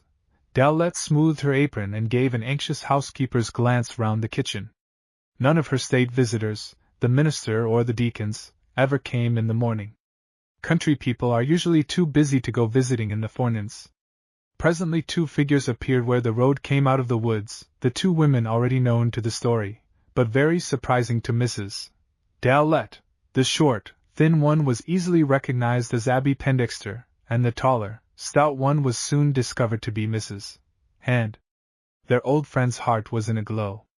As the guests approached they could see her pale face with its thin white hair framed under the close black silk handkerchief. "There she is at her window smilin' away!" exclaimed Mrs. Hand, but by the time they reached the doorstep she stood waiting to meet them. "Why, you 2 dear creeters," she said, with a beaming smile. "I don't know when I've ever been so glad to see folks comin'. I had a kind of left all alone feelin' this mornin', and I didn't even make bold to be certain o' you, Abby, though it looks so pleasant. Come right in and set down. You all out o' breath, ain't you, Miss Hand?" Mrs. Dowlett led the way with eager hospitality. She was the tiniest little bent old creature, her handkerchiefed head was quick and alert, and her eyes were bright with excitement and feeling, but the rest of her was much the worse for age. She could hardly move, poor soul, as if she had only a make-believe framework of a body under a shoulder shawl and thick petticoats. She got back to her chair again, and the guests took off their bonnets in the bedroom, and returned discreet and sedate in their black woolen dresses. The lonely kitchen was blessed with society at last, to its mistress's heart's content. They talked as fast as possible about the weather, and how warm it had been walking up the mountain, and how cold it had been a year ago, that day when Abby Pendexter had been kept at home by a snowstorm and missed her visit. "And I ain't seen you now, Aunt, since the 20th of September, but I've thought of you a great deal, and looked forward to comin' more'n usual," she ended, with an affectionate glance at the pleased old face by the window. "I've been wantin' to see you, dear, and wonderin' how you was gettin' on," said Aunt Cynthia kindly. "And I take it as a great attention to have you come today, Miss Hand," she added, turning again towards the more distinguished guest. "We have to put one thing against another. I should hate dreadfully to live anywhere except on a high hill farm, Cordon as I was born and raised. But there ain't the chance to neighbor that town folks has, and I do seem to have more lonely hours than I used to when I was younger.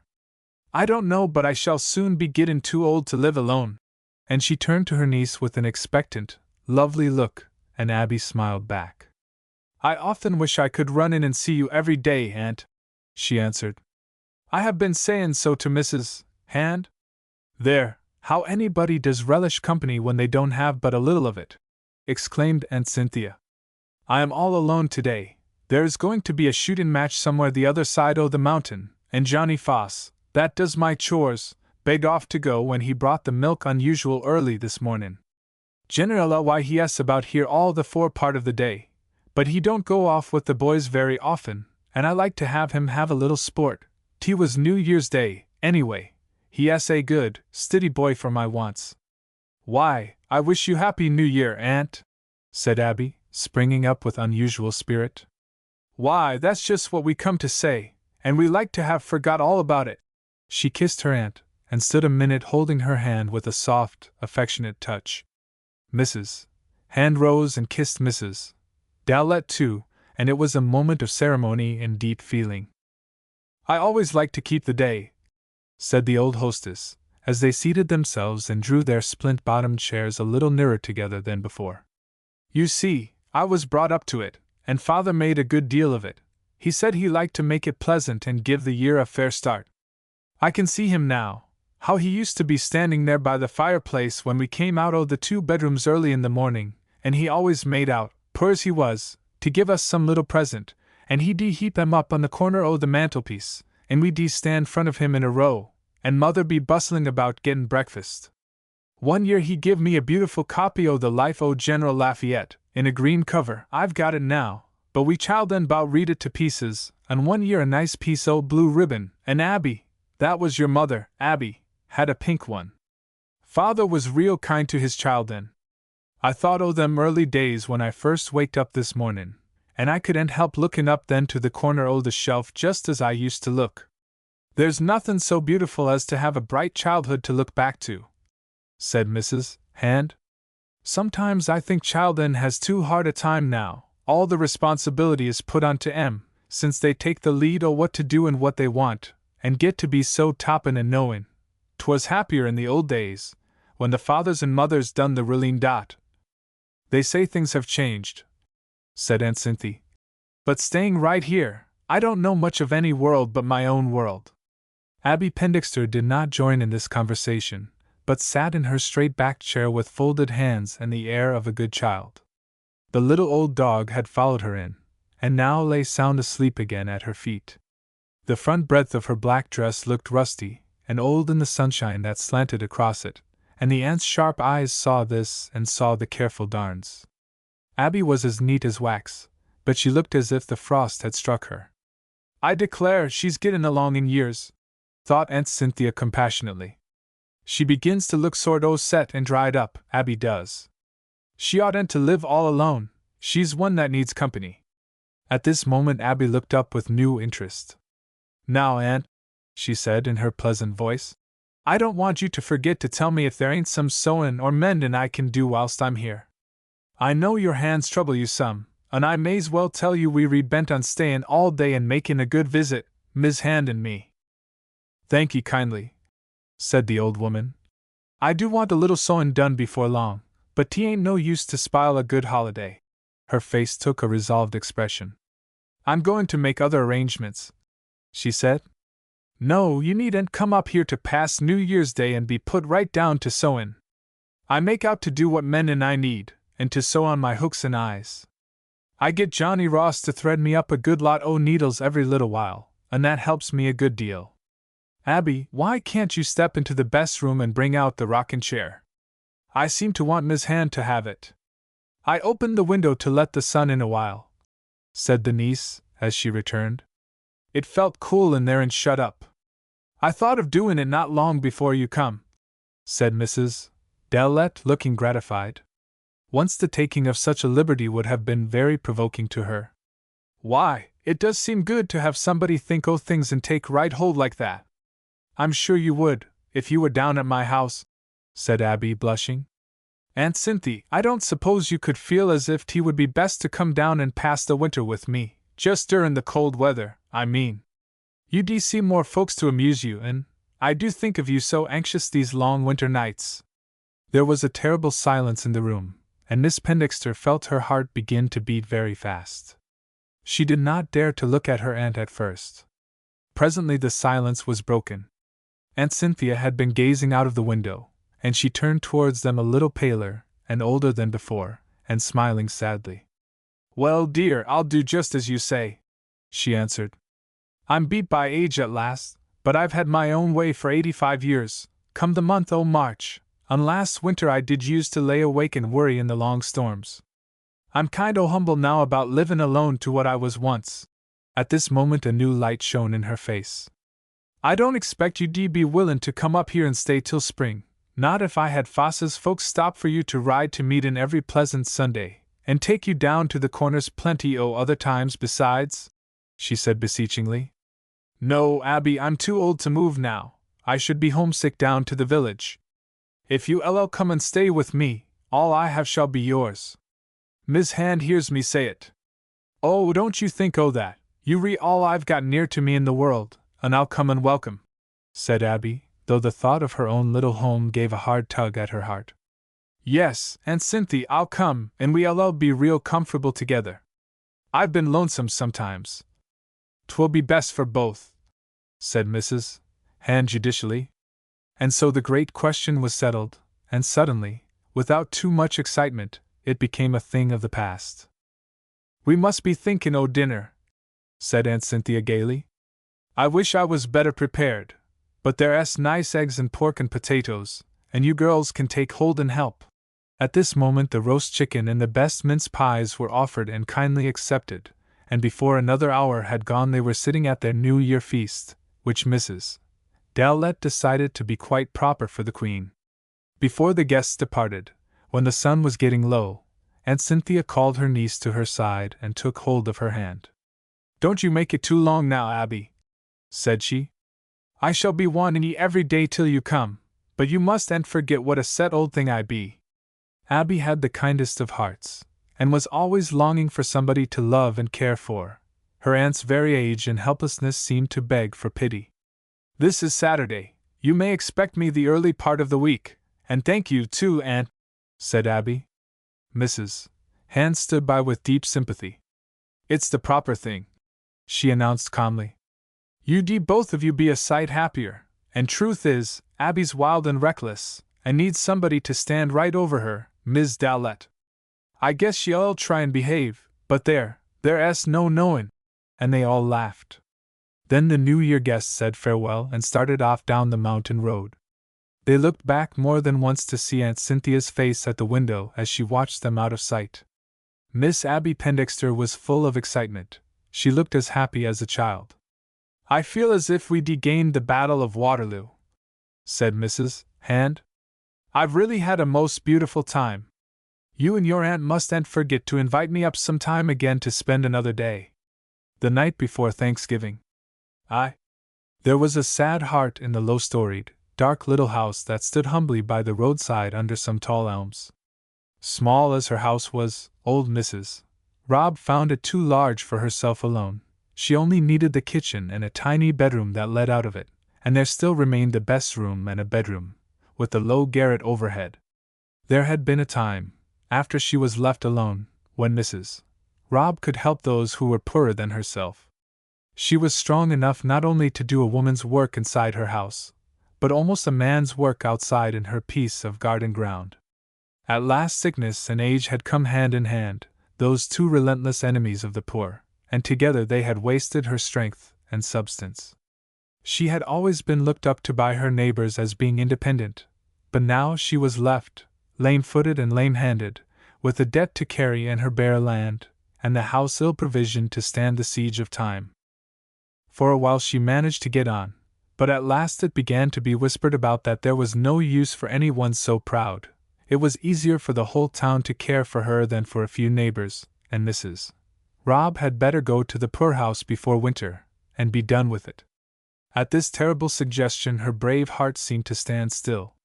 The people whom she cared for most happened to be poor, and she could no longer go into their households to make herself of use. The very elms overhead seemed to say, "Oh no!" as they groaned in the late autumn winds, and there was something appealing even to the strange passerby in the look of the little gray house, with Mrs. Robb's pale, worried face at the window. 2. Someone has said that anniversaries are days to make other people happy in, but sometimes when they come they seem to be full of shadows, and the power of giving joy to others, that inalienable right which ought to lighten the saddest heart, the most indifferent sympathy, sometimes even this seems to be withdrawn. So poor old Mary and Rob sat at her window on the afternoon before Thanksgiving and felt herself poor and sorrowful indeed. Across the frozen road she looked eastward over a great stretch of cold meadow land, brown and windswept and crossed by icy ditches. It seemed to her as if before this, in all the troubles that she had known and carried, there had always been some hope to hold, as if she had never looked poverty full in the face and seen its cold and pitiless look before. She looked anxiously down the road, with a horrible shrinking and dread at the thought of being asked, out of pity, to join in some Thanksgiving feast, but there was nobody coming with gifts in hand. Once she had been full of love for such days, whether at home or abroad, but something chilled her very heart now.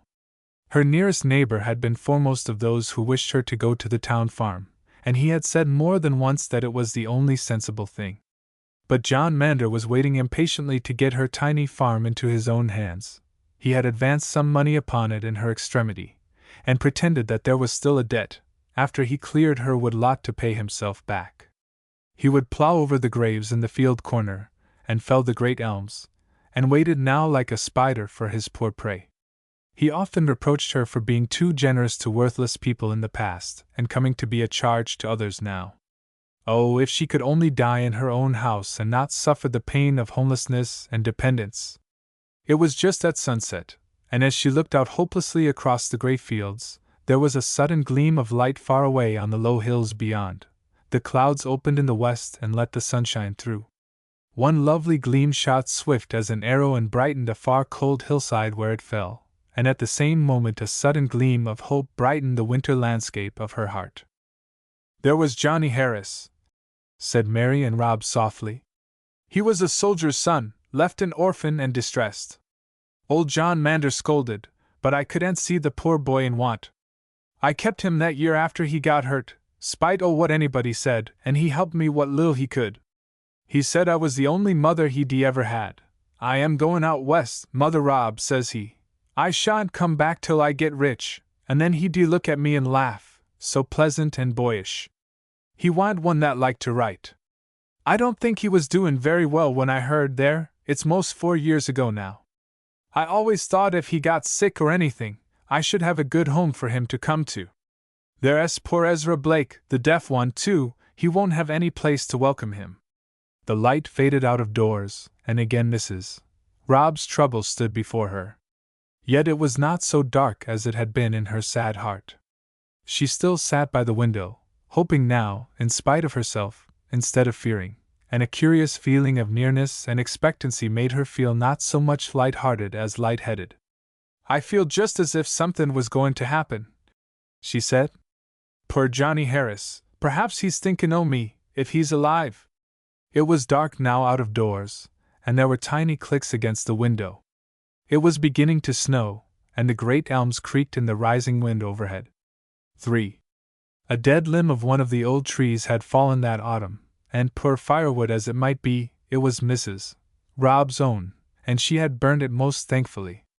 There was only a small armful left, but at least she could have the luxury of a fire.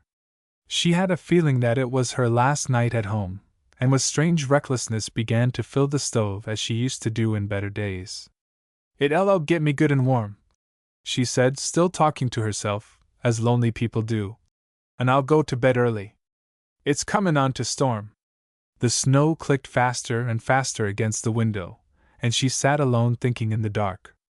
"There's lots of folks I love," she said once. "They'd be sorry I ain't got nobody to come, and no supper the night afore Thanksgivin'. I'm dreadful glad they don't know." And she drew a little nearer to the fire, and laid her head back drowsily in the old rocking chair. It seemed only a moment before there was a loud knocking, and somebody lifted the latch of the door. The fire shone bright through the front of the stove and made a little light in the room, but Mary and Rob waked up frightened and bewildered. "Who's there?" she called, as she found her crutch and went to the door. She was only conscious of her one great fear. They've come to take me to the poorhouse, she said, and burst into tears. There was a tall man, not John Mander, who seemed to fill the narrow doorway. Come, let me in, he said gaily. It's a cold night. You didn't expect me, did you, Mother Rob? Dear me, what is it? She faltered, stepping back as he came in, and dropping her crutch. Be I dreamin'? I was a-dreamin' about, oh, there. What was I a-sayin'? 'Tain't true. No. I've made some kind of a mistake. Yes, and this was the man who kept the poorhouse, and she would go without complaint. They might have given her notice, but she must not fret. Sit down, sir, she said, turning toward him with touching patience. You'll have to give me a little time. If I'd been notified I wouldn't have kept you waiting a minute this stormy night. It was not the keeper of the poorhouse. The man by the door took one step forward and put his arm round her and kissed her. What are you talking about? Said John Harris. You ain't going to make me feel like a stranger? I've come all the way from Dakota to spend Thanksgiving. There's all sorts o' things out here in the wagon, and a man to help get 'em in. Why, don't cry so, Mother Rob. I thought you'd have a great laugh, if I come and surprised you. Don't you remember I always said I should come? It was John Harris, indeed. The poor soul could say nothing. She felt now as if her heart was going to break with joy. He left her in the rocking chair and came and went in his old boyish way, bringing in the store of gifts and provisions. It was better than any dream. He laughed and talked, and went out to send away the man to bring a wagon full of wood from John Mander's, and came in himself laden with pieces of the nearest fence to keep the fire going in the meantime. They must cook the beefsteak for supper right away. They must find the pound of tea among all the other bundles. They must get good fires started in both the cold bedrooms. Why, Mother Rob didn't seem to be ready for company from out west. The great, cheerful fellow hurried about the tiny house, and the little old woman limped after him, forgetting everything but hospitality. Had not she a house for John to come to? Were not her old chairs and tables in their places still? And he remembered everything, and kissed her as they stood before the fire, as if she were a girl. He had found plenty of hard times, but luck had come at last. He had struck luck, and this was the end of a great year. No, I couldn't seem to write letters. No use to complain o' the worst, and I wanted to tell you the best when I came. And he told it while she cooked the supper. No, I wa'n't going to write no foolish letters, John repeated. He was afraid he should cry himself when he found out how bad things had been, and they sat down to supper together, just as they used to do when he was a homeless orphan boy, whom nobody else wanted in winter weather while he was crippled and could not work. She could not be kinder now than she was then, but she looked so poor and old. He saw her taste her cup of tea and set it down again with a trembling hand and a look at him. No, I wanted to come myself, he blustered, wiping his eyes and trying to laugh. And you're going to have everything you need to make you comfortable long's you live, Mother Rob.